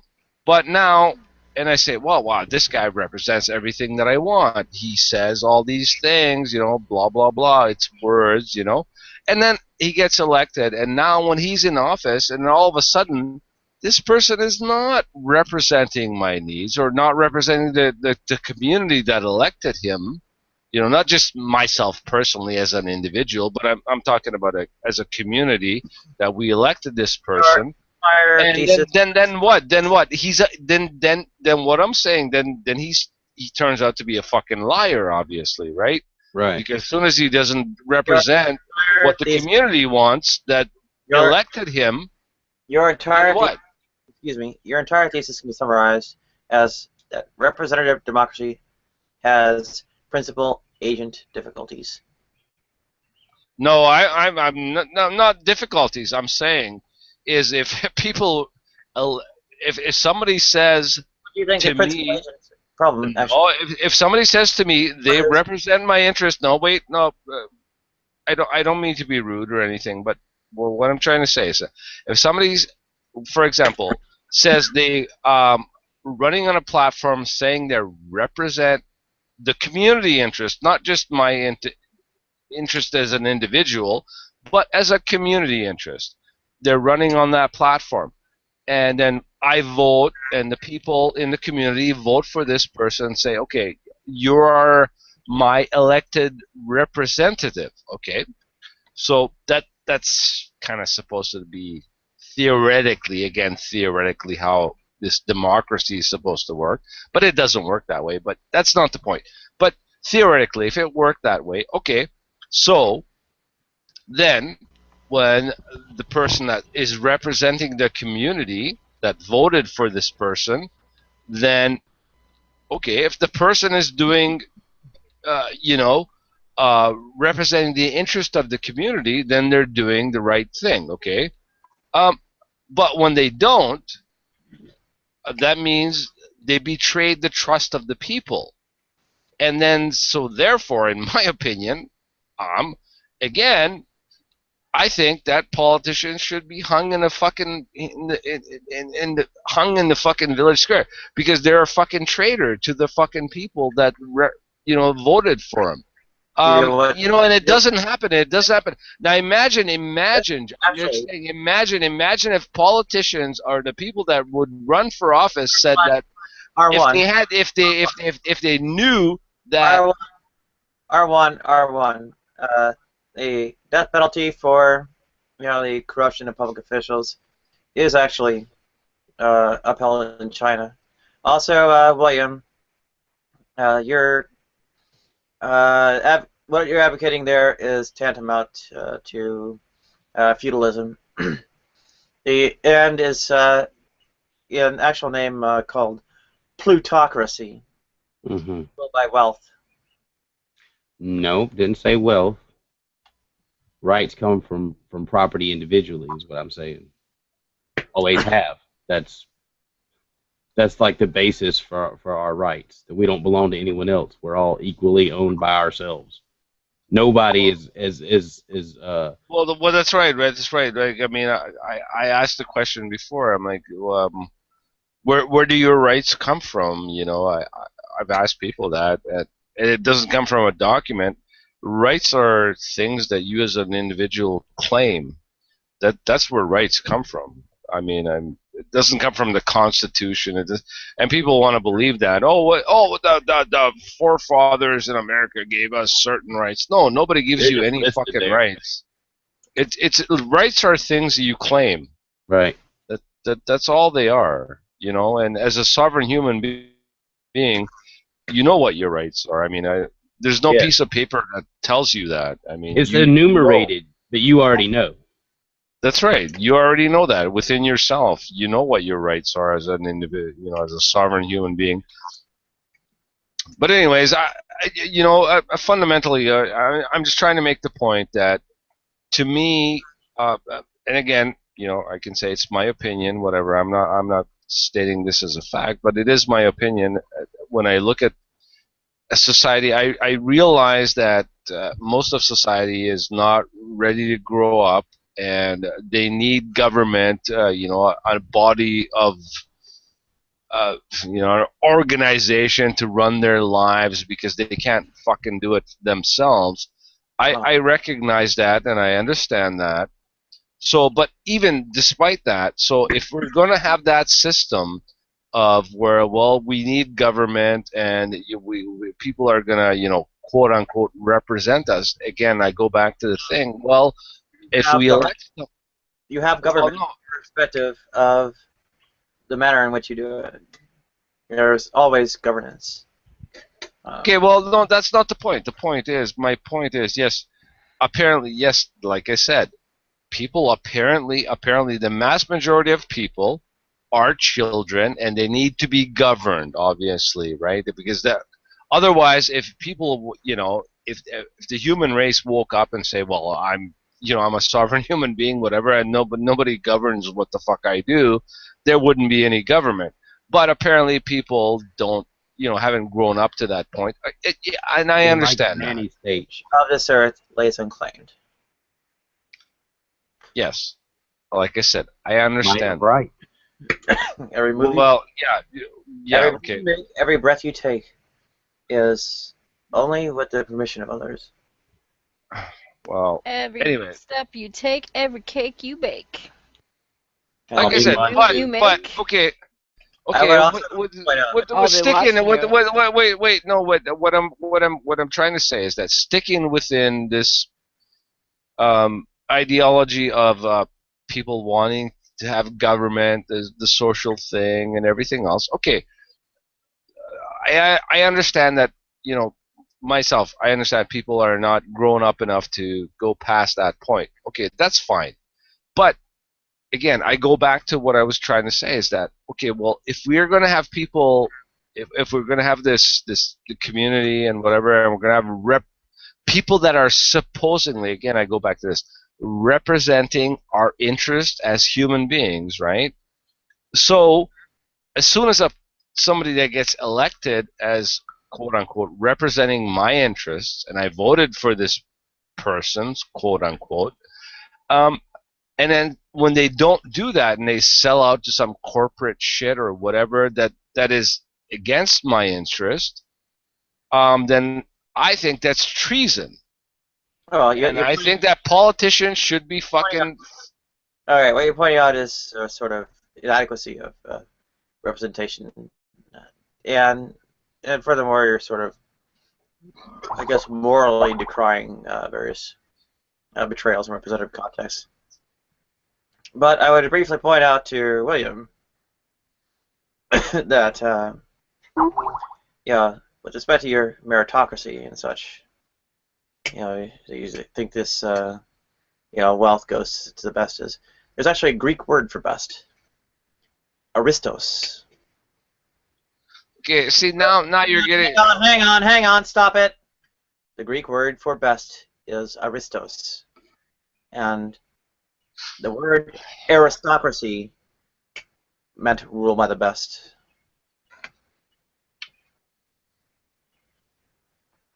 Okay, here's the thing: is like now I guess now you're getting into to terminology, whatever, like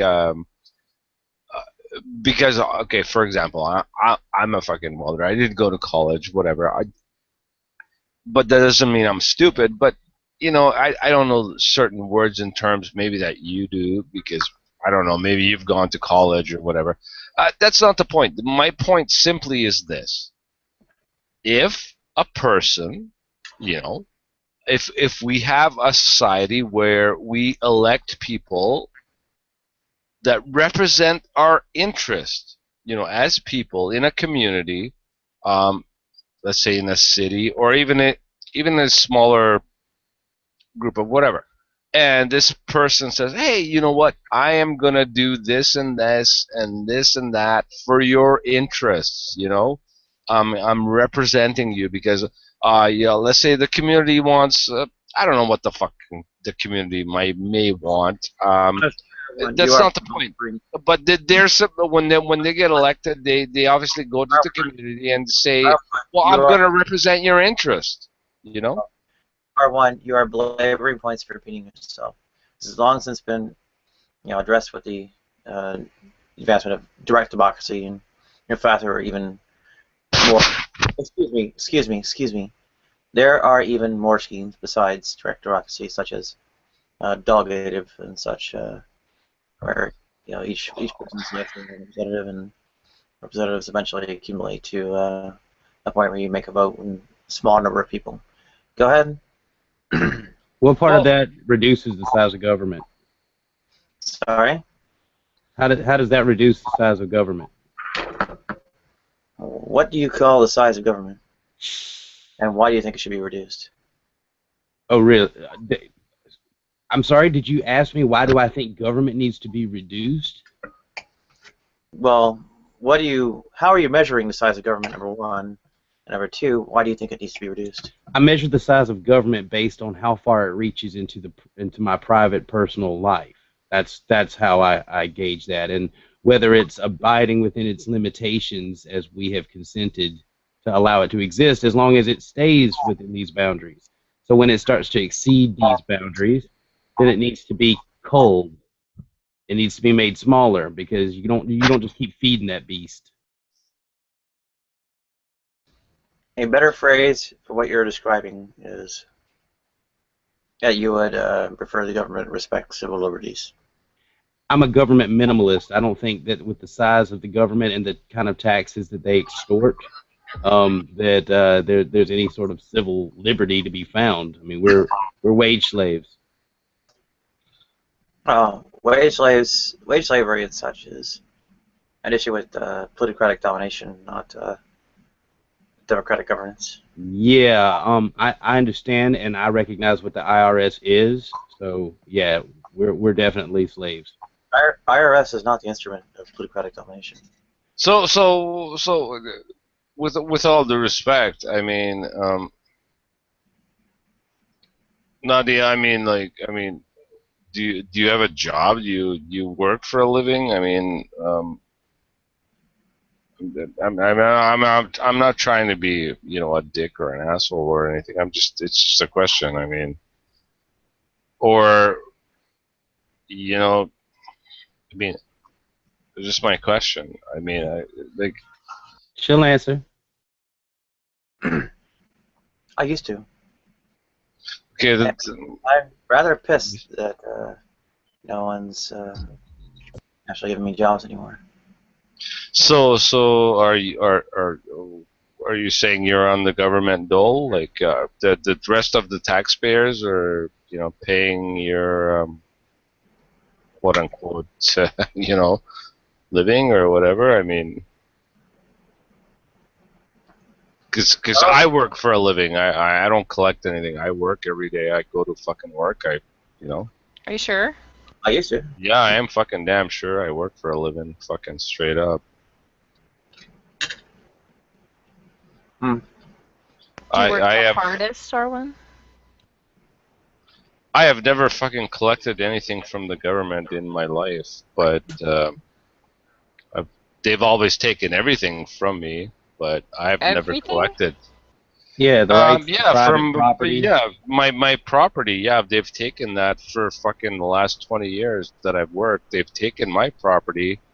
I've never collected really anything from the fucking government, so whatever. But I think all you libertarians and what? I'm not should be all She's shipped. talking to me. I'm a libertarian. Both of you guys should be all shipped to an island and see if you can make society work. Just to see. We have. Okay, well that's good. Yeah, you want people to steal my fucking property and give it to somebody else. Oh, that's good, right? Oh, all you I'm not a fucking libertarian, first of all. That's right. You're an anarchist. Yeah, I am fucking. You want anarchy? Yeah, go to Somalia. Which is what's mine is mine. No, that's not. Look, no. You see now you're being kind of being a little bit dishonest if you understand. Immigrate to Somalia. I mean, it's all simple for you. No, you guys are both being a bit dishonest. You know, anarchy doesn't mean, oh, what's mine is mine. I want anarchy because I'm fucking selfish or whatever. That's just a ridiculous argument. No. What anarchy means is voluntarism, okay? It doesn't mean that what's mine is mine. Right now, on your own, do you volunteer for an organization or anything? Or do you just work and go home, hang out?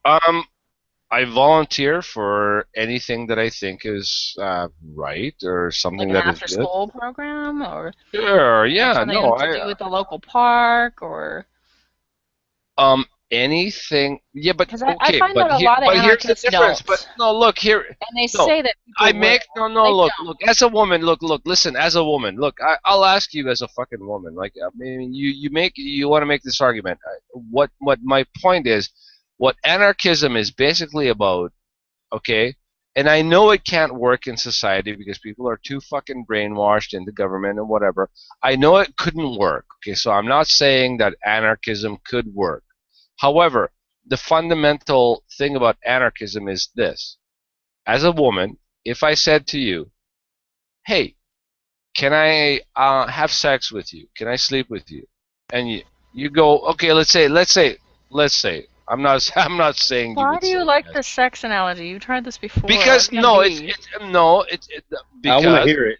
Because it's important in this way. Okay, if I ask you, can I sleep with you? Can I have sex with you? And you say yes. Okay, so now, okay, nothing wrong has happened because you and I, as consensual adults, well, we did what we did. Whatever. There's not an issue. Okay, whatever.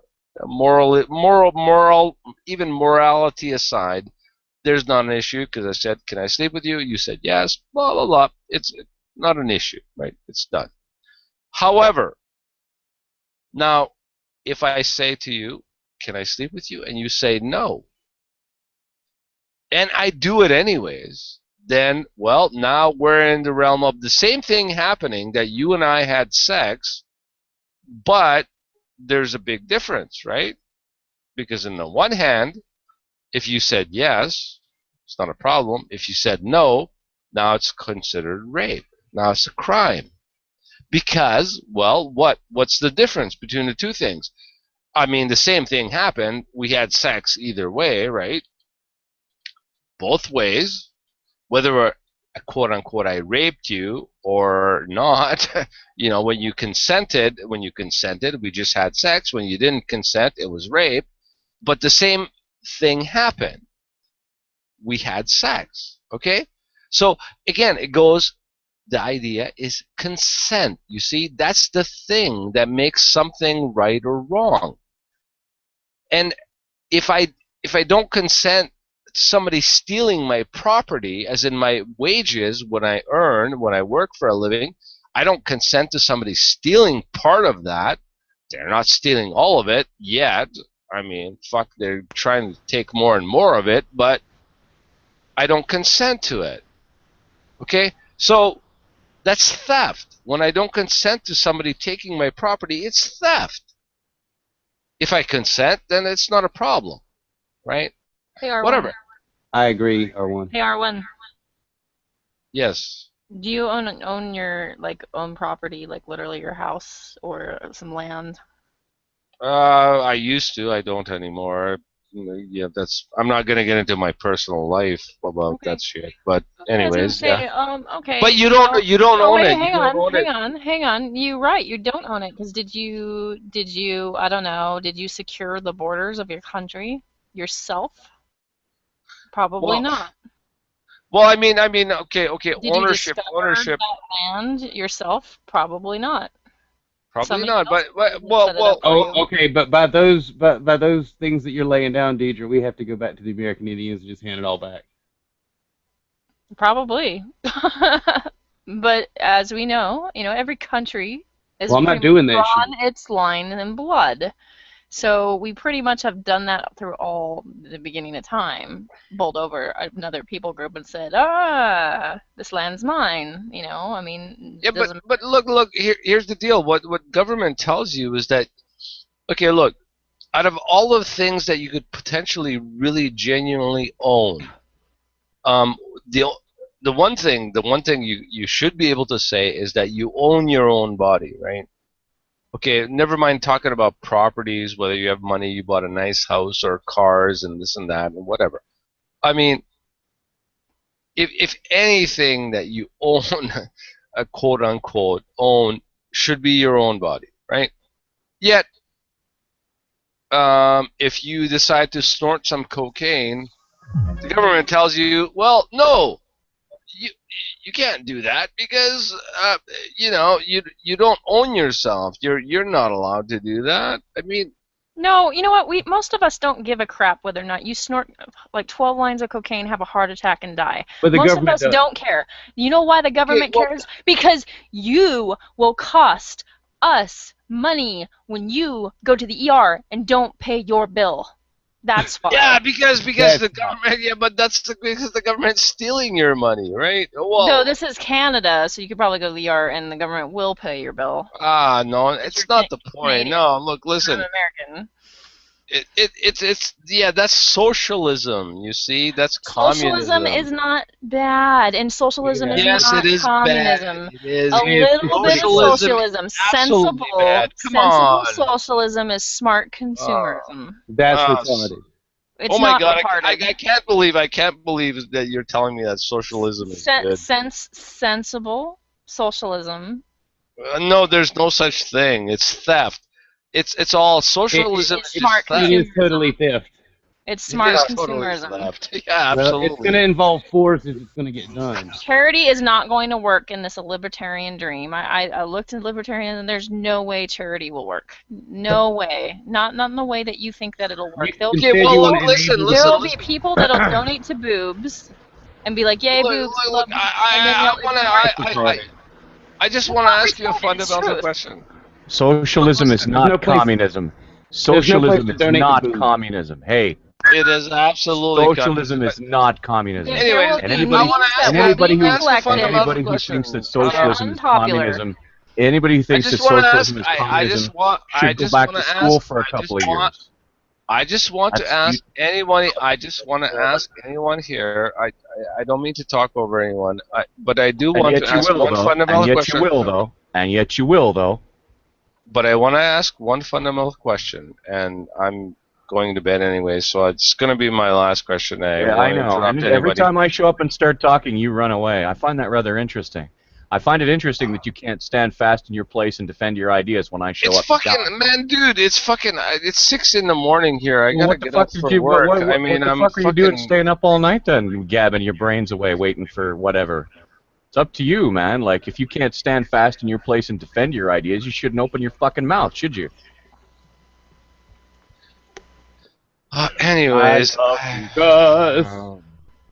anyways, I'm not even gonna respond. I find it very interesting that every time I show up, you run away. Isn't that rather interesting? Isn't that maybe because every time you know what? I don't. You know what? With all due respect, yeah, I know all about it. I know all about it. Every time I show up, you run away. You'll beat up on Deidre until the cows come home, but every time I show up, you fuck off. Well, anyways, since I can't even finish a sentence. Oh no! Oh no! And, yeah.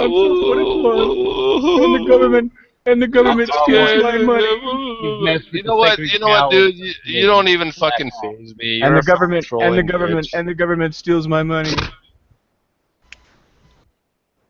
Well, yeah, the government does steal your fucking money. And the government fucking steals retard. my money. I'm on I roads. about infrastructure. I want to hear about the military. The government steals my money. I don't want to hear about that stuff that makes sense. I don't want to hear about education. The government steals my money. We don't need education. The government steals my money. R1, come on. We've heard this over and over again. Oh man, you guys need to get a fucking real clue about reality, but that's okay. I'm not here to give it to you. I mean, obviously, you guys are stuck in your way, and that's cool. And yet that never stops you from trying. Well, you know what? I always hope that, some of the things I bring up that will make people think. What you mean, like the anti-Semitic? You mean like the anti-Semitic stuff? Is that going to make people think? Well, yeah. I mean, yeah. I like to fucking hope so. I mean, goddamn. I mean, like, if anybody fucking here goes, oh, well, the Jews don't run Hollywood. I mean, if you think that's not true, you're a complete fucking moron. I mean, that's pretty fucking. Well, obvious. if I'm a complete moron, sweetheart, I'm not the only one here who's a moron. Well, you're probably a fucking Jew, so go fuck yourself. But anyway, you're probably a stupid. You're probably an idiot, friggin' prairie redneck, so you can fuck yourself right afterwards. It's alright. I don't take nothing personally. You can I don't take nothing personally. One, I don't appreciate. This is where the buck stops with me. You don't say remarks like that towards any group of people in this hangout. Oh, you don't say that. Yeah, well, the Jews run your fucking life, so don't say anything bad about them. Is it really painful to be that stupid? Yeah, I mean, honestly. Oh, there he goes. He's gone. Yeah, I totally separated with R1 when he went down that road. Seriously, jeez. I didn't do it this time. That was Armin. Oh, Armin, did you boot him? Right on. Oh, yeah. No, I don't. Like, you're not allowed. That's against terms of service. Yeah, that could get Nadia in trouble, right? Yeah, you can't have that ripping and running through the place. That's unacceptable. Okay, I can take down my Yentl and fiddler on the roof and Jewish Star now. Those were some bold accusations. I can take them all down now, right? I can go back to Calvin and Hobbes. I didn't know I was a Jew. I wonder. I'm not even a Jew. I just like Jewish people, okay? Well, apparently I'm a Jew. I didn't know I was a Jew. It's not easy being a Jew, you know. I'm of Irish descent, so another semi beaten down people group, but not too bad. Not too bad. Yes, there's one way to tell if you're a Jew, dude. Well, no, not really, because I came from a generation where everybody had that done to them. Well, maybe he's right. Maybe he's right. Well, you just don't know it. Then that would mean all the black guys I knew that had it done, they're Jews too. That's right. Uh-oh.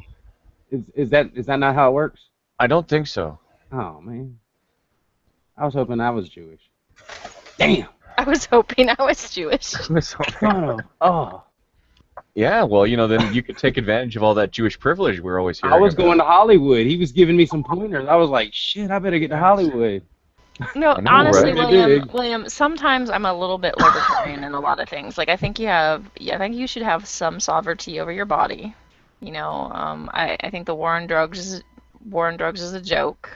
You know, but I do think a little bit of socialism goes a long way. Like, if you want to consider infrastructure and the roads socialism, you know. I support your right to say that anytime you want to.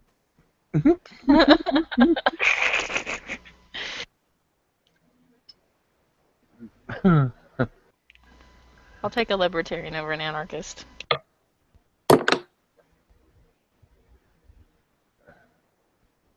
What about Medicaid? What Well, about that's- Medicaid? That's clearly a Jewish plot. Why am I not dead yet? I don't know. Do I need to put my flag up again? Socialism is an inefficient way to kill people, I guess. It takes a little longer than some of the right. traditional methods.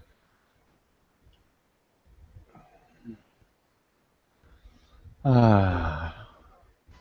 William, So why am I disappointing. not dead yet? So this is like the third time R1's used the sex metaphor. I just want to point that out. But doesn't he just normally sort of show up and say we're all fucked? He usually talks about consent and rape. Oh yeah, It's like the third time at least. I've Because seen. I don't consent to have my money taken. Okay, leave the country. Well, fuck you. All right, well, you know. Okay. The thing is, I mean, we're part of a society. We're not an island. No man's an island, right? So unless you want to be Jungle Man on your own, I mean. Jungle Man. Well, Survival Man. the fact is that except with the possible exception of a number of very small islands in the South Pacific, there is no land on the planet that is not claimed by someone or something. You Well, it'd can't. be kind of good if like we could drop R1 on an island. Yeah, but like I said, there's no. But you were going to drop me over there with him. That's right, because I figured the libertarians and the anarchists can kind of like duke it out. Here's the socialist talking about rounding people up. Oh, there we go. You hater. The minute I said I wasn't going to pay my taxes, the socialist said I got to go to the island. Can I bring my goat? Can you bring your goat? Yes, you absolutely can bring your goat. Come on, Thelma, come with me. Come on, Thelma. We going to the island, Thelma. Where your purdy stuff? Where your purdy stuff?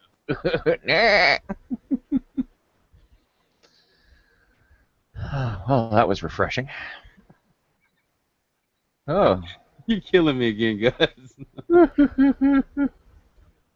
Well, it's funny, because the last 3 times I've shown up when R1's been here, he's been like, well, I'm going to go now. It's late.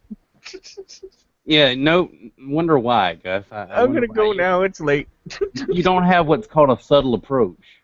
No. Is that for really? Because I thought I was all about the subtlety. Yeah. Gus, you're supposed to have your lasers on stun. Am I? He's He's already fucking stunned. What do you want me to do? You had him on vaporized, dude. Yeah, of course I had it on friggin' disrupt, man. I mean, he was already on stun. You can't stun somebody that's already stunned. Yeah, but you send him from like some sort of like almost logical, rational argument to Jews, conspiracy, and further. I don't even. Well, I believe he called you a Jew. So yeah, he called me a Jew. That was pretty funny, actually. Yeah, I know he was a Jew. You somehow amped him beyond his ability to kind of contain. See, even though my screen name is Gus Belanger, I'm actually Moishe Hovenstein. Yeah, and I just want to say, Papa, can you hear me? My question is, So, is the other side running away really a victory in these contexts? Yes. Really? Yes. No, it's not a victory, but Gus sure does get a nice laugh to start his day. Well, not only that, but as first of all, as Ermine said, she kicked him. I didn't make him run away. Not this time. First of all. Second of all, the reason that she kicked him was to help protect you. Because when this guy starts talking about Jews and the Holocaust and stuff, he's spewing hate, and that's violating your terms of service. Did he say he hated Jews? He also talked about Nadia's weight, and also brought up unemployment again. Like, these are, you know, pretty sensitive topics. I didn't hear him say that. Those are against terms of service. As much as I think they're disgusting, like, I'm just going to take you can't say stuff like that here and have it be accepted. Just can't. You can't talk about unemployment?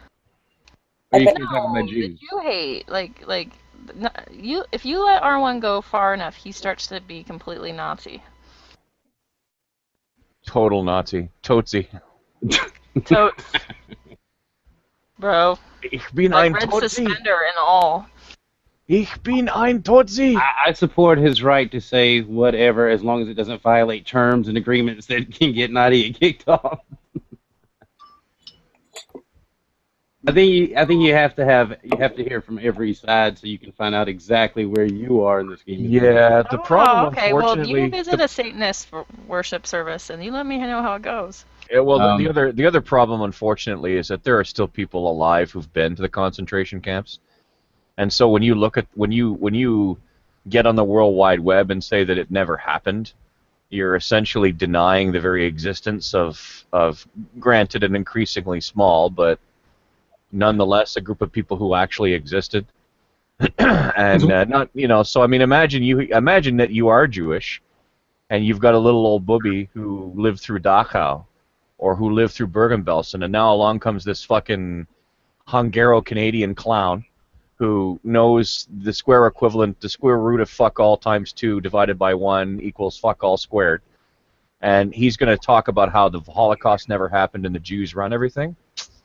Yeah, I'm sorry. I don't. Somehow, I think that the perspective would be a little different. Because what is the likelihood that during that time period, those weird little number tattoos were popular? Yeah. That's right. What do you take that as? What did you get on your arm, Klaus, to look cool? Well, I got a series of numbers. Look at this. Yeah, you're right. What's the chance that the number tattoos Dude, are it's popular? all a conspiracy, yo. I like that. That's like, I mean, we thought the barcode thing would really catch on over here, the barcode tattoos, but after a while people are like, yeah, this is stupid. Why are we doing They're not barcodes, it's expressionist painting. I don't understand. Next week's at 666. It's a digital waterfall. It's a digital waterfall, yeah. 010110. Not to mention the fact that we also know that part of the reason that, for instance, that Hitler was able to come to power, and in places like Rwanda, where the Hutus were able to slaughter the Tutsis, I think I got that the right direction, was that for the longest time people were allowed to vomit pure hatred in speeches about them without being checked at all, and then eventually, it led to incitement. So we know that hate speech can lead to some serious consequences if not checked. And besides, as far as absolute freedom of speech, we put limits on freedom of speech all the time. I can't slander you. I can't libel you. I can't malign your character. I can't walk downtown in your town and stick posters up on public places that say that you're a diddler. I'm not allowed to do that. You can if you have evidence to support it. Actually, in some cases, you can't even do it then. And the reason for that has something to do with the fact that a private citizen is not a one-man tribunal. Ah.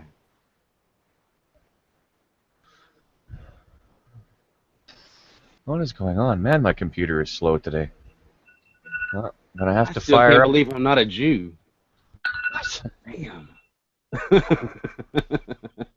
want some of that privilege. Well, you're. It's never too late to convert. I'll get the scissors. No, I don't want it that bad. I don't think so.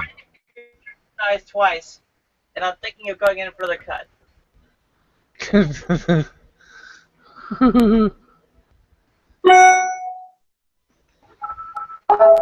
Correct. Try again. Jesus, there's a lot of tones around here. Come on, Malware, get out of the den. Oh, man. I'm thinking Aramin's pretty badass. Well, she always has been, so what are you going to do, right? You haven't seen her cooking show? Amazing. Oh, I totally have. It's Cooking with Aramin. Hey, yes. Chop, chop, chop, chop, chop. These are my cupboards. Chop, chop, chop, chop, chop, chop, chop.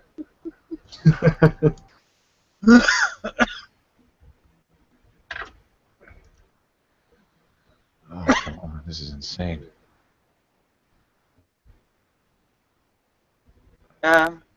Yeah, well, there's, I don't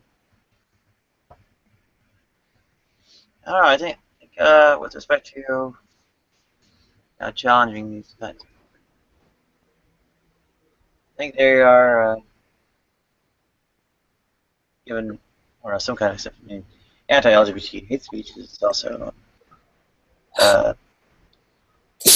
by the letter of the agreement against insurance service. But challenging that in my channel is not really seeing the situation.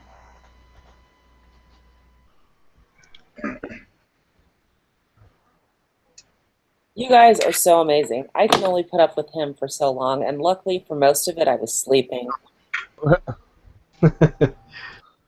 We don't blame him. And we hear, oh, hell no. Oh, hell no, bam. We hear the boot just. Wow, it's like. What does Italy look like? It looks like the boot.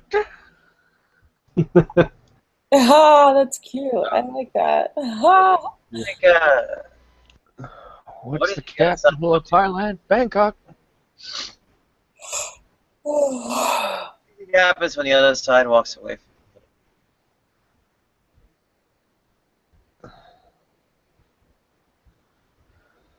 Oh, man. Where have all the cowboys gone? What's that? That's hilarious. You guys are funny this morning. I'm sorry. I should go to bed. I said you were like, where have? And I was like, all the cowboys gone? It's lyrics. Anyway.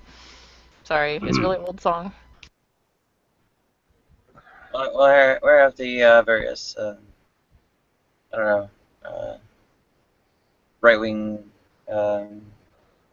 anti-LGBT Christians gone? Right-wing anti-what to pussies? What did you say? Right-wing anti-LGBT Christians gone. Say anti-right-wing what to pussies, William? I didn't know what the fuck you said. Right-wing anti-LGBT Christians.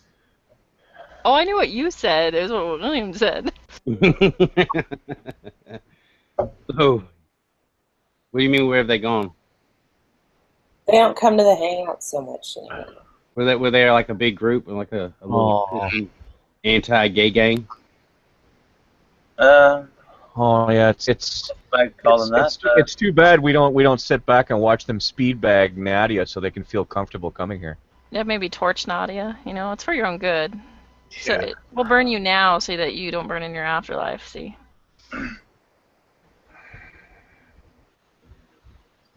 Oh, there's having them spray their hate securely in someone else's channel.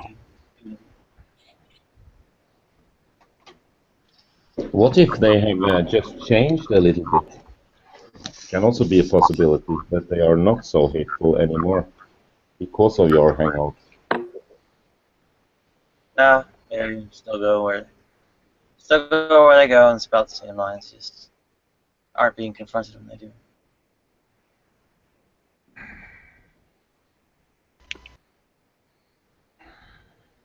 I think sometimes it depends on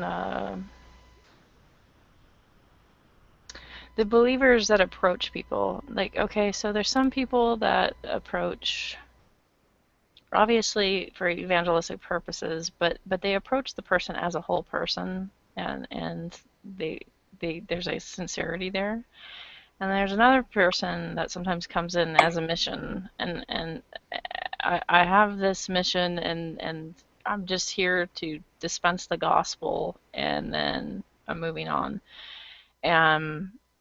I don't know. I think the secondary person you're not going to really be able to talk to except use them as sort of a talking post to sort of talk to for other viewers. And then the other person might engage back and forth. So I don't know. I don't know. I mean, I understand why you want them in, because then you can reel them in and then sit there and talk for a while, and there's a visible dialogue. But when they're outright abusive or pretty darn close to saying the, bundle of sticks word, and stuff like that, like, how much is enough? Like, how long do you let them kick you in the teeth?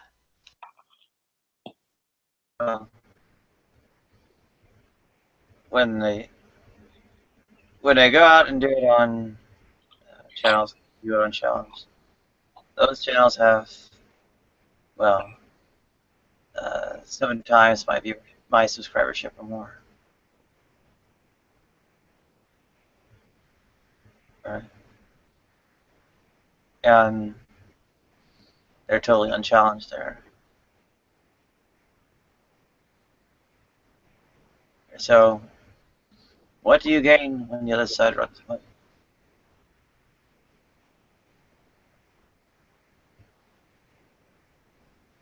Might want to rethink scaring them off.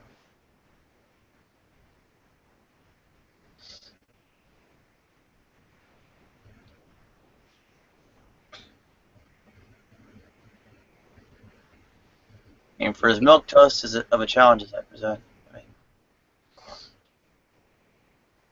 Keeping them engaged is, pretty critical. So that there's at least still some kind of challenge.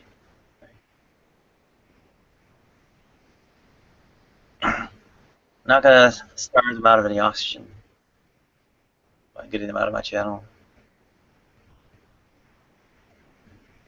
Oh gosh, I'm gonna have to delete this. You're gonna have to delete this, I mean?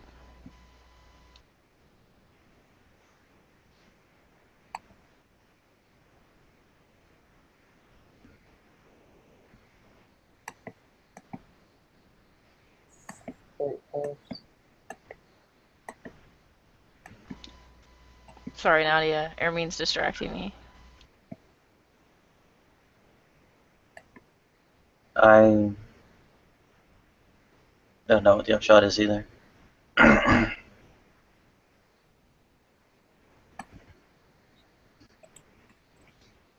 Is it against YouTube's terms of service to take on these kinds of, I don't know, bigotry and hate speech?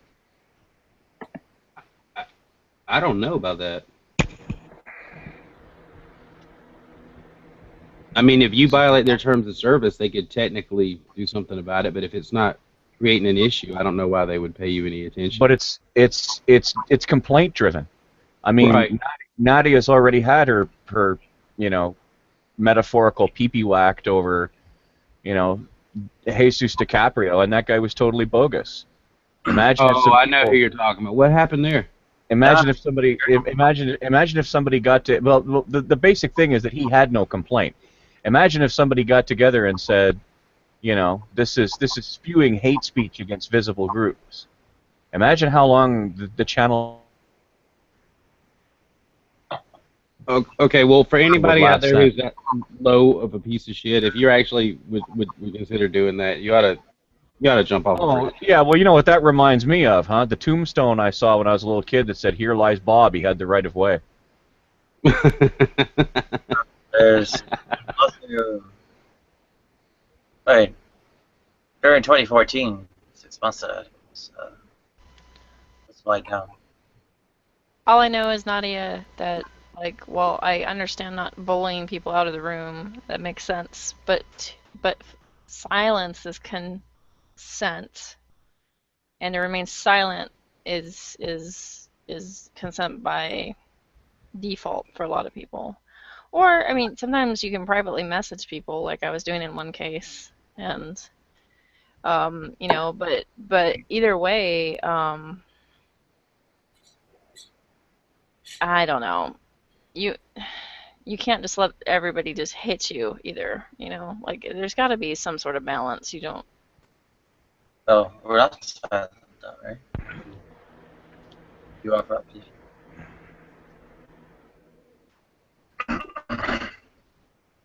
Question is, does it matter really?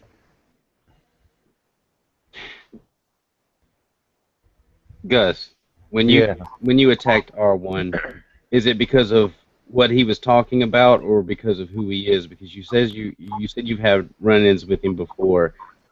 Is it his topics that he pushes? Or, I mean, well, we are our philosophies, right? Our philosophies are we. Yeah, does he do the Jewish thing every time? Is what I'm saying. Almost every time. Just about every time, yeah. I mean, it starts off with taxes or theft. That's usually the thing that sets him off.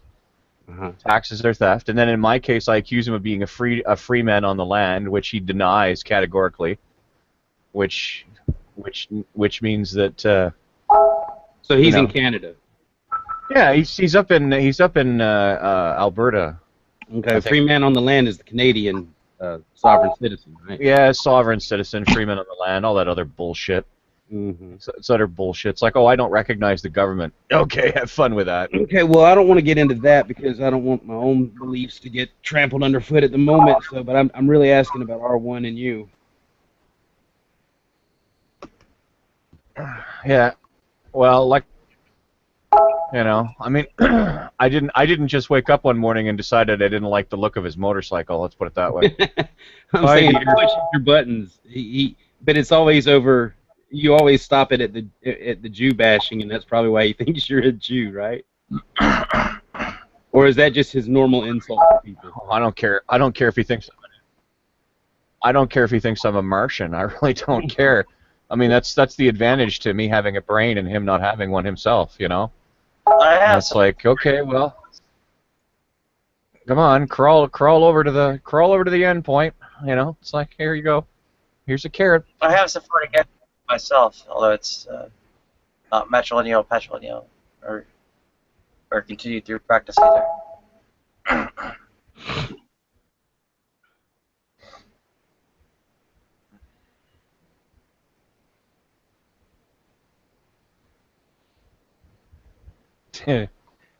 He speaks theology as he speaks theology.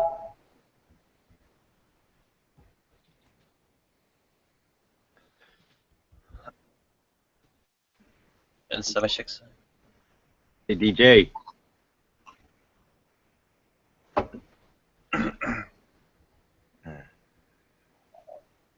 Welcome, DJ. You know he had to change his pick because of all the attention he was getting.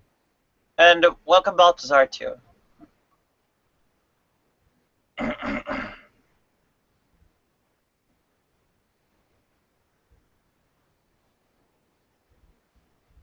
Well, clicking getting away. That's not good.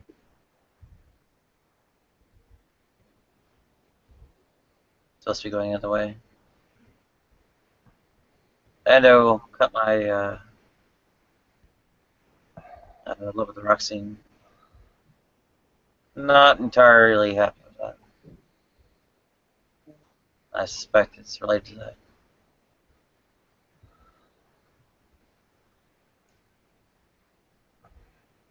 BMI is already enough over the top as it is.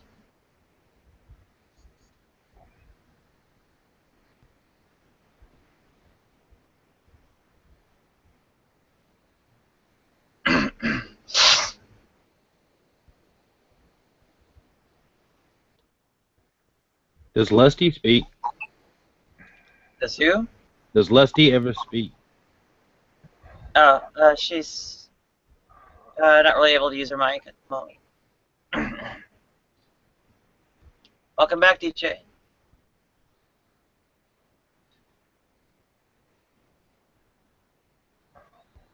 Yeah. Hi there. Hey, Nadia. Heard more along the lines of Anofka.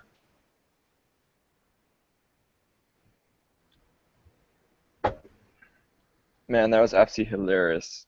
Gus just laid into that guy and just slayed him. How the hell do we know he ran away so fast? Or excuse me, Ermin gave him the hoof. Ermin gave him the I was ground. hoping Ermin wouldn't boot him. I was like, oh, this is but he it. was starting Ermin's to get- gonna boot him. As soon as but she he was said to starting to him, get- look here, listen here. And then I was like, oh, this is the stern voice of Ermin. Better beware. That wasn't like a warning either. That was like you just went too far. You're done. Yep, that's right. Yeah, No, I just that was brilliant, Ermin. often does that. I don't, warnings or not. I'm just telling him why I'm doing it. You're done. Like, that just sickens me. Bad. She's just bad. I don't know. I think it's a little bit amusing to get him to tentatively commit to converting to Judaism. Yeah, it's nice. Do your little Havana, do that dance. That's hilarious. I had a whole plan to get him circumcised, take him back to Brooklyn, have him live off of bagels with lox, and do the Aliyah to Israel and everything. Yeah, I'm sure he's just gonna line up behind all of that. Yeah. There was one point where he was like, yeah, sure, I'll go along. And then the next few times he was a bit more resistant.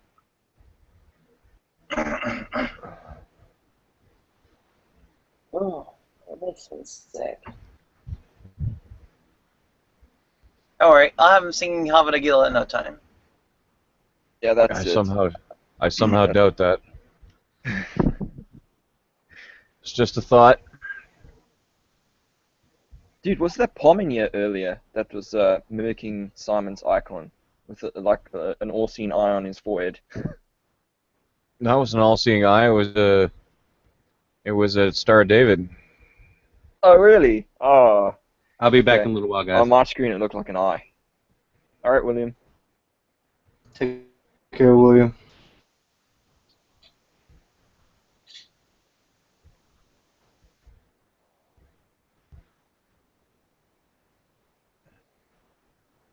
See, now it just gets boring now because Arwan's not here. There's no one to stir the shit. He is a shit starter, which is kind of fun at times.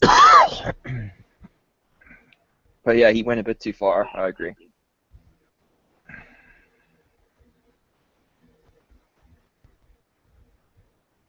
Especially when he was picking on poor Deirdre, and then of course he started on with all due respect, of course. Right, right. All due respect. Oh no, that. Oh, I hate that phrase anymore.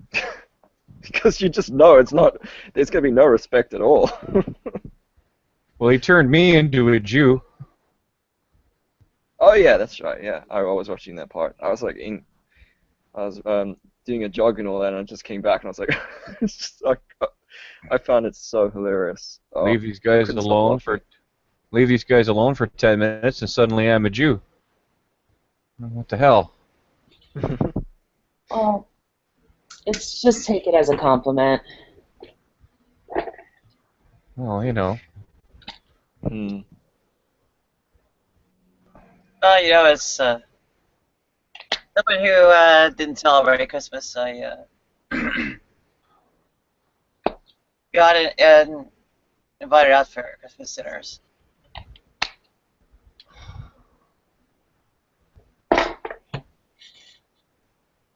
Where did you get invited out, Nadia? Well, generally Chinese restaurants. Oh, that's nice. I love Chinese. Yep. I love any sort of takeaway that's Oriental. Well, Chinese restaurants on Christmas. That's seemingly the tradition. And the term is no longer Oriental. That's acceptable. It is Asian. So you say it one more time, DJ. No, just kidding. I'm sorry, I grew up in South Africa. Oriental was all we said. So. Oh, interesting. Yeah, we do Oriental rugs, but we do Asian everything else.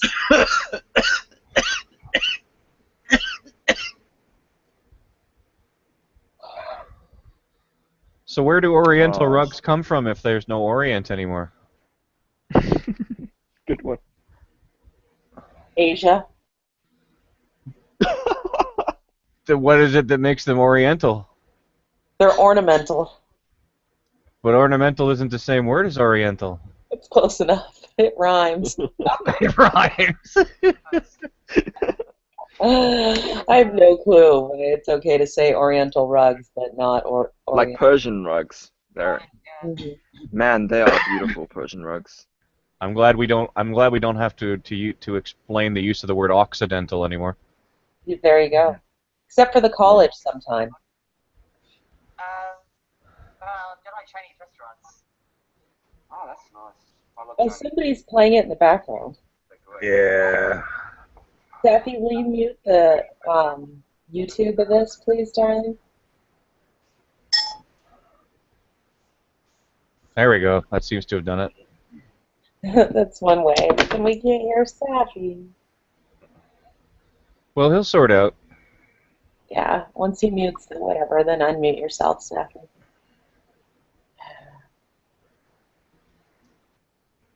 That's just hilarious. R1 is too much. Oh, yeah.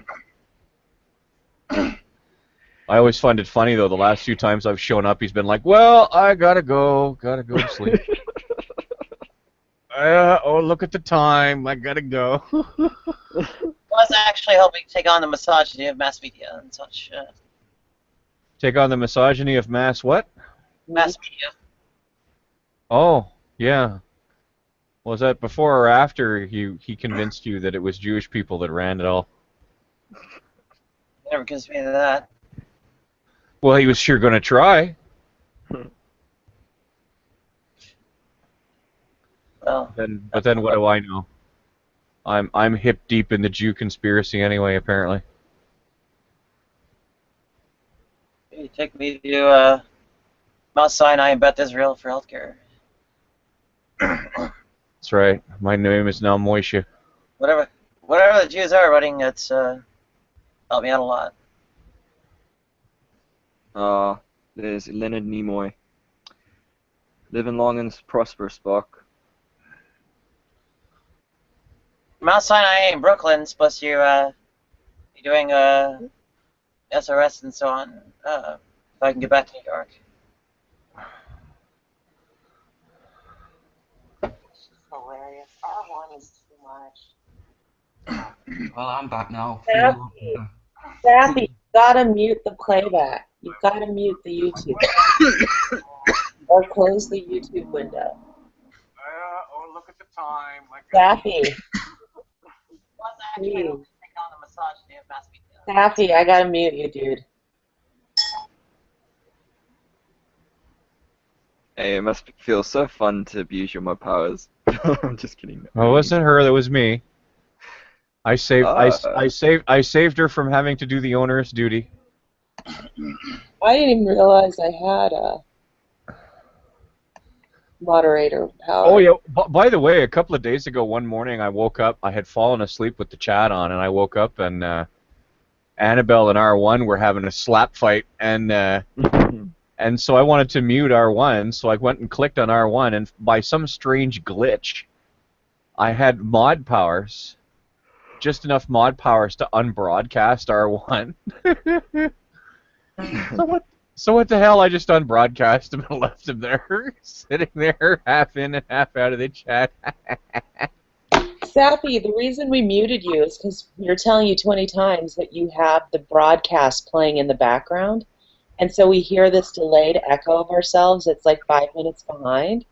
So if you can mute the YouTube, or close the YouTube viewing, no one's going to mute you. Yeah, sorry. I mean, I didn't even realize I was playing that in the background.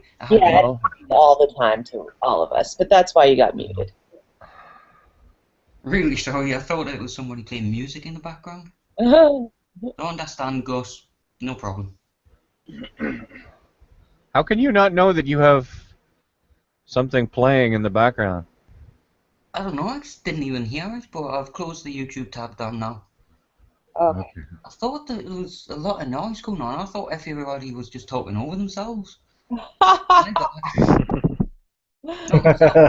Other people, I mean. What am I like? Apologies again. No problem. I thought it might be in like external music. I'm like, it's definitely not me. Right, right. That's the best when you're like, it's not me. Meanwhile, everyone's like, ah. Yeah, that's right. Meanwhile, it sure is. So, have you taken your daughter to task? Oh, no, I'm not talking to her ass right now. No, you're not talking to her. Nope. She gonna come home and there'll be frost on the walls. If you're not talking to her ass, you're talking to her head. No, I ain't talking to her ass. Her ass is her head right now. That's rough. How many times have I told you do the damn dishes? Well, meantime, I was trying to at some point describe like the kind of, I don't know, pit and pendulum scenario where, you know, on the one hand you have this categorization of bodies as dirty, where it's squeezed between on the other end where, you know, there's this exoticization and fetishization of bodies as well.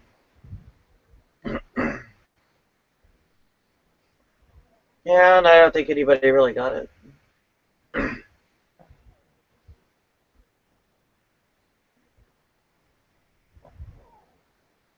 don't know, William kind of like derailed off into some kind of like save the children affair. Like, I don't know, a big eye rolling groaner for me. I know how I messed it up now. I was still playing YouTube because I had the windows open separate, trying to get into this Hangout. Yeah. That's what happened. Yeah, that makes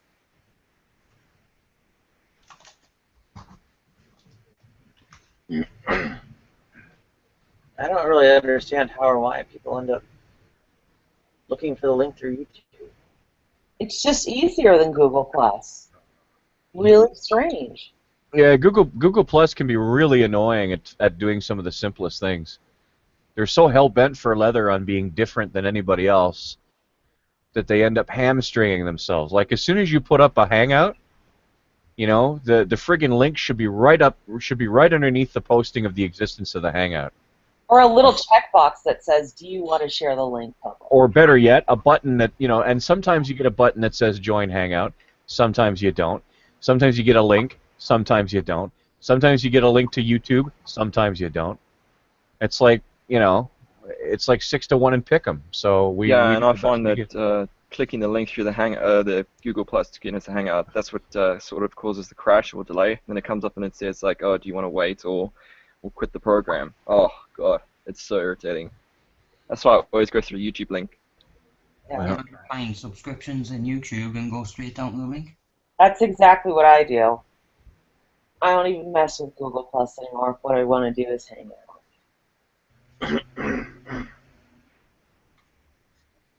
That's just bizarre to me. I mean, I look for like I don't know, it's plus.google.com/hangout/active. It shows my invites.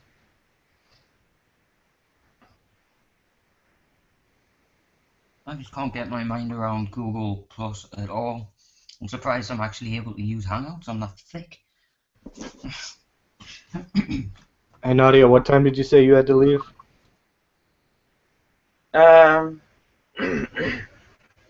Probably like 1 o'clock or so. Oh, okay. Maybe past noon.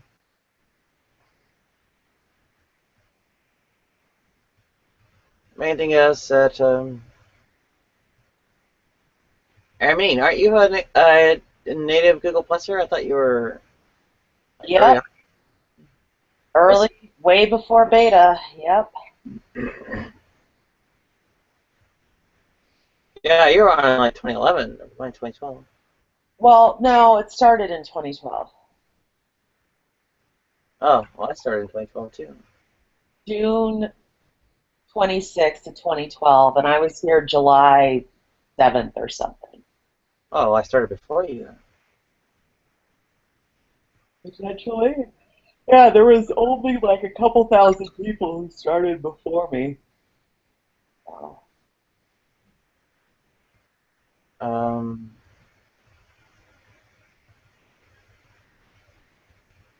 Only 1,000? A few thousand, yeah. I can't be right because like the entire crew of Transmit on the channel was using this. Oh, you're right. It did start in 2011. You're right. I started in July of 2011. Is that right? Yeah, because I mean, there wasn't a whole lot of a barrier to getting started when I did in early 2012. Yeah, it started in 2011.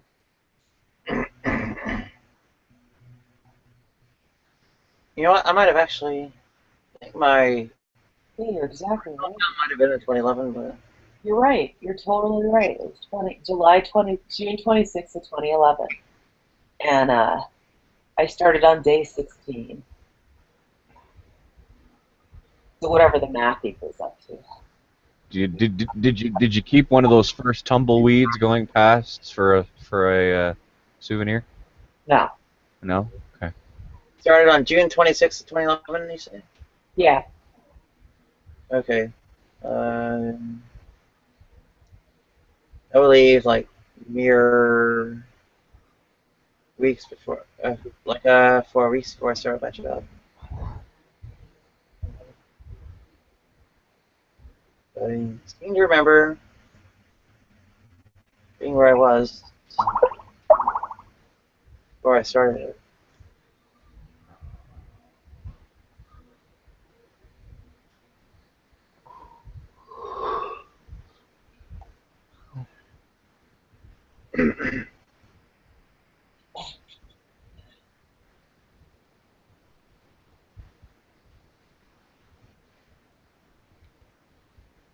Well, I mean,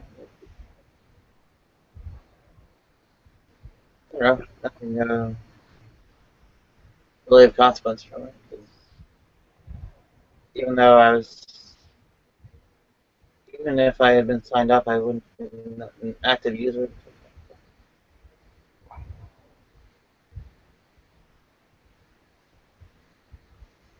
I had a whole bunch of dormant like social network accounts, like on Orkut and all kinds of things.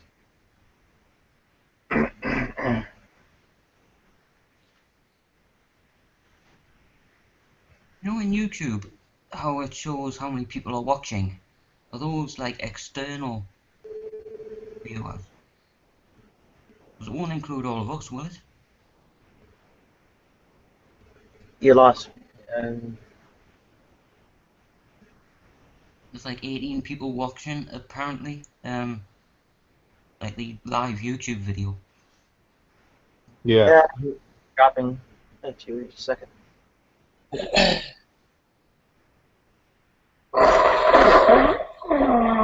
Down like 15 now. I watched it go like 17 to 16 to 15. Anyway, I actually created a fresh account because the name change mechanics were I was skeptical about. So this one would have dated to a little bit after the picture that I show everybody in the office and such. I think it might have been like a couple months after, like May.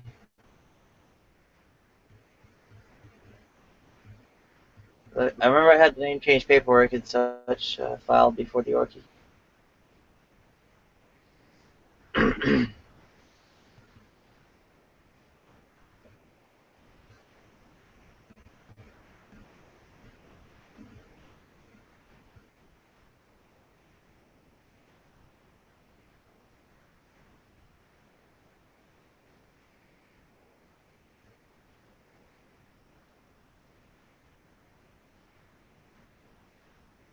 Where's everybody going? Bingo? Yeah, I'm at bingo right now. Yeah. I never win though.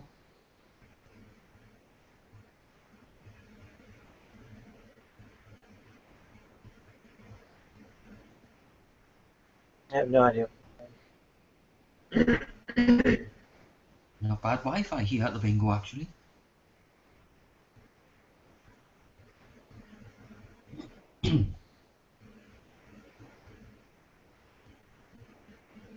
It was a little bit of weirdness, ranging for the name change and so on. I had to, I think I had like a preliminary, I had something preliminary filed, which was basically the same form as for the actual name change paperwork, but it didn't have the stamps and signatures and so on. And I had to show up at this bizarro newspaper and have them publish it in an announcement and so on. And present to them this preliminary form or preliminary printout of the thing. It was just like the printout that they would apply the stamps and all that to.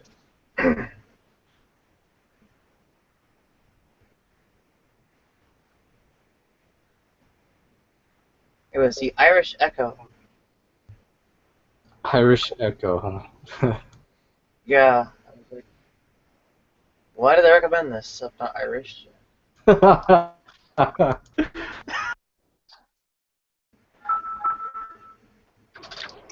welcome, Bob.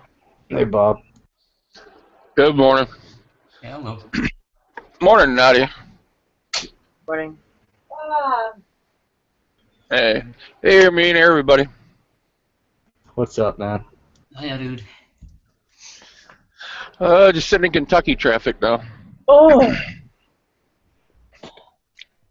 Oh, you look so cool. You got your shades on and your headset. Look at you. Yeah, I've always wanted. I had a question about lorry drivers, truckers. You guys have a bed in your truck? Yes. Wow. Yeah, well, not all of them. The bigger cabs do. Is that what's just behind you? Yeah. Yeah, I've seen trucks Yeah. like that before. So. Oh, great! And a little heater and stuff. That's fantastic. Oh yeah, it's got AC. It's got heat. You can put a fridge in there. I got a power inverter, so I got a microwave and everything. So. Now some of the bigger ones like that haul the orange ones that say reliable on them, they'll have the bigger cabs. They usually haul cars, so the cars are light, so their cabs can be heavier depending on how much weight they want to haul, because you're only allowed 80,000 pounds on the highways. So they'll have bigger sleepers where they'll have couches and some of them even get showers in them. Wow. Those must be expensive. Yeah, but if you're on the road the whole time, a lot of guys will be on that road because they take a lot of the cars to car shows and that, and they have to camp out for the whole car show for the whole weekend and everything else. So. Well, I mean, from what you're saying, I can feel like you're jealous. You want one. Sure, if someone gives me one. I'm not paying for it. What I really would love is a mobile home. You know, one of those like ridiculously expensive that probably costs more than my house. You know, where the sides come out and you're like living La Vida Loca on the road. That's how I want to take a road trip. Yeah, the last guy I used to work for, he had one of those. He had marble tile floors. He had a fireplace in it and everything. Yep. That'd be so cool to. And actually, one of my cousins, they just sold their house and bought an older mobile home, and they're living in that now. Yeah. I don't know if I could be that close to someone for that long, but I hear what you're saying. That's got to be cool. I had friends do that and then went down to Guatemala or something, or Costa Rica. I can't remember where.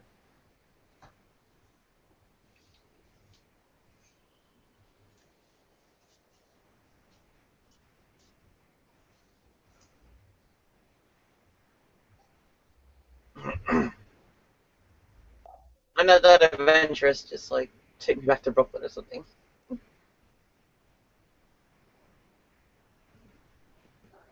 I'd probably get in trouble for forgetting to change the tags on it or some crap.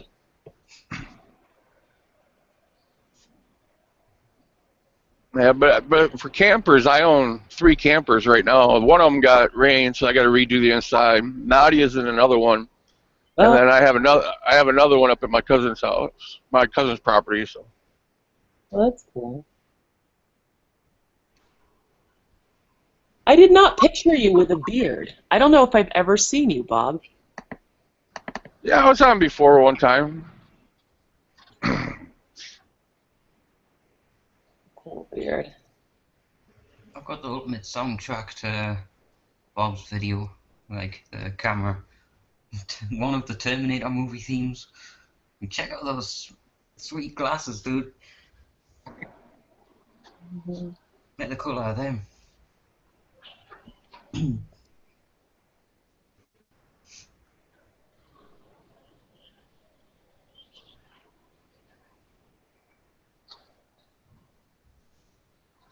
Nadia sleeping with a smile.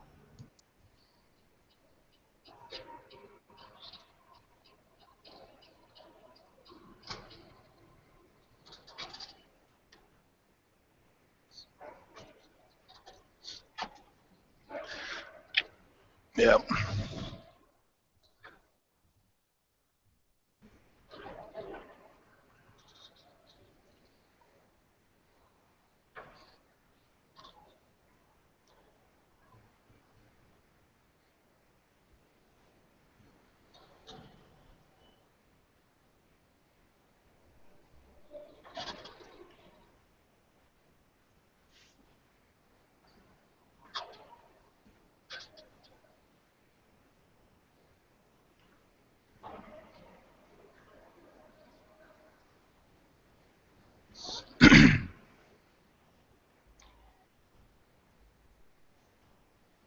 Well, it is always good to see Nadia with a smile.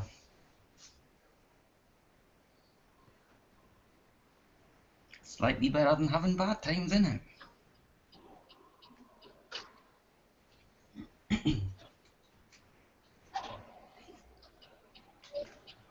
I've really got to stop cleaning this room. Procrastinating on here all the time.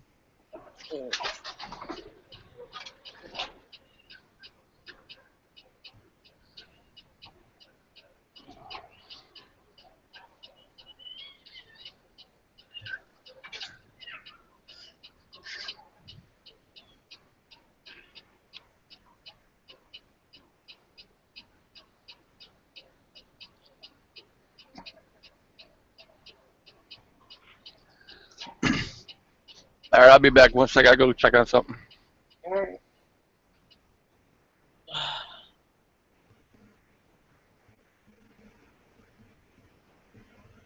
Oh, DJ left.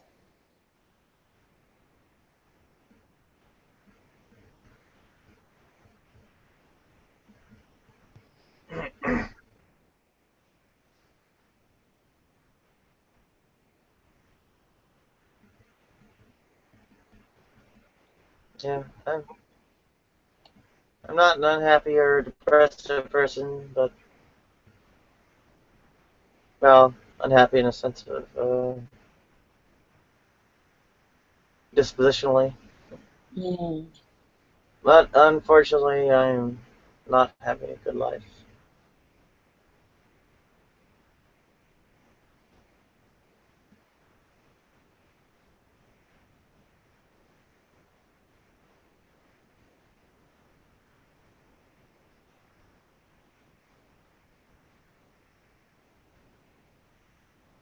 Yeah, if I had a bra that actually would crunch up things more sideways, it wouldn't actually look quite as bad as I do now. Eh.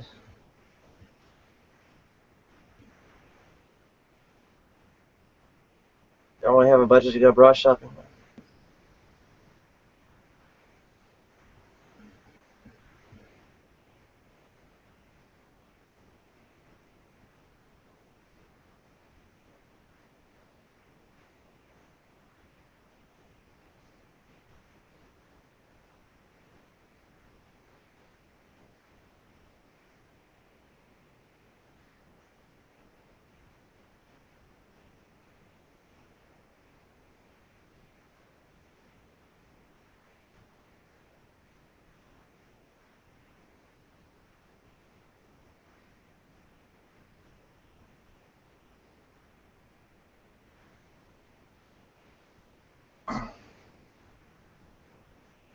We're still here.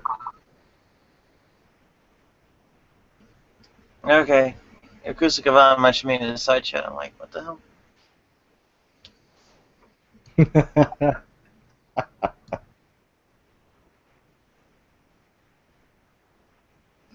Oh, that's funny. Scandinavian names. I'm always getting wrong. Whatever. Yes, same here. I'm told that somehow my obvious interpretation of Ayafyali Yokul was wrong or something. Like, okay, well, maybe there's something that's not entirely phonetic about Icelandic. What do I know? I speak Icelandic.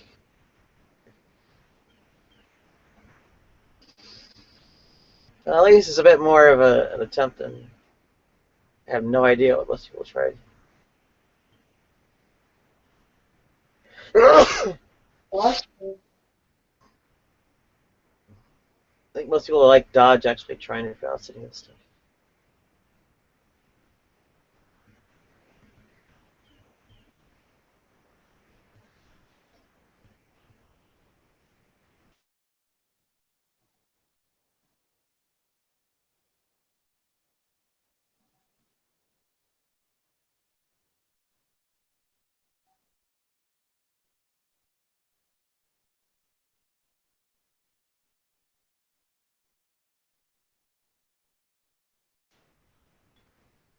Iceland, the land of volcanoes.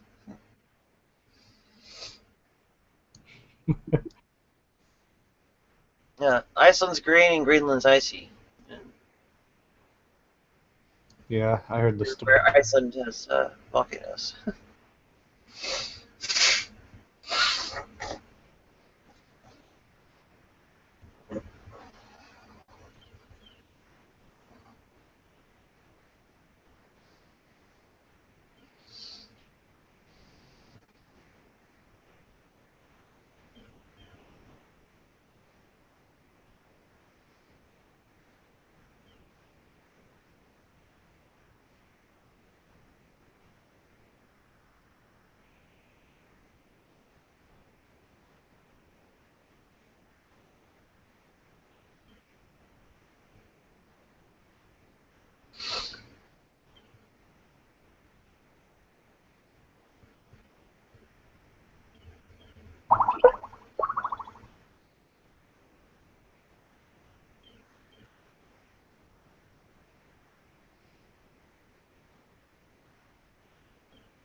I should look into getting a better bra. Whatever floats your boat. Or makes them not float so much. There's that too.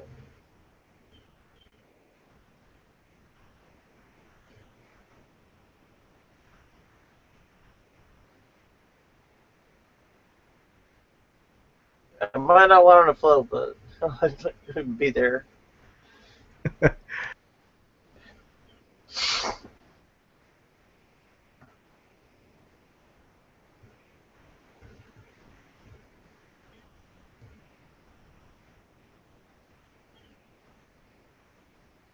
Yeah. Things come up and nobody's saying anything. The bra. You're really stuck for things to talk about. Same here, actually. Usually I talk way far too much. Just can't think of anything. What's too much? Speaking of me What's then. too much, then?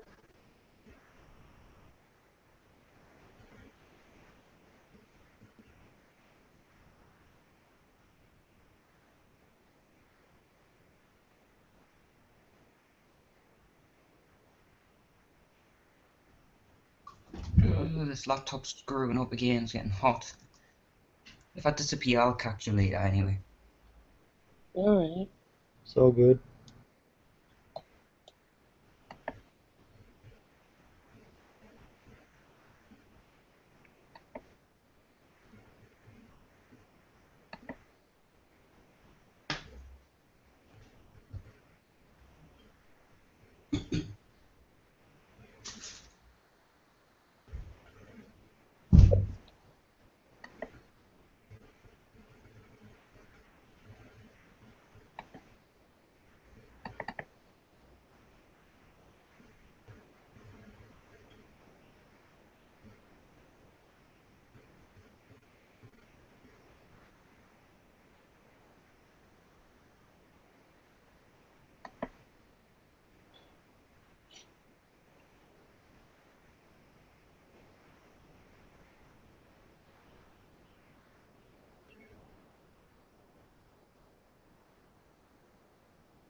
Oh yeah, somebody asked what happened to Lucy.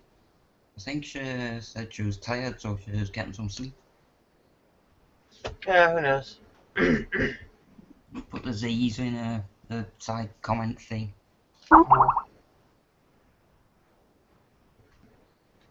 Might have helped if the job lasted like longer than 2 free weeks after. Well, okay, 4.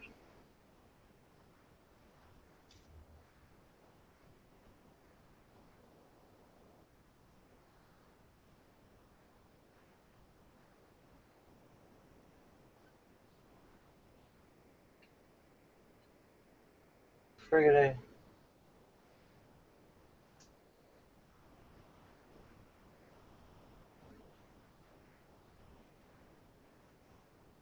really that fast?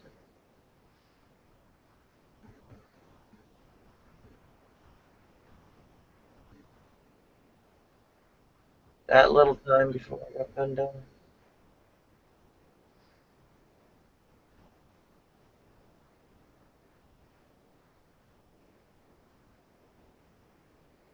I get a severance package, but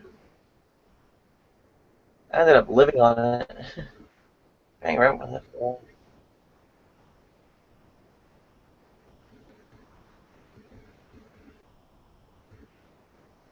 I should have just said the fuck with it and got, FFS or something that get done right quick.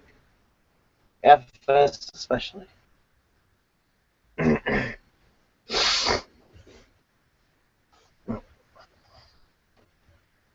That's pretty much walk in same day. Cash on the table and go.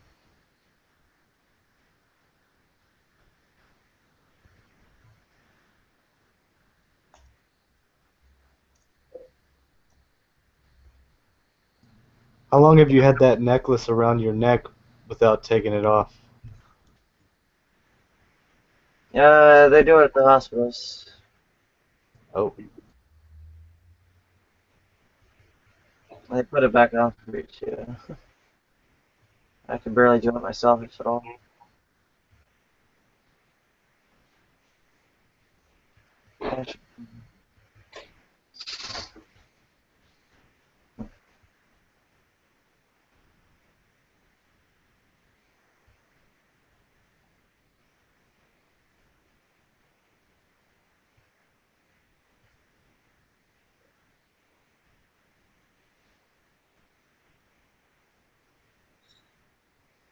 Yeah. And you keep. Go ahead. I was just gonna say you keep looking down there. Yeah, if I could just find a bra that actually did it like this, it would look a lot better than it does.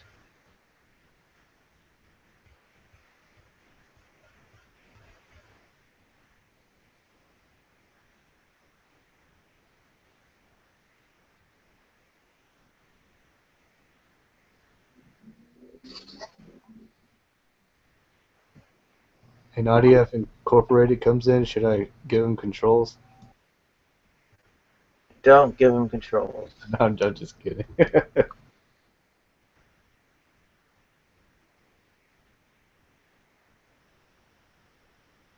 You know I know better.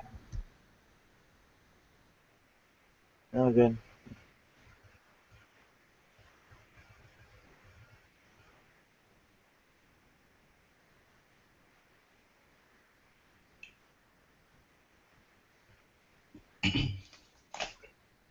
Right, everybody, I'm gonna have to mute myself right now because I've got a shitload of cleaning to do.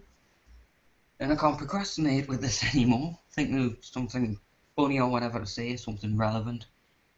So, I'm still listening, I'm just gonna mute myself for now. Alright. Yeah, most people don't need to announce that.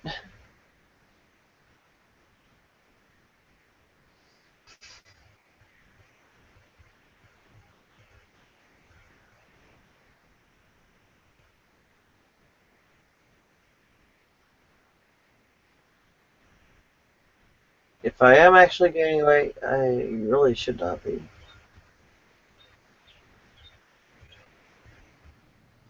Is this because of what R1 asked you earlier? No.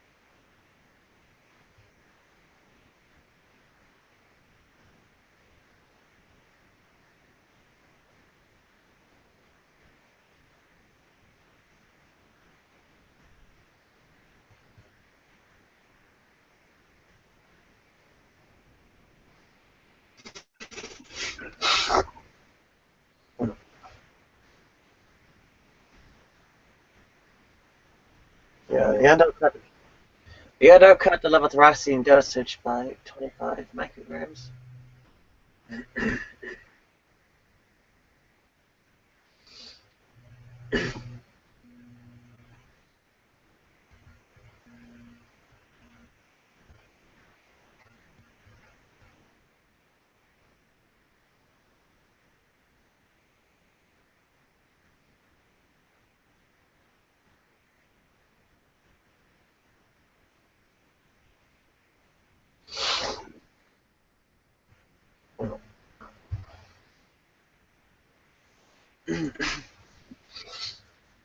Micrograms. I have no idea if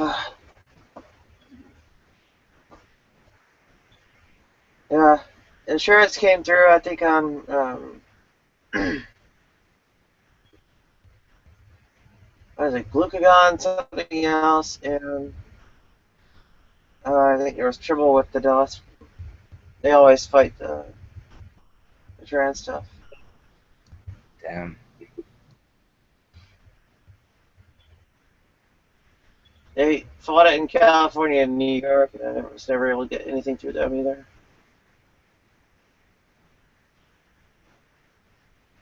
The way I actually got it was through the ICUs, because when stuff run out. Mm. When this stuff ran out, well, guess where I landed.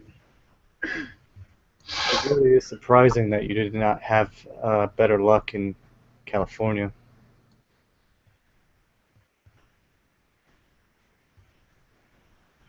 I was like here's California. I'm hearing, left and right, like trans women getting the full meal deal through their health insurance and so on.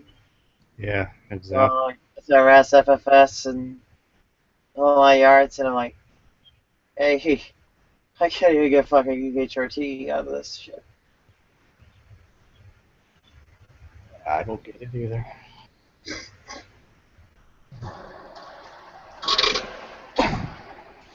Like, counseling.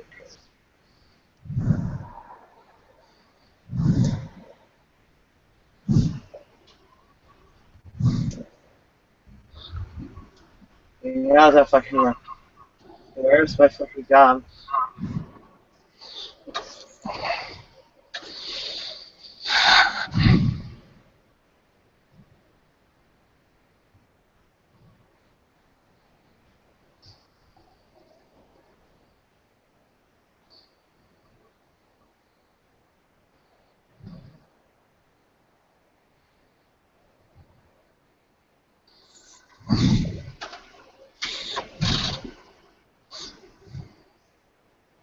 I need a job to get the insurance, the fucking certificate shut.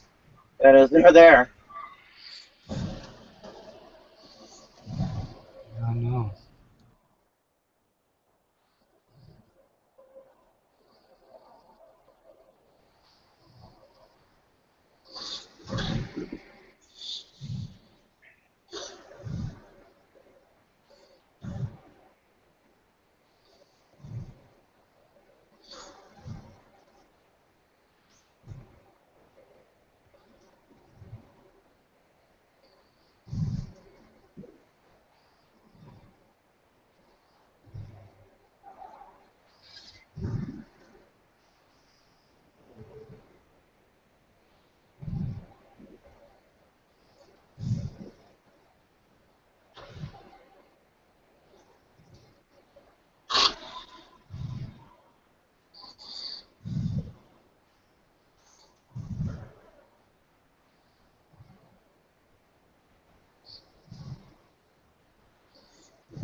Wonder if I send Jim a message, he'll bring me some breakfast.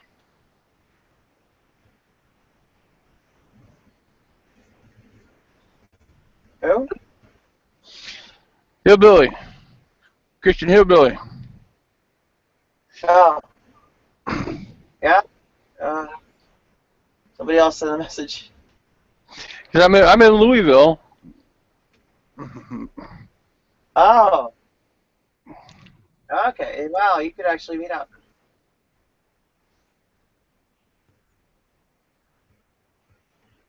You should meet up with him. That's cause I drive. I get meet up with a lot of people. I mean, except for Ermine, I don't go out that far. Isn't she in Colorado? Yeah. Oh, that's right. Well, Daniel's in San Diego. She's a bit far west too.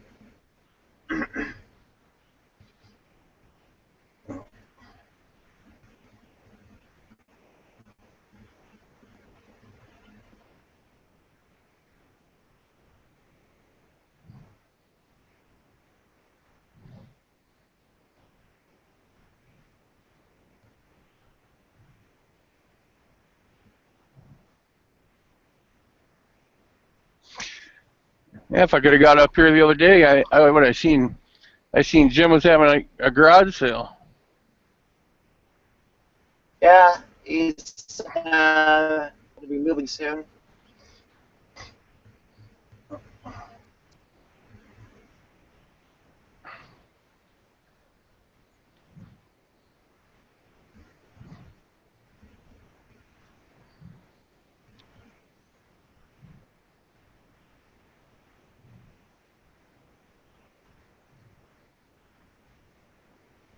What's Jim's wife's name again? Is it Clara? Well, I can't even remember. Yeah, I didn't understand that. well, she has some TIAs and um, they need to move somewhere more handicap accessible.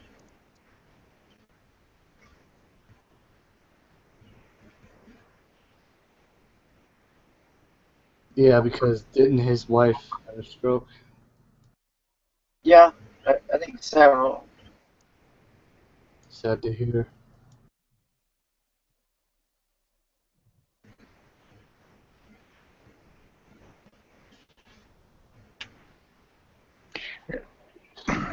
Everybody took off, huh? I know William don't like to talk about. I want to talk about his liberal views. Yeah, said he'd be back at some point, but who knows?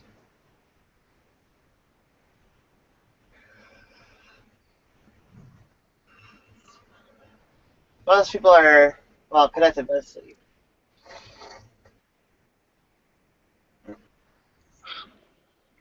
Yeah, I understand. If you're not making a lot of money, you're going to be mad that the government's taking some of it.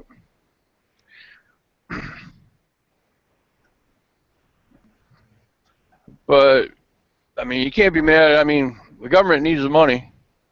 You got to pay for everything we have.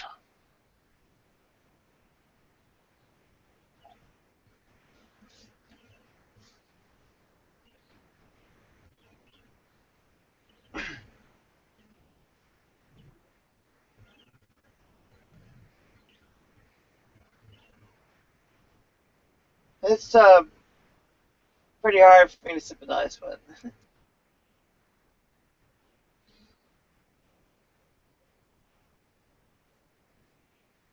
I've generally gone between like 0 and, well, a bit more.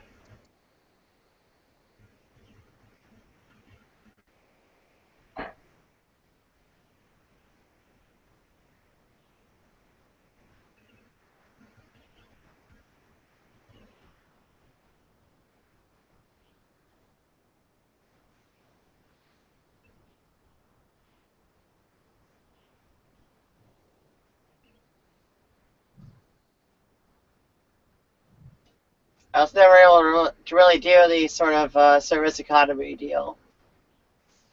Basically because, of course, well, no one thought I was a suitable face for customers. Not even in the 90s.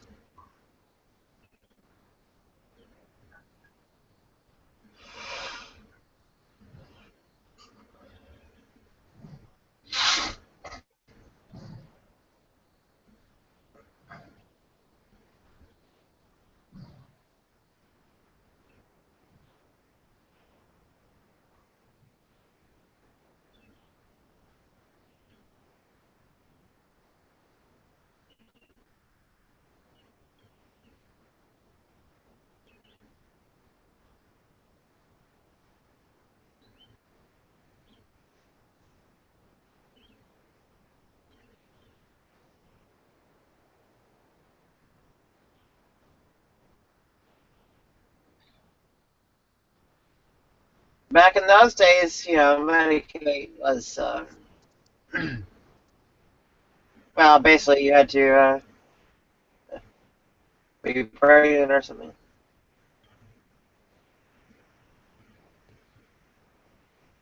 It's like, well, that's not going to happen anytime soon. No matter how many times they try.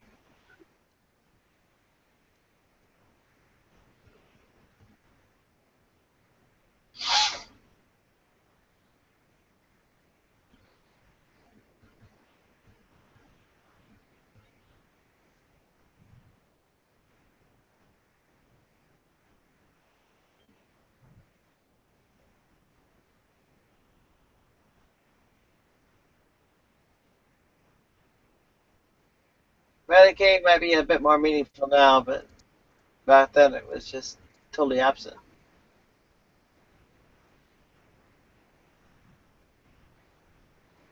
So it was really under pain of death that I found something to pay cash out of pocket for medicine. Back in those days, you actually just get it without a prescription.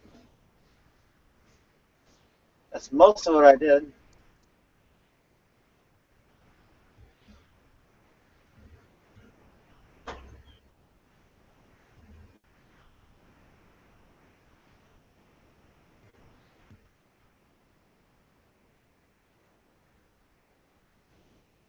I want a bottle of that.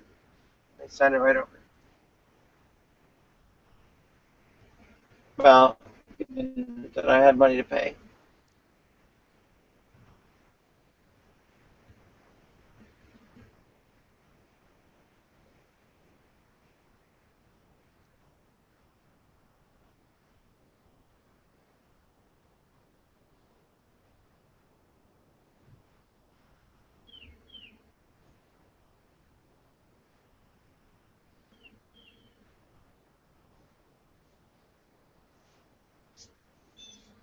They've got some kind of weird lockdown on the actual vials themselves.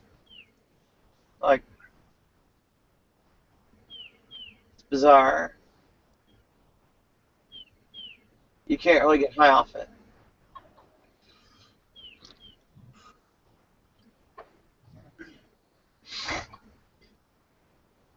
A lockdown, huh? Yeah, they've got another. Well, actually, not as bad a one on the needles. Like, you can't get it from a storefront without a prescription, but you can from just like mail order. Yeah. And I know damn well people do it because, I mean, like the BDSM scene, they get the needle tips and such without prescriptions. Well, usually with a mail order, you got to use a credit card. So, and usually you use a credit card that validates your age. Yeah. Get that.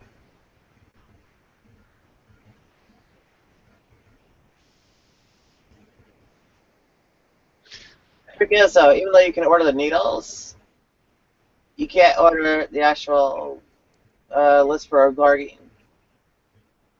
At least not without a prescription.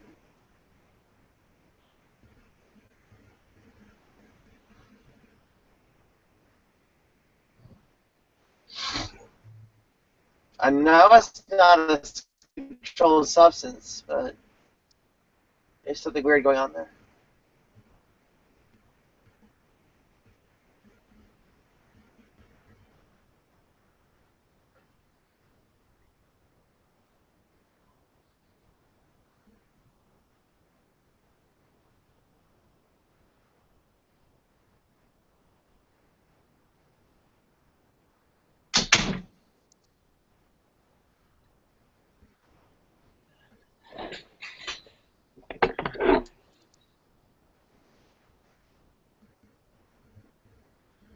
There's a bunch of stuff like that too. Like the thyroid stuff, same deal.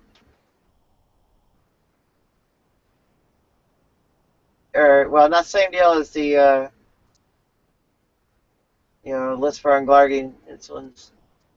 It's actually like the needles. The storefronts demand prescriptions, but you can mail order it without one.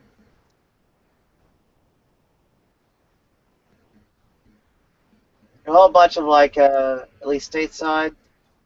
What are they called? Like weirdo, I guess weightlifting kind of oriented uh, nutrition shops or whatever. Oh, the weight gain and protein supplements. Yeah, they're like stuff like that, and they have a whole bunch of things like the thyroid meds that I need, and human growth hormone and stuff like that.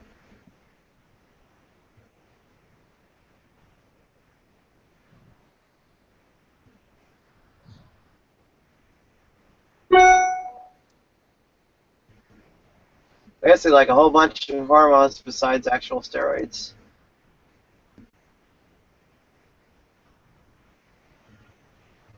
Estrogen's like that too.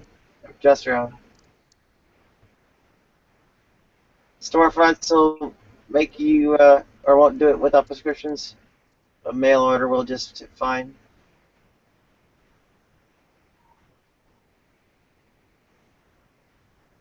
It's like the thing that kills me the fastest.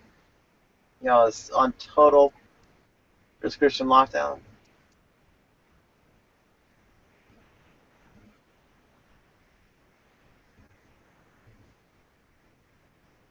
Granted, cash out of pocket is a few $100, so it's not going to be casually thought about anyway.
How long is it till Nadia's appointment? I think she said it was at 1, and it's about 9 her time. No, the appointment's at 3. Oh. Sorry, Nadia. Yeah. Need to get on the bus around 1. We just didn't want you to miss it. Yeah. Are you still with us, Nadia? Thought you were asleep. I guess sort of am. I think Nadia's just resting. I don't know how it can be easy to sleep when you know you've been watched live. I could never do that. I wonder if there's much of a difference.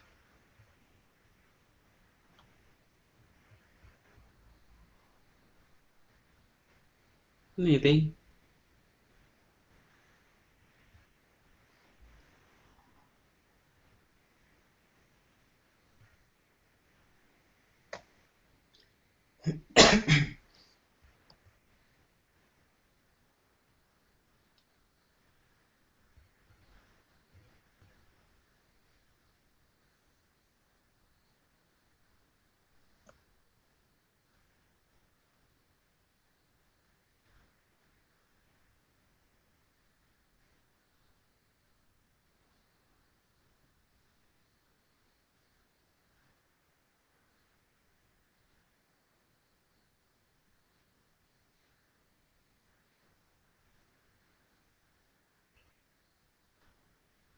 Hey, Desert.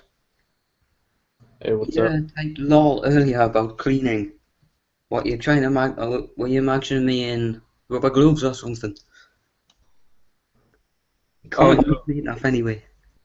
Oh no, Yokus asked you had to do a lot of something. He didn't know what you were doing, and I told him that you were cleaning. Alright. That's what I was just doing. A lot of cleaning going on. I'm a heck of a messy person. Trust me, there's no way I can show you what a mess I make. I'm just working through everything. You know, I procrastinate a lot and everything's getting built up so much. And now I'm trying to change my profile picture. Can't record videos with this computer's like built-in webcam thing. So it takes photos though. Now I've got to find files. All apps. Ah, they're files. I tried changing my profile picture a while ago and it just doesn't save the photos. I mean, really awkward.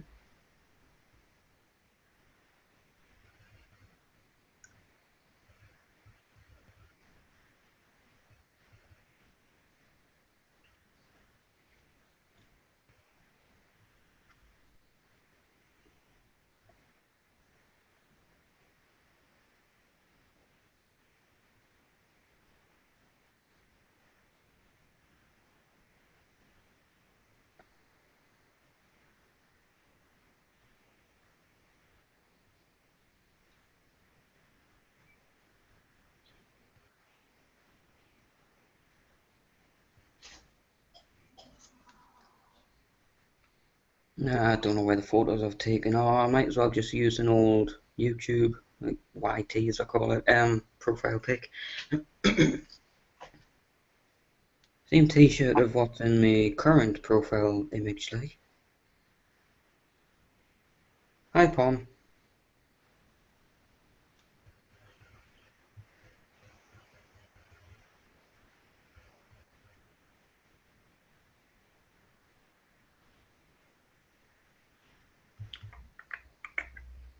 Doodle-doo-doo-doo.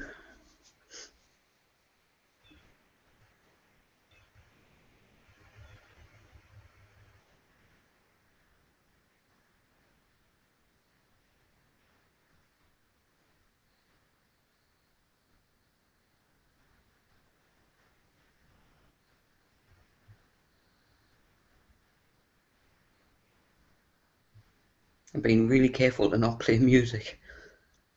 As long as there's an autoplay, which an old computer of mine used to do. Like, no, But I never use Google Hangouts with that. So nothing will be played. Still feel bad about it earlier. I was like, I can't believe it was me playing it in the background. I'm a muppet.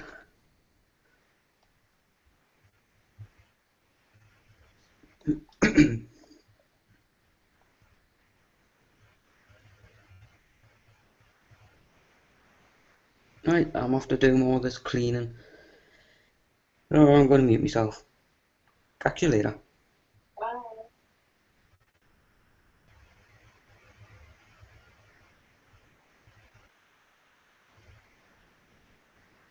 I still have everybody's audio thing on, so, you know, I'm still listening in.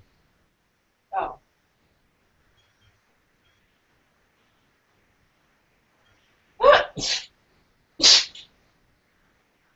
Bless you.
I was just briefly reading through what's been typed there, and about looking at the sun makes you sneeze. Well, Joe, I don't believe it makes you sneeze, but if you're struggling to get a sneeze out, as the term may be, or whatever, looking at something bright can actually, you know, shock your brain into getting the sneeze out. I really don't know how it works, though. But it tends to work for me, you know, when you just can't sneeze.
go. Do that. Do that. Do that. Shit. That just got me demonetized. Who did that? I have no clue. Yokusa Kavan. Yeah, it was this Joe guy. Definitely wasn't me. Yeah, I just got back. Jokus, why'd you do that?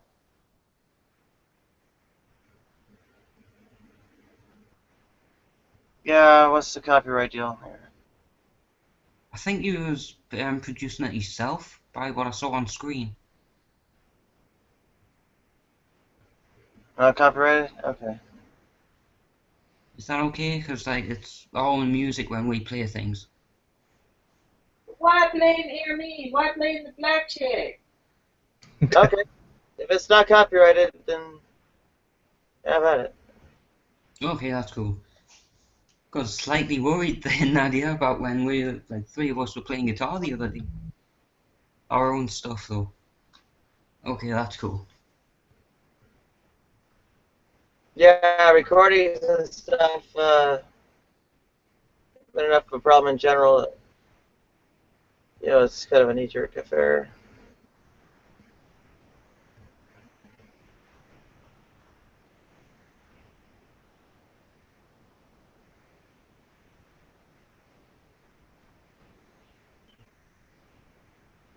Okay. It's all good, you just come on.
You actually make this stuff yourself?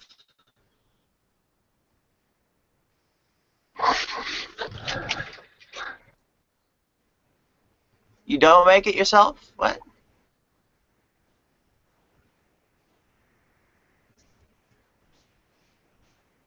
You do make it yourself. Okay.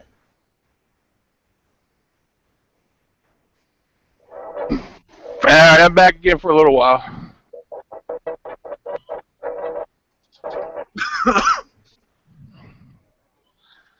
Sorry if we kept you awake, Nadia. It's okay.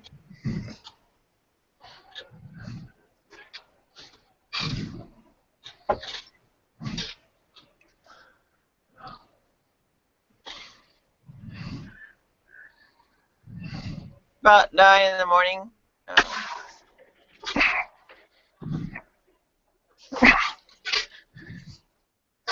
Or 9:30 in the morning.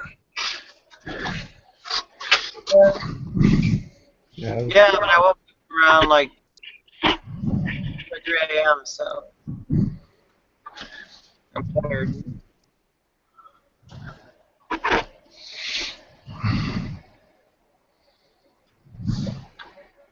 Three a.m. Let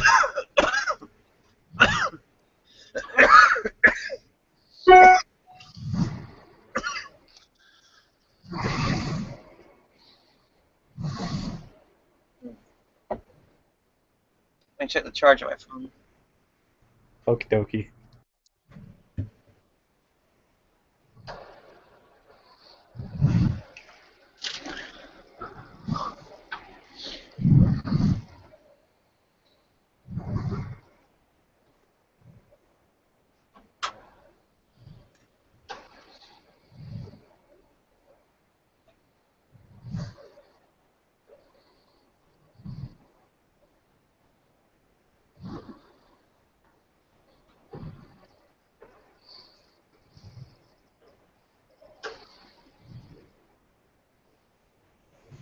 How's the driving going, Bob?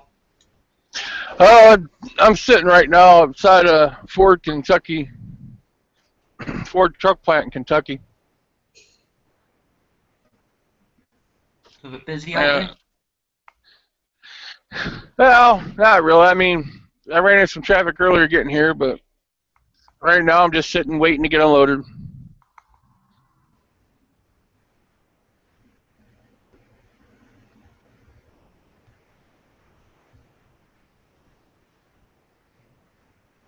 I got here with 2 years ago. I was here, and they were taking all the old equipment out of one building, and you got in line, and you sat in line for 20. I was there 24 hours waiting, and about every hour and a half, you'd have to wake up, move the truck forward a couple spots, and go back to sleep. Well, that was definitely crammed. Yeah. Well, they paid you for the 24 hours, which wasn't bad. Oh, that's cool.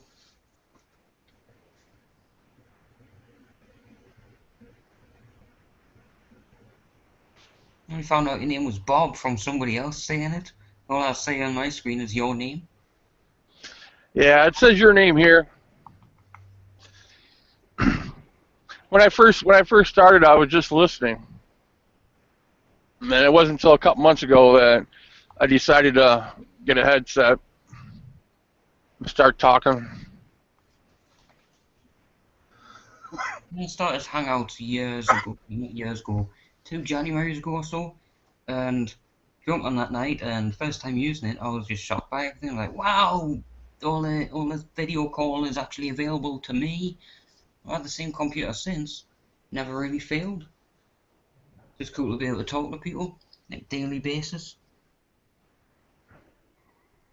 Yeah, what helps me is my phone. I have unlimited data on my phone, Right. so I pay like $30 a month. I get unlimited text messages and calls for 30 quid a month in UK, England. But data is limited to 4 gigabytes on Vodafone over here. The best deal I've found, anyway. Yeah. Well, they don't have it anymore. I got grandfathered in for it, so I mean they don't have the unlimited data. I think T-Mobile had unlimited data at one time or something, but just recently. Yeah, that's like the first gig's 4G, and then they And they cut you back to 3G.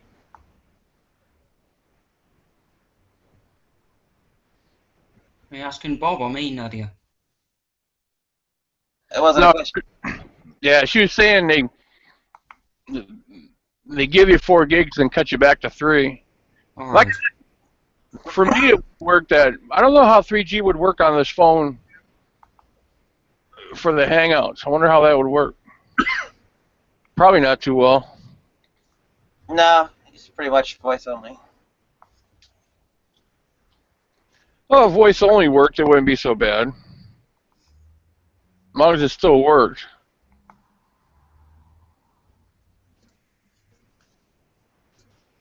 Well, it kind of defeats the point of a video conference, but yeah. Then again, the point of a video conference is defeated by all the YouTubers anyway. Yeah. Yeah, if you're doing video conferencing, that's more for business, and you got enough money to pay for the full 4G to begin with, so. Well, these Hangouts are video conferences. I mean, not really. I mean, Well, they work. To me, Shut up. yeah, I'm sure some of them do, but for me, a video conference is, you know, like work-related stuff. This is, to me, Hangouts is just a new version of the party line. I remember a long time ago when I was younger, they used to have a party line. You could call a number, and you'd be able to talk to 5, 10 people on the phone line at one time.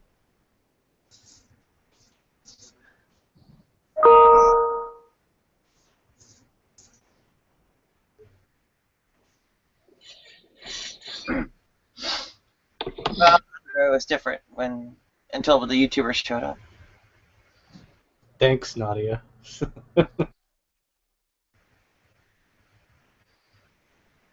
Well, it was, actually used for video until YouTubers arrived. But certainly not every G Plus user used video. It was almost universal.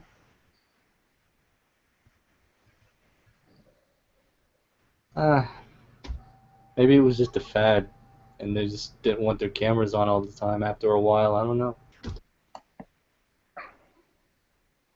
What do you mean? It's I like don't know. it's like a switch. It's like a switch you flip. I mean, you're not doing any work. I don't know. I guess some people just don't want to be on cam all the time. It was never a question until YouTubers arrived.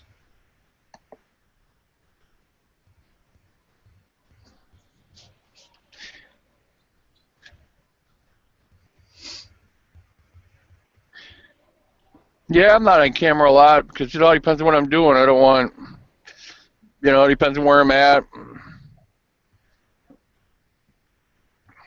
Usually if I'm at home and I'm sitting down relaxing. I'm not looking my prettiest. And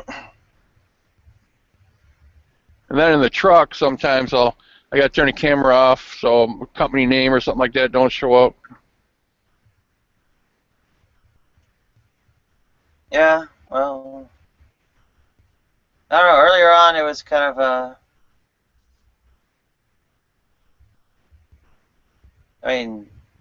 people weren't like doing glamour shots or anything. It was just however you were, wherever you are.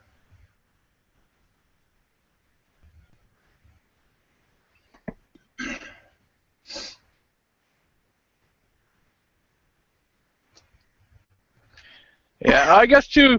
It would depend on what you're doing on there too. I mean, like with the atheism thing, and I'm sure the LGBT, some people don't want to be known to certain groups or by their family or their work, so they're going to keep the camera off. I'm sure there's other hangouts in other communities where people aren't worried about that and their cameras are on a lot more.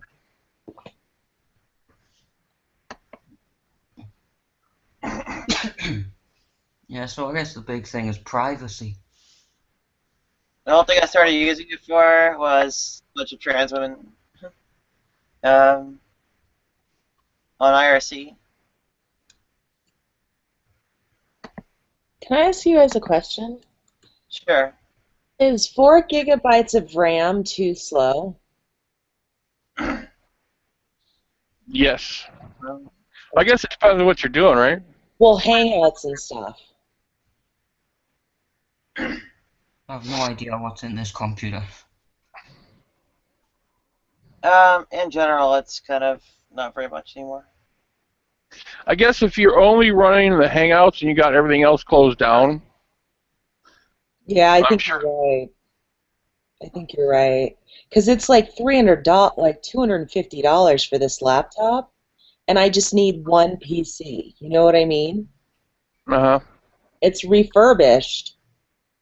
But they have, okay, so that's one option. The other option is, and I hate to do this to you guys, but I really appreciate it. I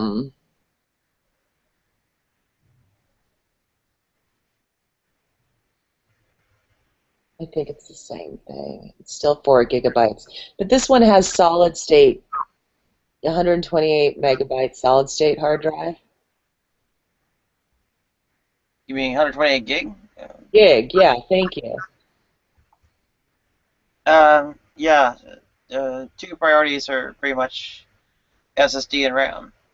And then it has the i5, so that's why I was like, oh, that sounds like a good deal. But if it just had 8, it'd be a winner, right? Yeah.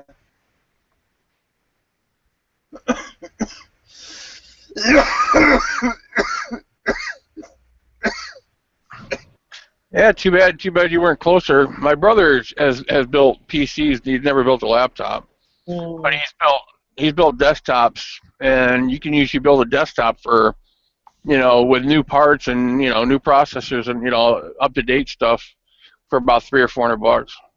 See, the problem is I need a laptop because we're going to use the laptop on shoots, and all it's doing really is running a certain.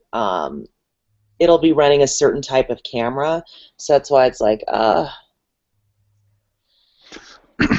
You also, I think, you got processor speed too, because if you're running a camera and you're looking at a lot of megapixels, yeah. you need to be able to process that real quick and fast. I mean, Well, it's the i5. Huh? It's the i5.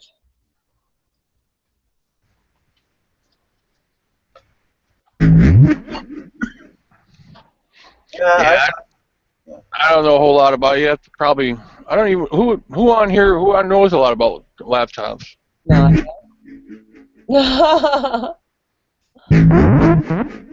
That ain't me.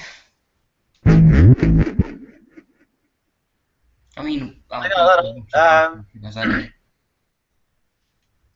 Yeah, i5s, are. It's pretty kind of hard to dodge them. i3s, I think, are. You have to kind of watch for or something, but. Because i3s suck in comparison. Yeah. What is it? Atom and Neo, things are like, don't touch them.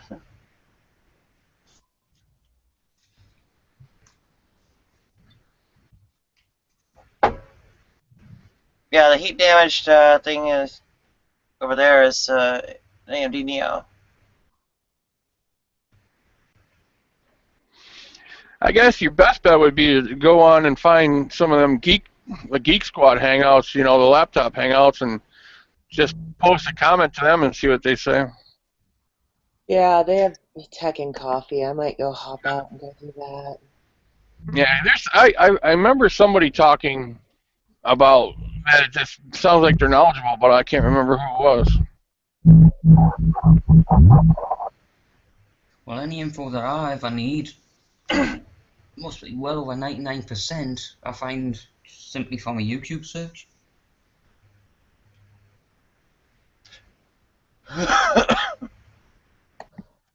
Yeah, the part where I fall down is the graphics hardware.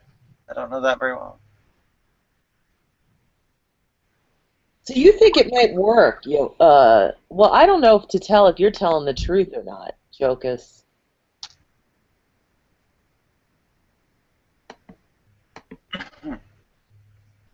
Well, you can kind of sort of get by as long as you don't really multitask.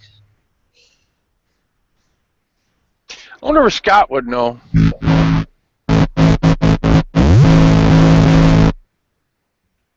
Scott who? Cats. Doesn't he do something with computers? The Britain? Yeah, he's I think a computer engineer.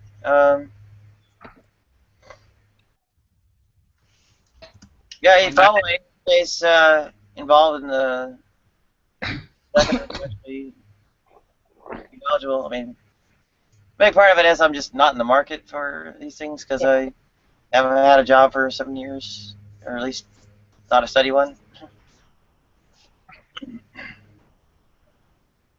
All right. Just when someone says $200 for a laptop that may solve my problems, that's when I get excited.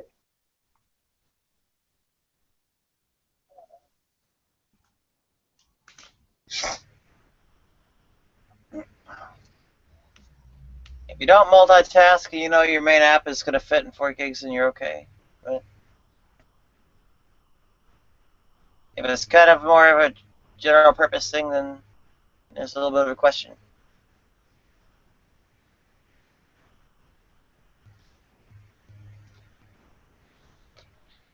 I wish I could remember who else was really smart about laptop computers.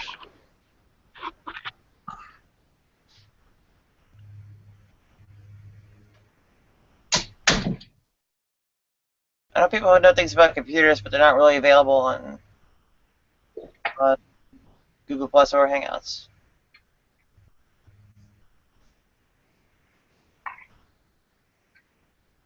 I wonder what it would cost to upgrade the memory on a laptop. You know what I mean? Yeah, I don't know that either. I don't think it's that hard. You just got to get the memory sticks, and then you just got to open it up, pull the old ones out, and slip the old ones in. They just slip in. That I do know. I think I paid. I bought a used laptop, and I paid a guy. I think it was about $100 that was with the sticks to change it for me. Yeah.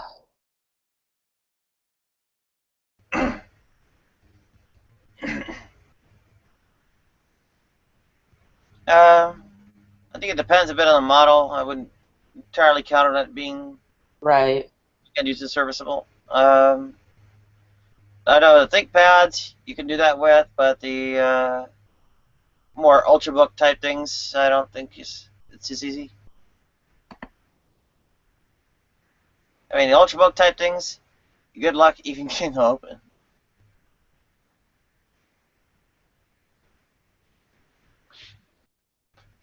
With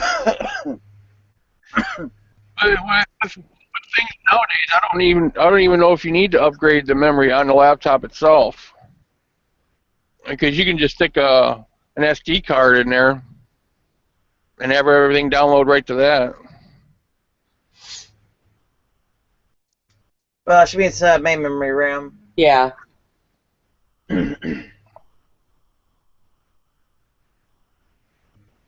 All right, guys, I got to go to Tech and Coffee to ask. You guys have a good day if I'm not able to make it back in. Take care. All right, bye, everybody.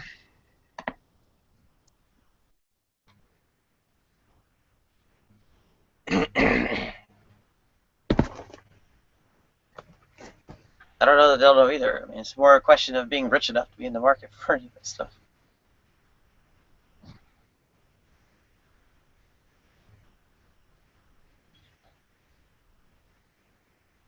I mean, what do I know about rich people's playthings? I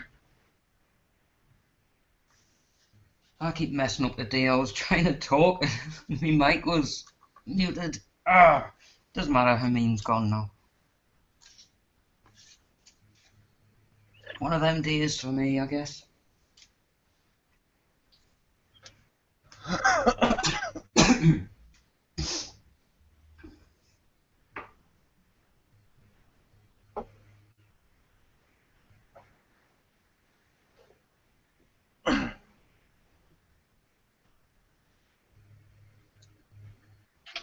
Yeah, computing equipment and so on, I pretty much, well, was in some ways reliant on employers. In others, well, it was really to do the jobs and such.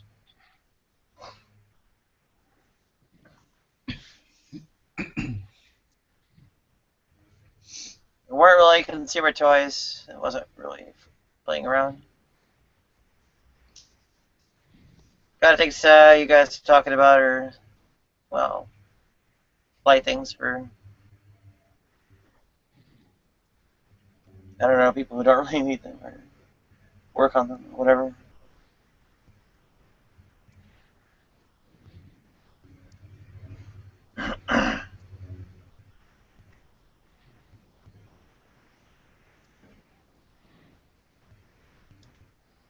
Nadia, do you have 2 laptops? What is that? Do you have 2 laptops? There are technically 3. Oh. The other 2 besides the one I'm connected on are in various states of disrepair. That sucks. Well, the other 2, they'll technically boot, but they won't they have other dire problems. I mean, one's, for instance, got a CD drive that it's I guess the tray is broken and so on. I knew somebody that had that problem. Not fun.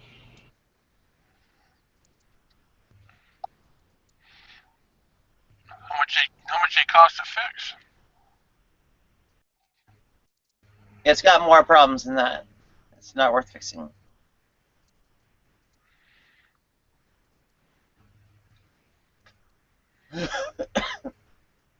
But technically it's still boots, and if I had somewhere to put the data, I could retrieve it.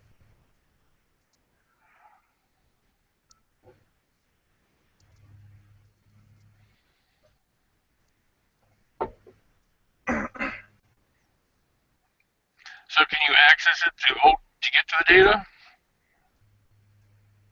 Yeah, I could actually sign on to a network and do some limited things as long as it doesn't get overheating stress.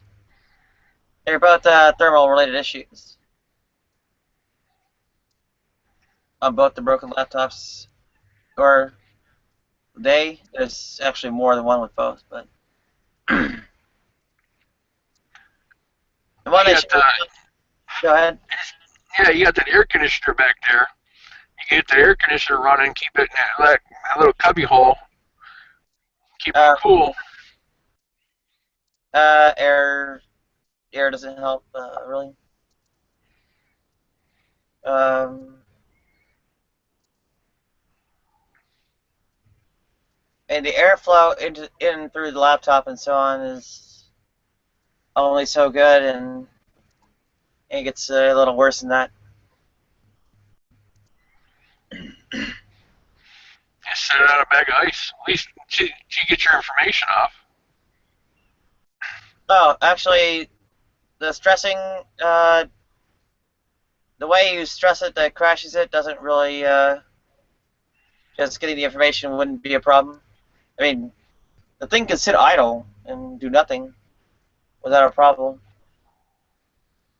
And network transfers are not really enough to bring it down either.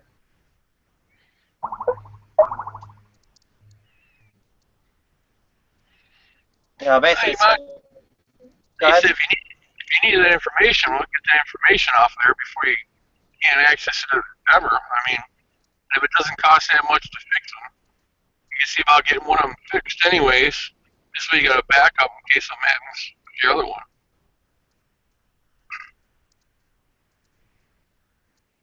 Yeah, I think with the AMD Neo,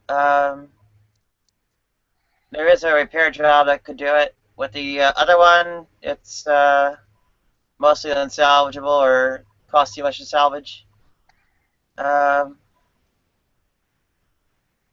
basically needs like the heat sink and so on redone on the CPU, the AMD Neo, or the E450 or whatever it is ThinkPad earlier.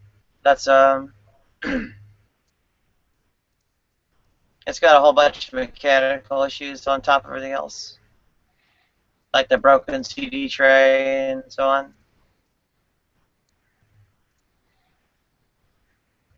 Yeah, but even if it's less than $100 to fix, it'd be worth it. Yeah, the AMD Neo one. Yeah, that one you could do that with. It's a really shitty laptop, though.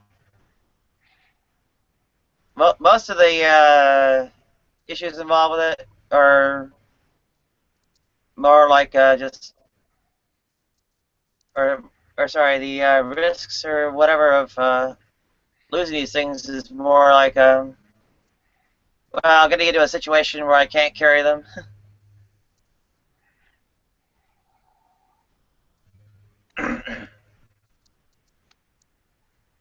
Yeah, well, if they're going too far, I mean, at least get your information off and maybe sell it to a computer shop for 10 or 20 bucks each or something.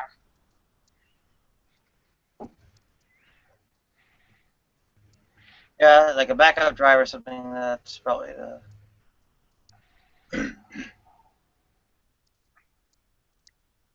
It's probably a thing to get there. Well, I should have gotten that before the Bitcoin ran out, but I was living off of it. It paid rent.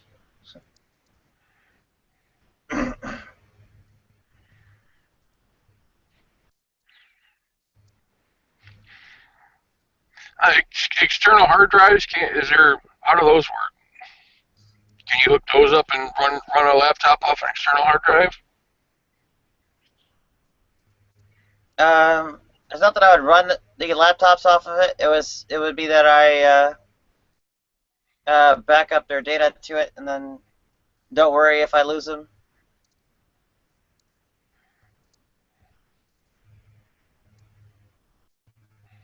Although I don't know how valuable the data really is that I actually have on them.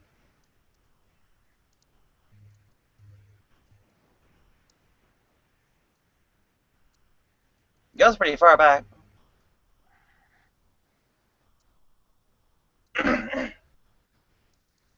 Somebody originally sent me E450 in 2011.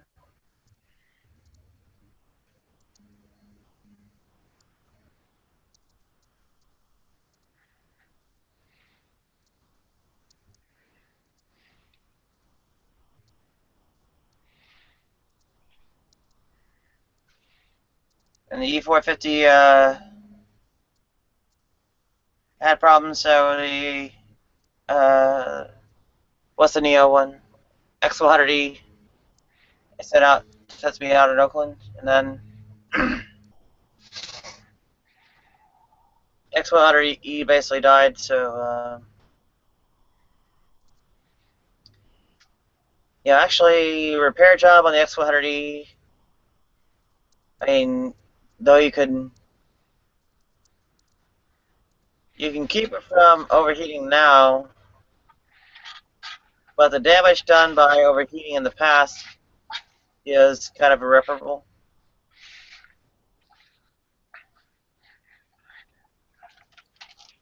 Well, still get various errors, although it took the heat to trigger them. So.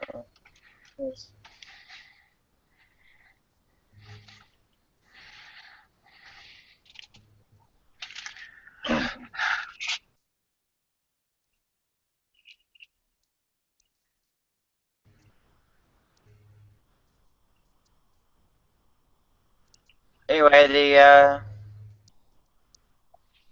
Lenovo Yoga 2 Pro, that was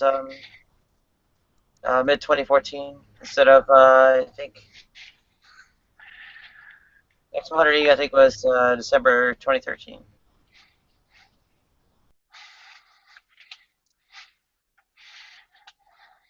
I had problems right away.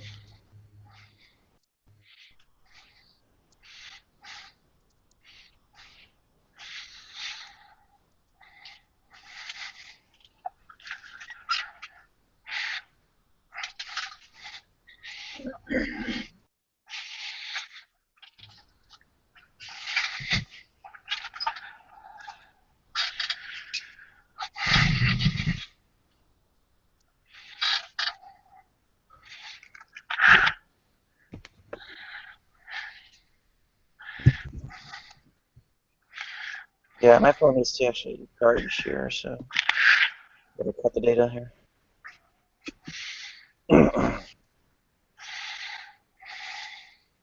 I'm having trouble where the voltage or whatever doesn't keep up with charging the phone. I move it around between outlets. It seems to, I don't know, charge better on some outlets than others, but at some point it runs down on one outlet, and then I move it to another, and it charges up better. I do not know how that works.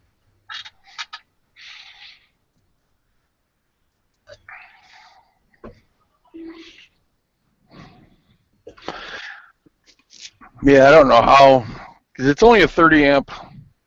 It's running off a 30 amp on that outlet.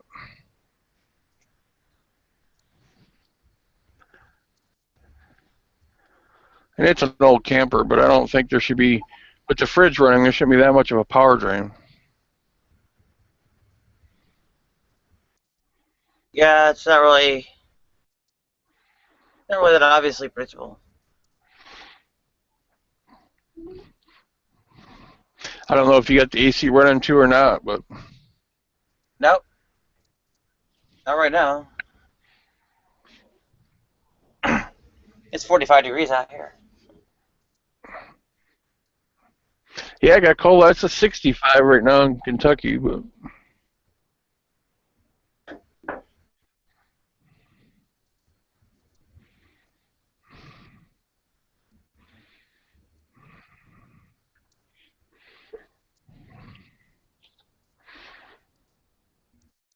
all right, I'll be back in a minute.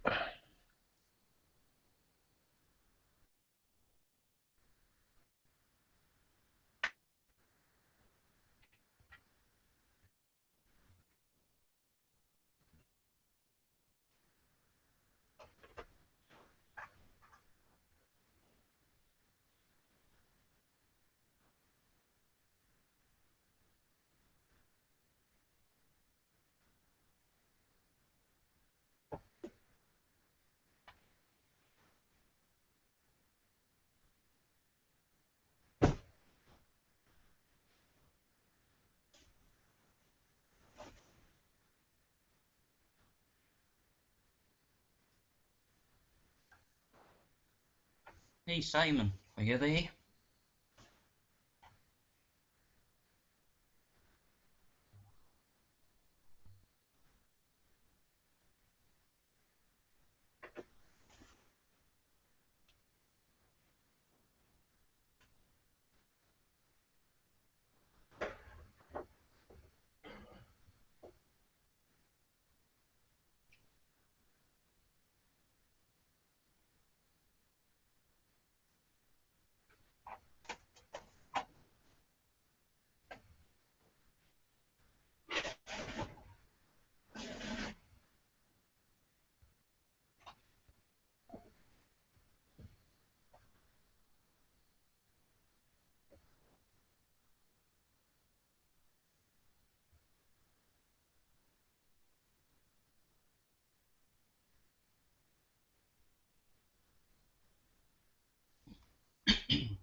You still there, Nadia?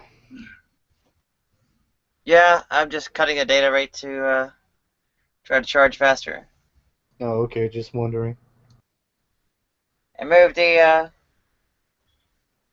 whatever it is to a different circuit that hopefully will charge it faster.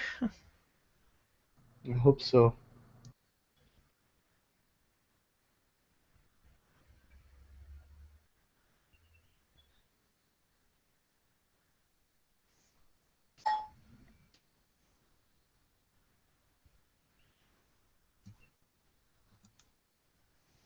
Oh no, the whole whinging thing.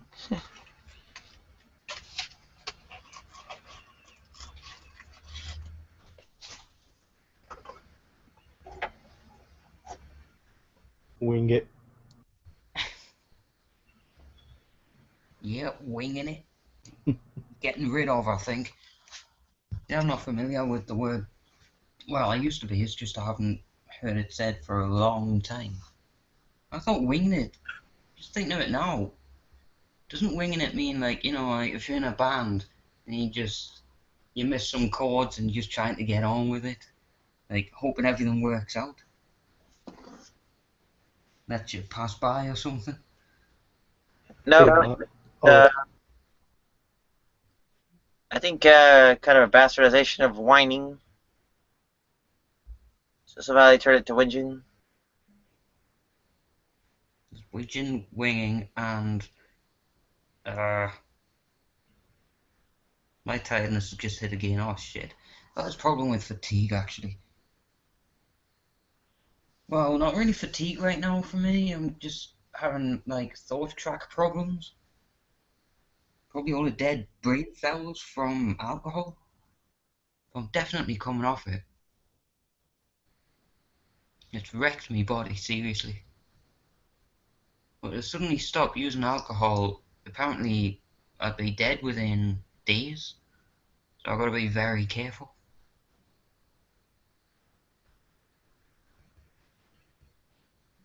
Hmm. I didn't know you learned that from Simon. Winging it.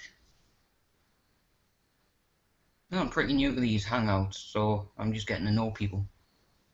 I think he means whinging. Whinging. Yeah, that's there's a whole nasty narrative about kind of I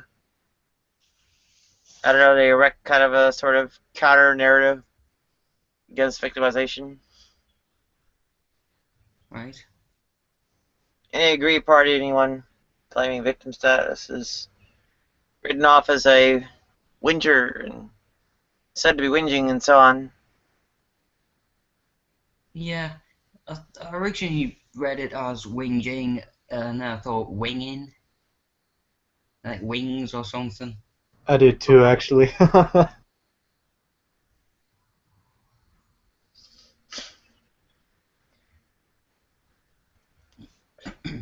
It's almost like an MRA thing.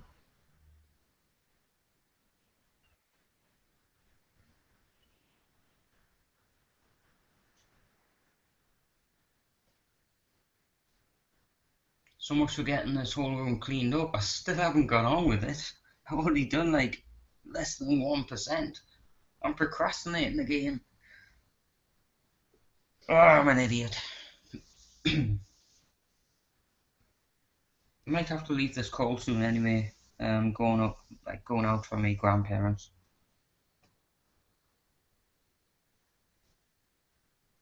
Okay. Well, Oh, when's the well, go ahead.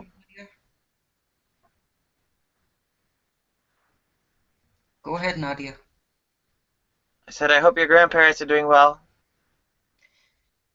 Well, I'll let them know that you're asking, like, thinking about them really. Yeah, me nan has, like, I call her my nana, she has dementia, and my granddad is disabled due to an accident that happened years ago. So he's only got his left leg and no right leg. He's stuck in a wheelchair. That's hard. Yeah, it takes its toll on the family connections and things, but We'll get by okay. As long as he can still laugh. He's heavily into his reading and his soap opera stuff, just like me nan. British soap operas, whatever they're called. But yeah, thanks for your concern. I'll let them know.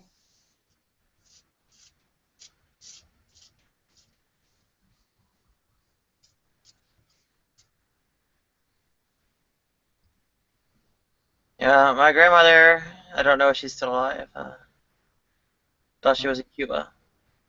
Still. Maybe you can meet them later on if I 40 get years them. younger or something as well, and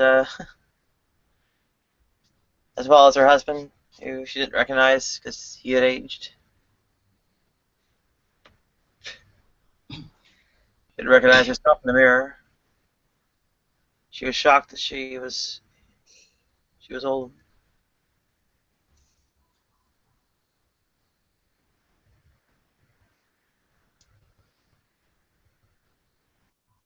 She had no idea who her children or grandchildren were. It's rough.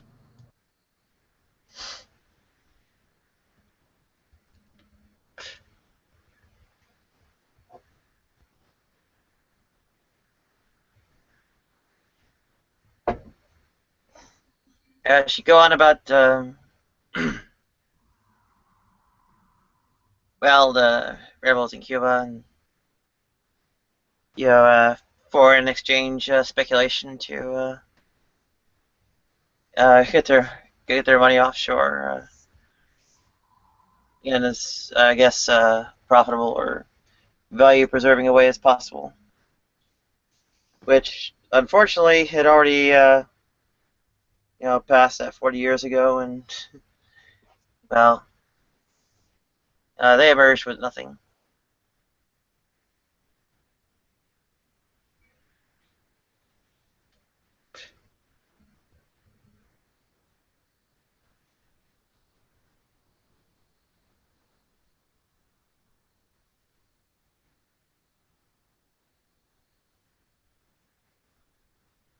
Various other relatives had actually gotten out with their cash holdings.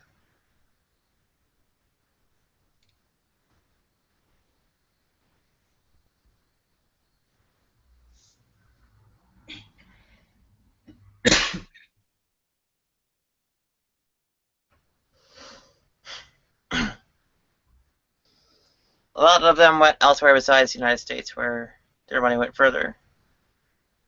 Set up camp in,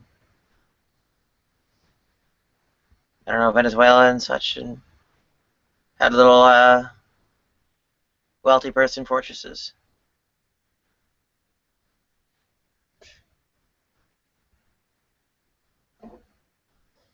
Didn't speak much to my actual grandparents because, of course, they were black sheep. My grandfather was of Basque descent and had kind of a racial bias against that. Okay. Joe, dude, however I pronounce your name, let's call you Joe if that's okay. What are you on about in the group chat thing? What's the tune related to or something? What? I'm trying to talk to this Joe, person in the Hangouts. That was a quiz. Right. Oh, I turned my bandwidth all the way down.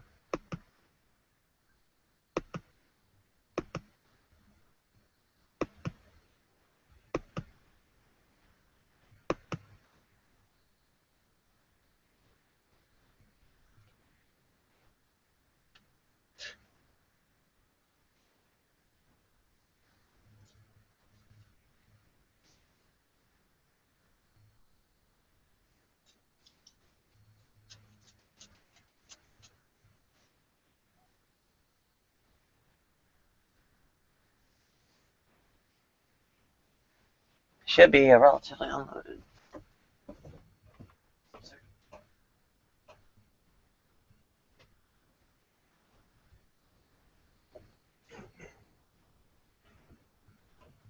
Yeah, I gained 6% in just a few minutes. So. 6% of what? Battery. Alright.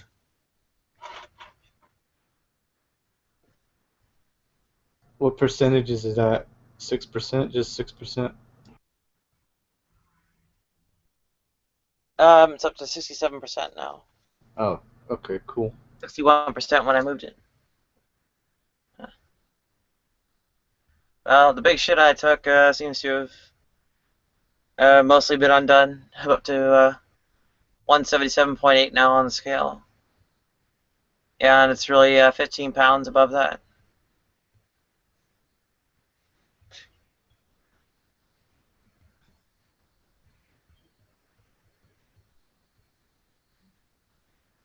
Wow, I'm full of shit. Literally. Yeah, in a way.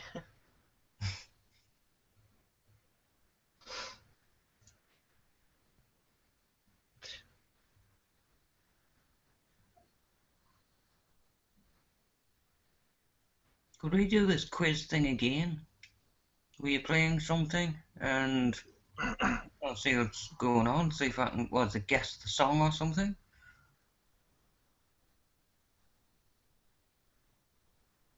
I don't know what the quiz thing is. Nobody can pronounce this dude's name, man. Yeah, I'm I'm gonna run it through again.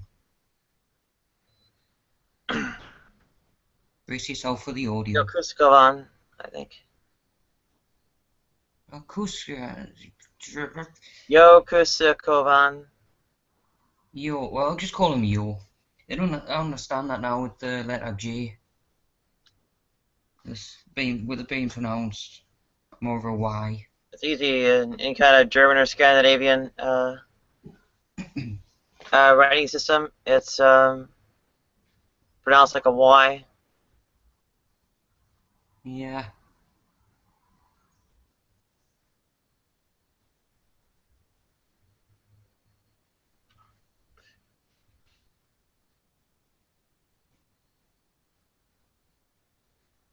I'll just give them the name Yuko, which is more like Japan, Japanese.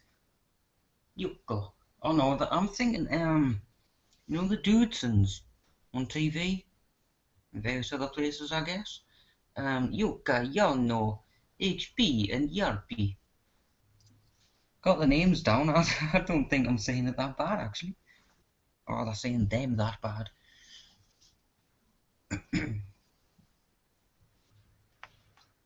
Yeah, I know the Dudesons. Not personally. I know of them. I've watched quite a lot of the things, quite a lot of the videos on TV, quite a lot in YouTube as well. But over here, yeah, nice. Well, there's obviously the what they called, man? You know, the Jackass guys. And over here in Wales, we have the Dirty Sanchez with Dainton and Matt Lee. I think it's Lee Dainton and Matt Pritchard. I've met Matt Pritchard. He was in our local skate park. No, it isn't Australian. They're Welsh. I don't know what you're responding to. Just the comments in the group chat, Nadia. Yeah, side chat. Well, kind of laying down and not looking at it. I'm gonna have to start calling this thing the side chat because I keep calling it group chat and everybody else doesn't call it the group chat. I'll get used to it.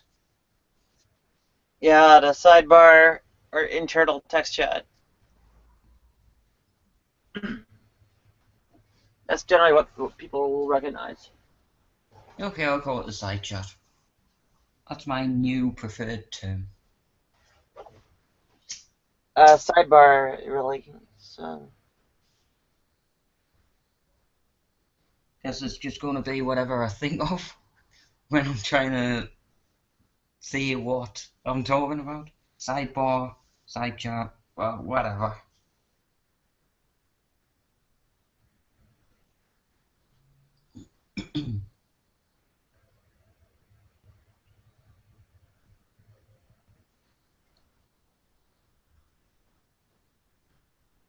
Are you about to go to sleep again, Nadia? I'm at least resting.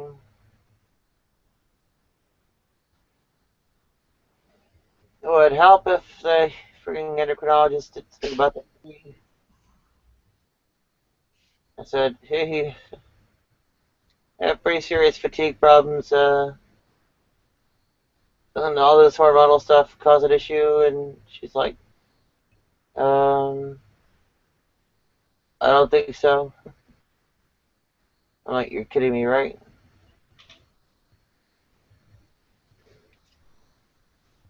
Damn.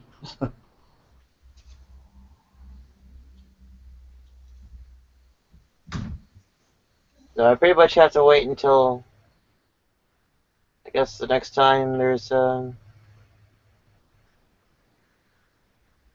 appointment to keep complaining about the fatigue.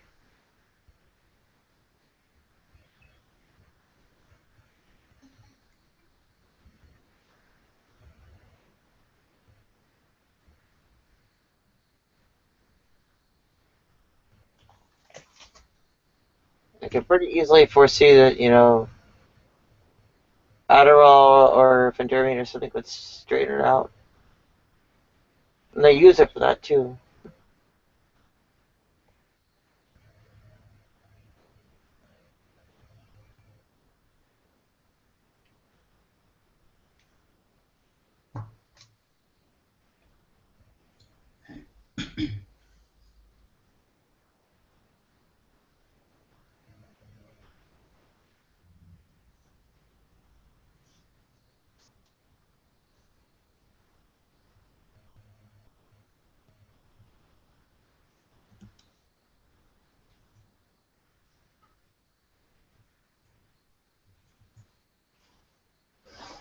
I I have other girls who have like actual insurance and so on. They're on like friggin' Provigil and Adderall and so on and so forth. Like, come on.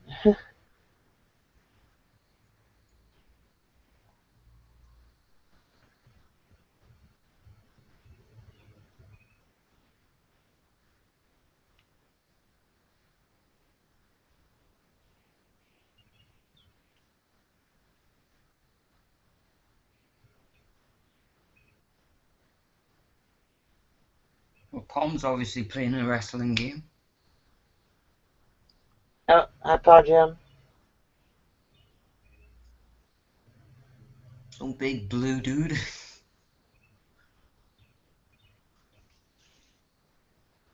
Hey Nadia, how are you? I'm trying to rest up a little before I have to go out. Oh damn, you have to go out? Yeah, in the afternoon. It'll be at 3.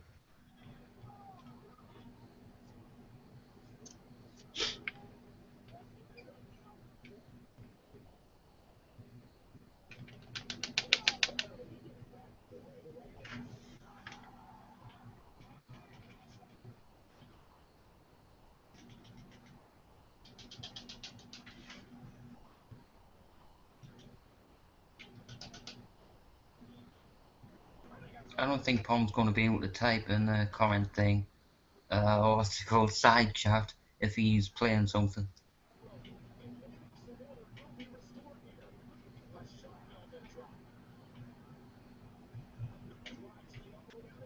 Well, Nadia, I hope all goes well with the therapist.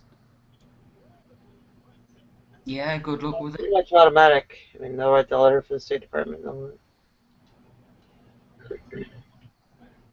And I hope you manage to get to the appointment with no problem this time. Oh, yeah, that's always a little bit tricky. With my various anxiety issues, I honestly find it really difficult to get to appointments. I've had various therapies for OCD, like movement compulsions, really, and it does my head in so much, and I just can't make it to an appointment, and then they give me a load of shit about it. Well, you should have been there. I end up feeling like punching somebody in the face because I just don't understand it. But I progressed over a lot of years of anxiety problems. These days I basically just take it as it comes, you know.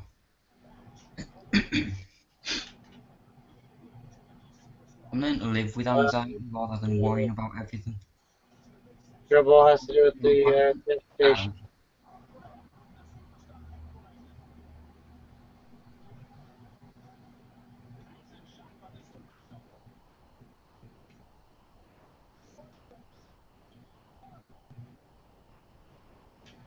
Hey Pom, who are you in this?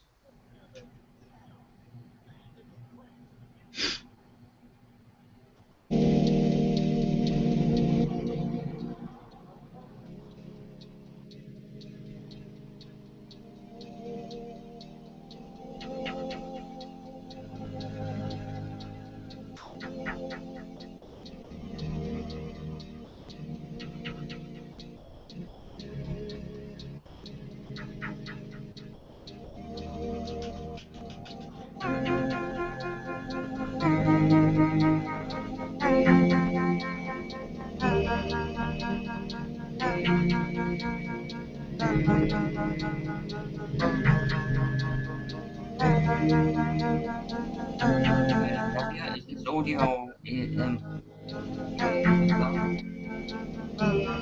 What? is this audio allowed? I can't understand you. Is the audio allowed? I'm hearing something, I don't know where it's from. I'm not playing it.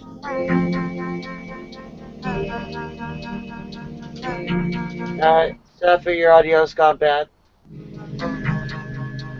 I can just hear music. I don't know who is playing it, and it is not me. Is that audio okay?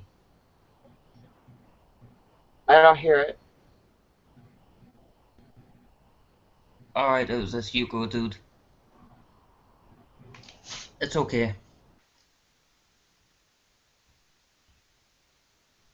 Alright, I got you now. Never mind. Thought it might have been audio from the game that Pom's playing, but it isn't.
Hey guys, what's up?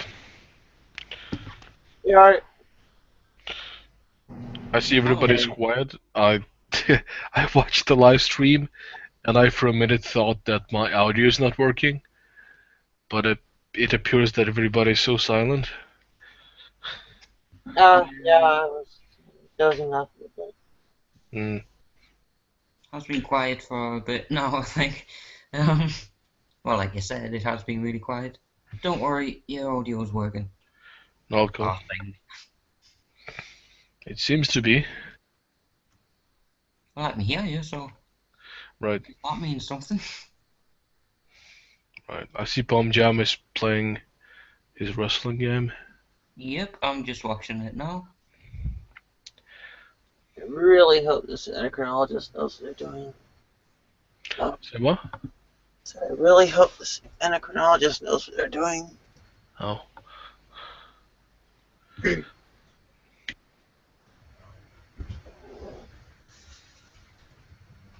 It's kind of obvious to deal with things in the reference ranges, but the cutting back with the roxine when my levels were actually still within normal is worrying me a lot.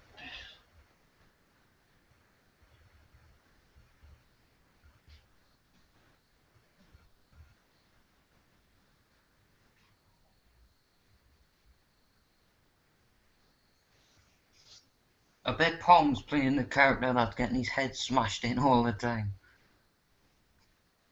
The other thing was, like, I got checked for, like, celiac antibodies, but no TGAB. I'm like, are you serious? You gotta do an antibody check. You check TGAB. And then the other one was, like,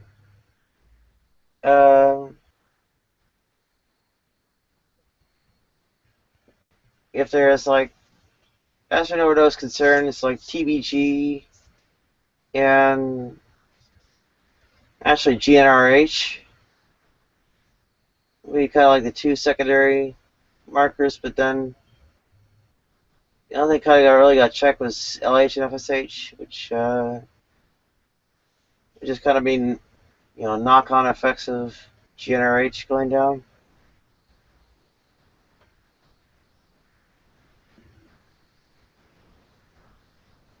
So I'm kind of worried.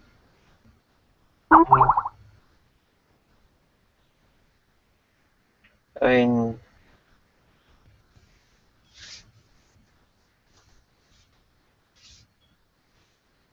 I'm not a freaking doctor, and these are the questions I have.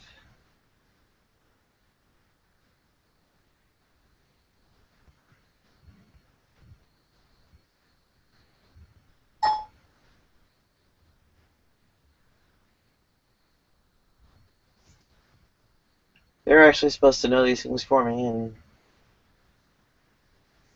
kind of know more what to do about them.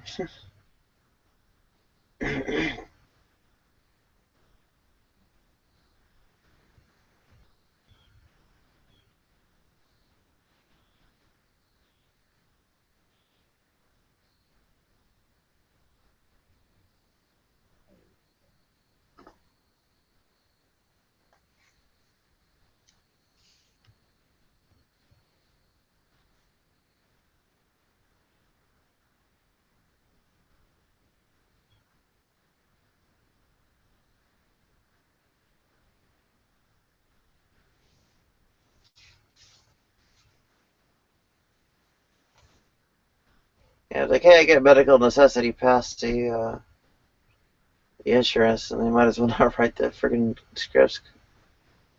And I'm not on Medicaid because I've got, like, the money to pay cash out of pocket sitting around.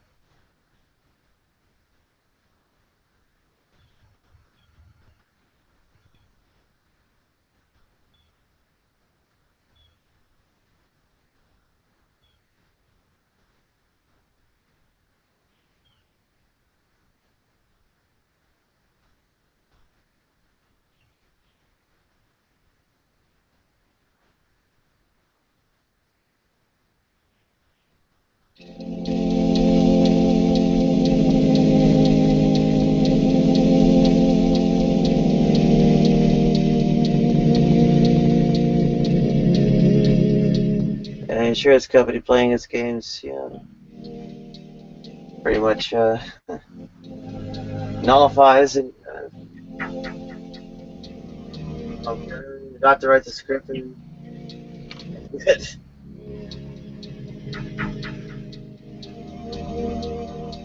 Yeah. When there's money involved in healthcare, it's basically a casino. Yeah. And thing about the casinos is the house always wins, you always lose.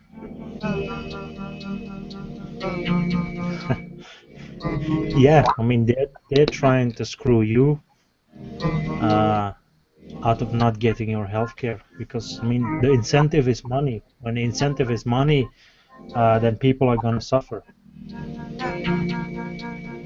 That's basically it with healthcare. Because you have to get money out of it. The equation completely.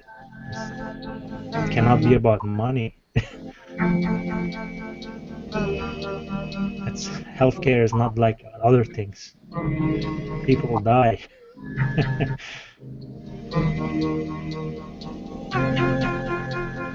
Well, shelter is that way too. I mean, was somebody outside in winter? It's pretty disgraceful. Well, welcome to America. I mean, what if we did that with charities? Slave labor for you want clean water, little boy? You're gonna have to work. You have to work for slave wages.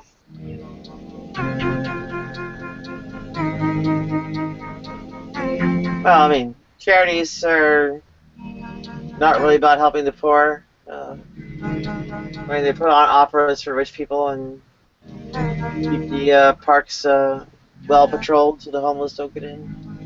I don't know what charities you're talking about. Which ones do you mean? Maybe I don't know about them. Well, like all the opera houses basically run as charities. The public television for rich people with televisions and houses, they run as charities. That's where all the money goes. Helping the poor. Very few charities do that.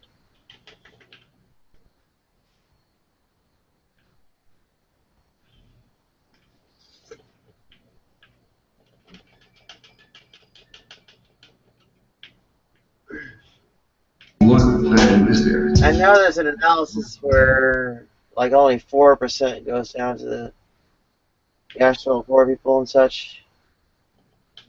There's some other way of putting it that it sound like only like as much as 33% does.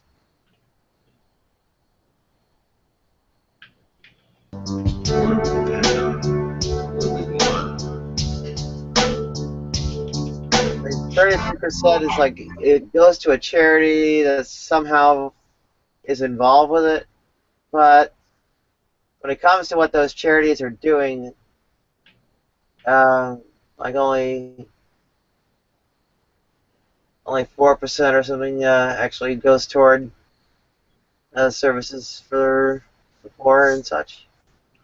But not all charities are like that. Well, it's not that they're wasting it; it's that they do other things. Yep, they are probably bad charities. Well, no, like they're a church, and they have their youth groups and summer camps and keeping the church building maintained and so on. And on the side, they hand out food to homeless people. I guess that's what you see on the commercials. But I don't think that every charity is like that.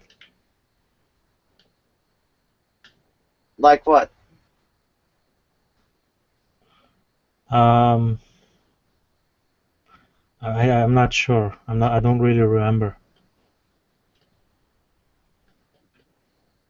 Well, It's probably maybe the case for the big charities, the institutionalized maybe.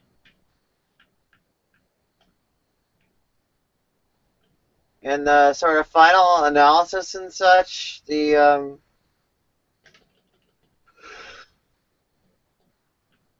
resources, even out of charitable donations that go toward assisting the poor, are minimal, very small.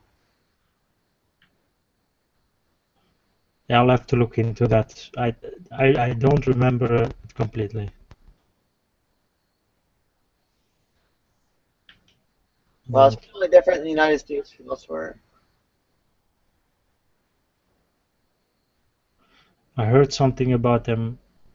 For example, when they ask money for somewhere, and they say, "Help these people," the money doesn't really go to those people.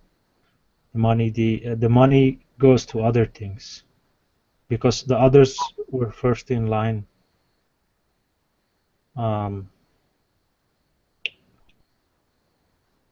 So, example, the disaster in the recent earthquake, a lot of the money did not go there.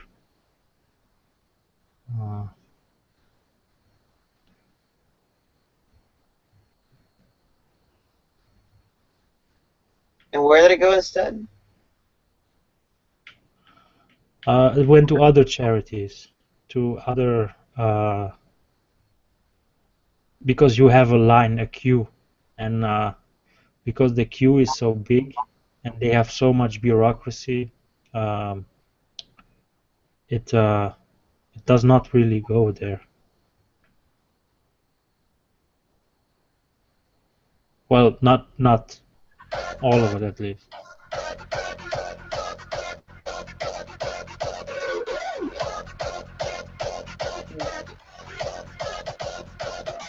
Yeah, I know less about the community.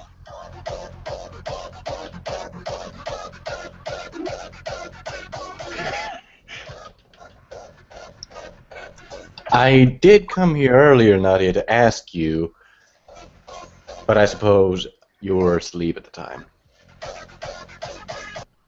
Do tell. I did want to ask you more specifics about your working experience, more into the 10 years of kernel programming, because after looking several active job applicant ads that I found online, many of them are asking for several details that I'm not at all aware of, whether you qualify for them or not. Yeah, there are a lot of subspecialties, and well, not all of them are mine. Go ahead.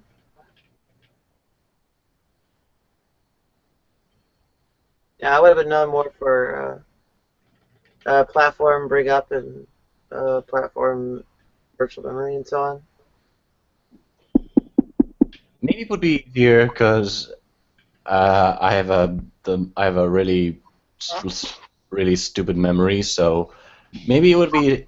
Could you just write it down into the chat, so I could, because I don't know how to maybe write several words. I'm laying down with my eyes shut. Oh, you could do it later. You could send me a private. Yeah. The one at Texera.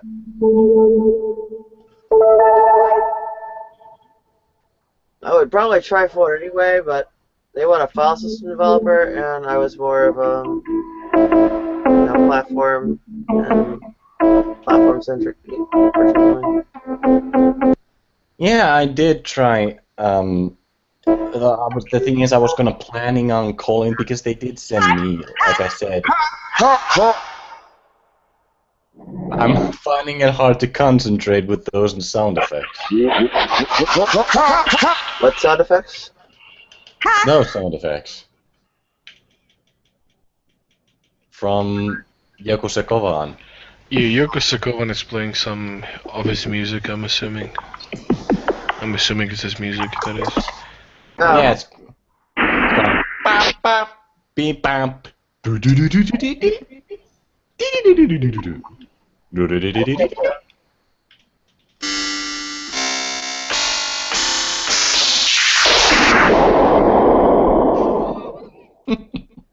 I don't think I can keep up with what I'm talking about. Are you sure you can't hear that?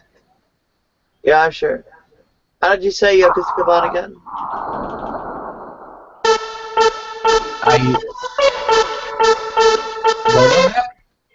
How did you actually say Yoko Sokovan again?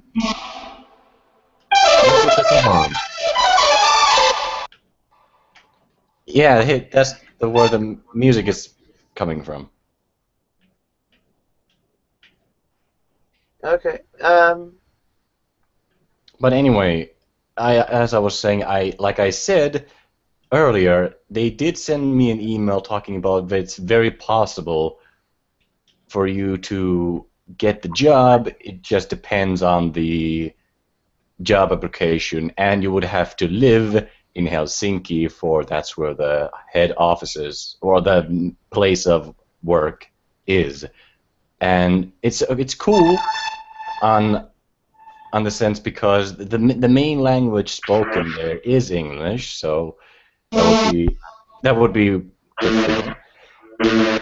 I'm planning on.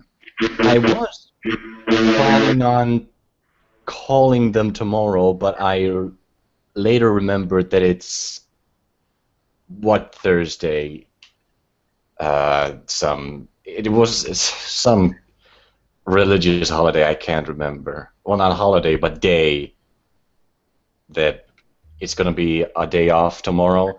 That means I won't be able to call them up and ask any further details, so I'll be calling them up Friday to get more into that. But in the meanwhile, I would like to get more specifics, like I said, on the kernel program itself. A lot more things that you did, some specific tasks or so knickknacks you could send me into a private chat or something that I can write it down while I'm searching. Did you see all page clustering? It was I guess a resurrection of Hugh Dickinson's LAR page patch, and that was to do page clustering in order to reduce the core map virtual memory footprint. But 64 gigabyte x86-32 machines could boot. Got the first ever demo of such a box booting Linux, and did PID hashing in collaboration with Inga Molnar. I did that's gives you I guess fast PID allocation, so you have good scanning of the task list and so on. Also does search and such of by session ID, process group ID, overall process ID, thread ID, on like hash tables and so on.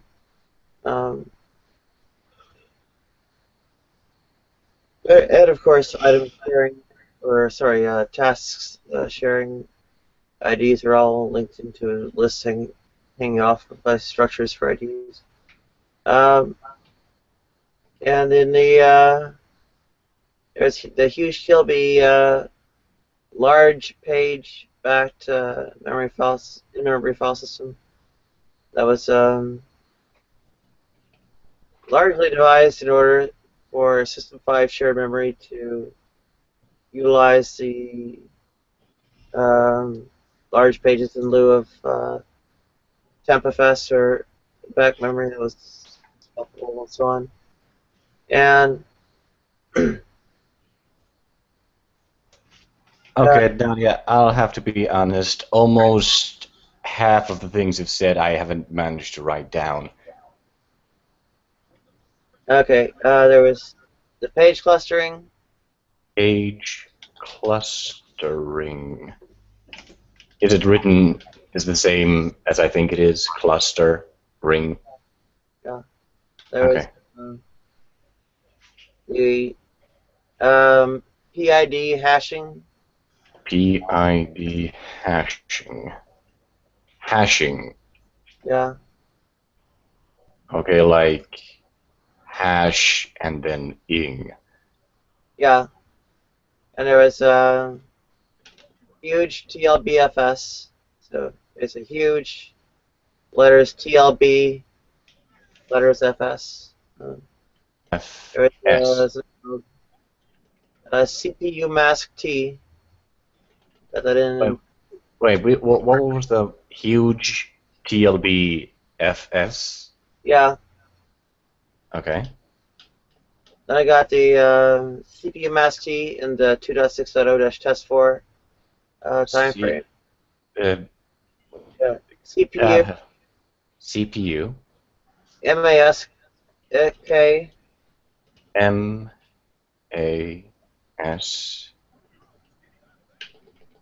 K. MAS. Yeah, CPU MASK underscore T.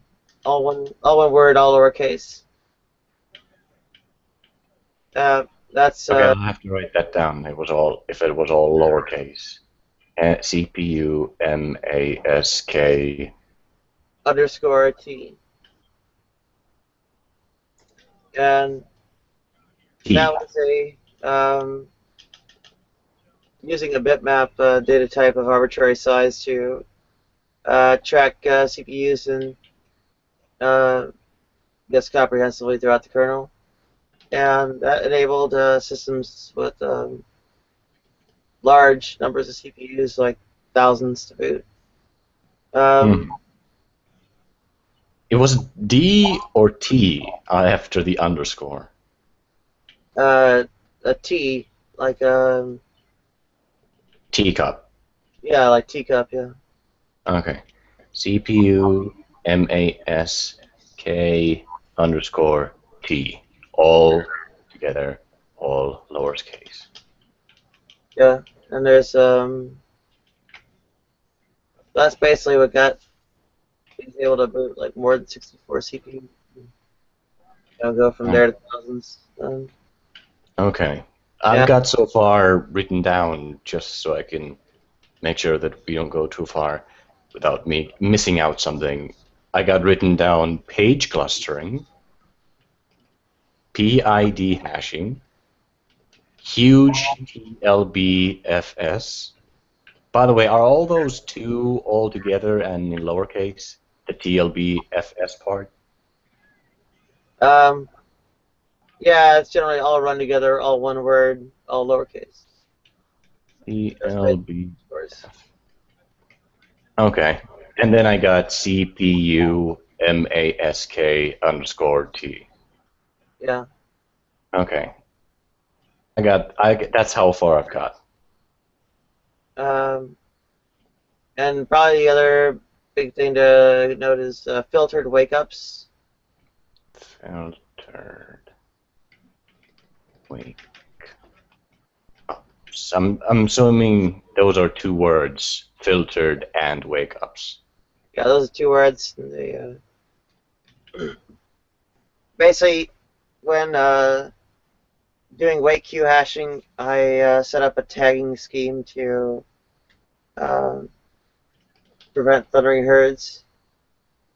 And it was kind of a general sort of API and I don't know, centralized facility structure and so on to go about, you know,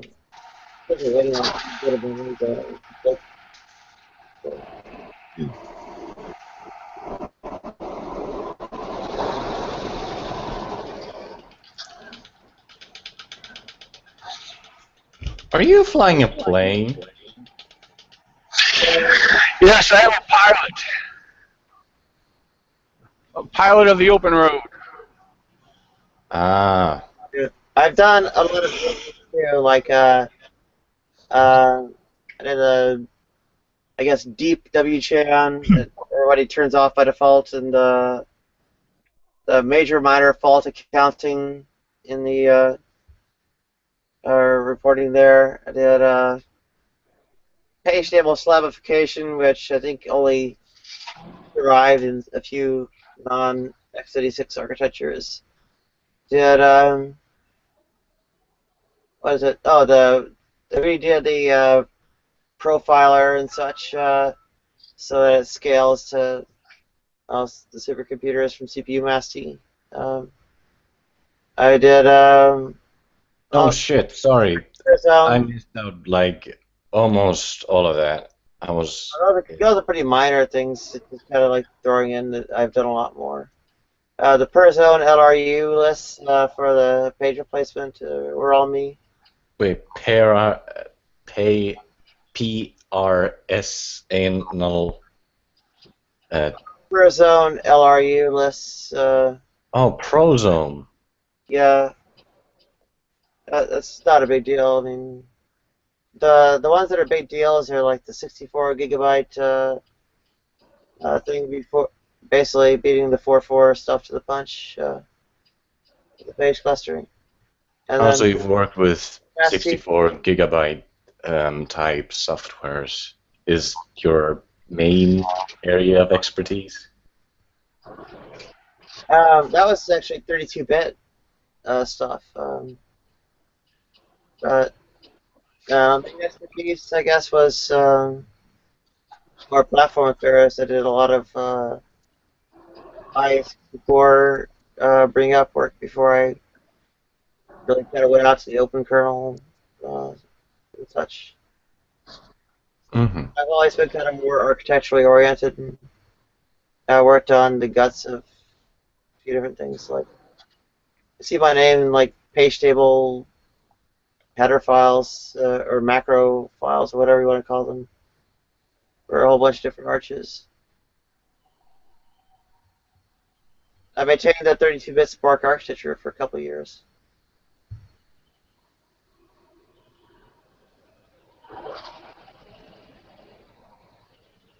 Hmm. Okay, I think I've got a pretty good listing of all the things. Well, not that's. I'm assuming that's only a portion of the things. One of the more important ones. Yeah. I mean, there's a whole bunch of minor stuff, like the logarithmic time shimdt. Hmm.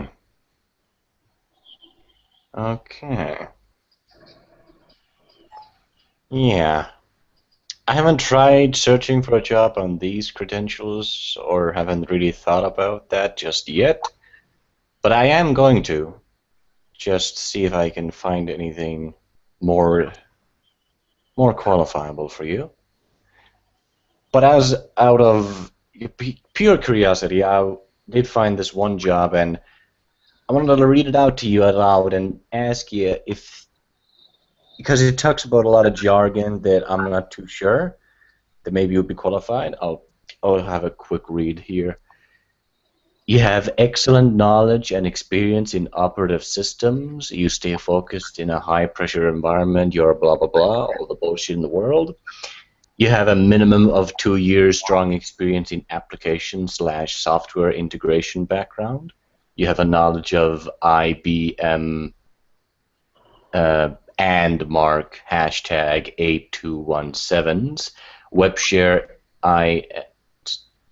and IBM and hashtag 8217s, Informatic and Informix and DB2 database experience.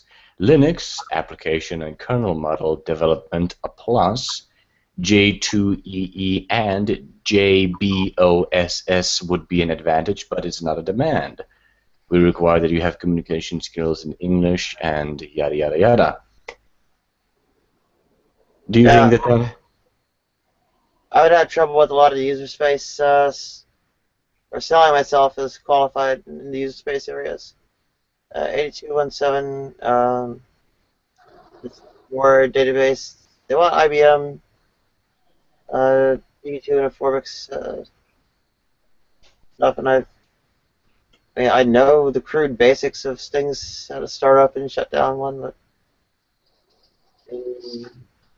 I guess maybe do some really basic queries, but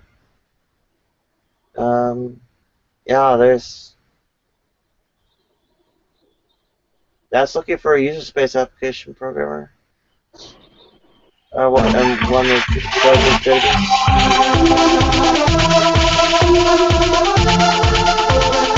My experience lies outside of it. Oh, okay. It doesn't really help to just kind of like study and know it, because if you don't have like job experience with it, and what you know doesn't really count anyway. Oh. You mean your job experience doesn't really count on that much? Yeah, I mean, I worked on the kernel crashing when like a database did something to it, but I never touched the database. It was working on the kernel. Right. So that would... I'm also guessing that this one probably doesn't work out for you either. This other one that would be looking out for top talent software developers, which would require microcontrollers and peripherals, embedded real-time SV, Linux and RTOS, kernel drivers, connectivity, communication protocols, sensors, HW, wake up. Well, that you did. Well, wake up was what it filled with bootloader, security, debugging, and problem solving. Yeah, I might be able to sell myself as someone who can work in the kernel in general, but most of the specifics I don't really have. Like, what protocols did you ask for again? I've never really done a whole lot of networking. Oh, no, it was microcontrollers. Microcontrollers, and generally did my kernel development on enterprise systems, so embedded in microcontroller affairs, well, apart from knowing how to do things in the kernel, kind of iffy. And you could try, at least some in the kernel.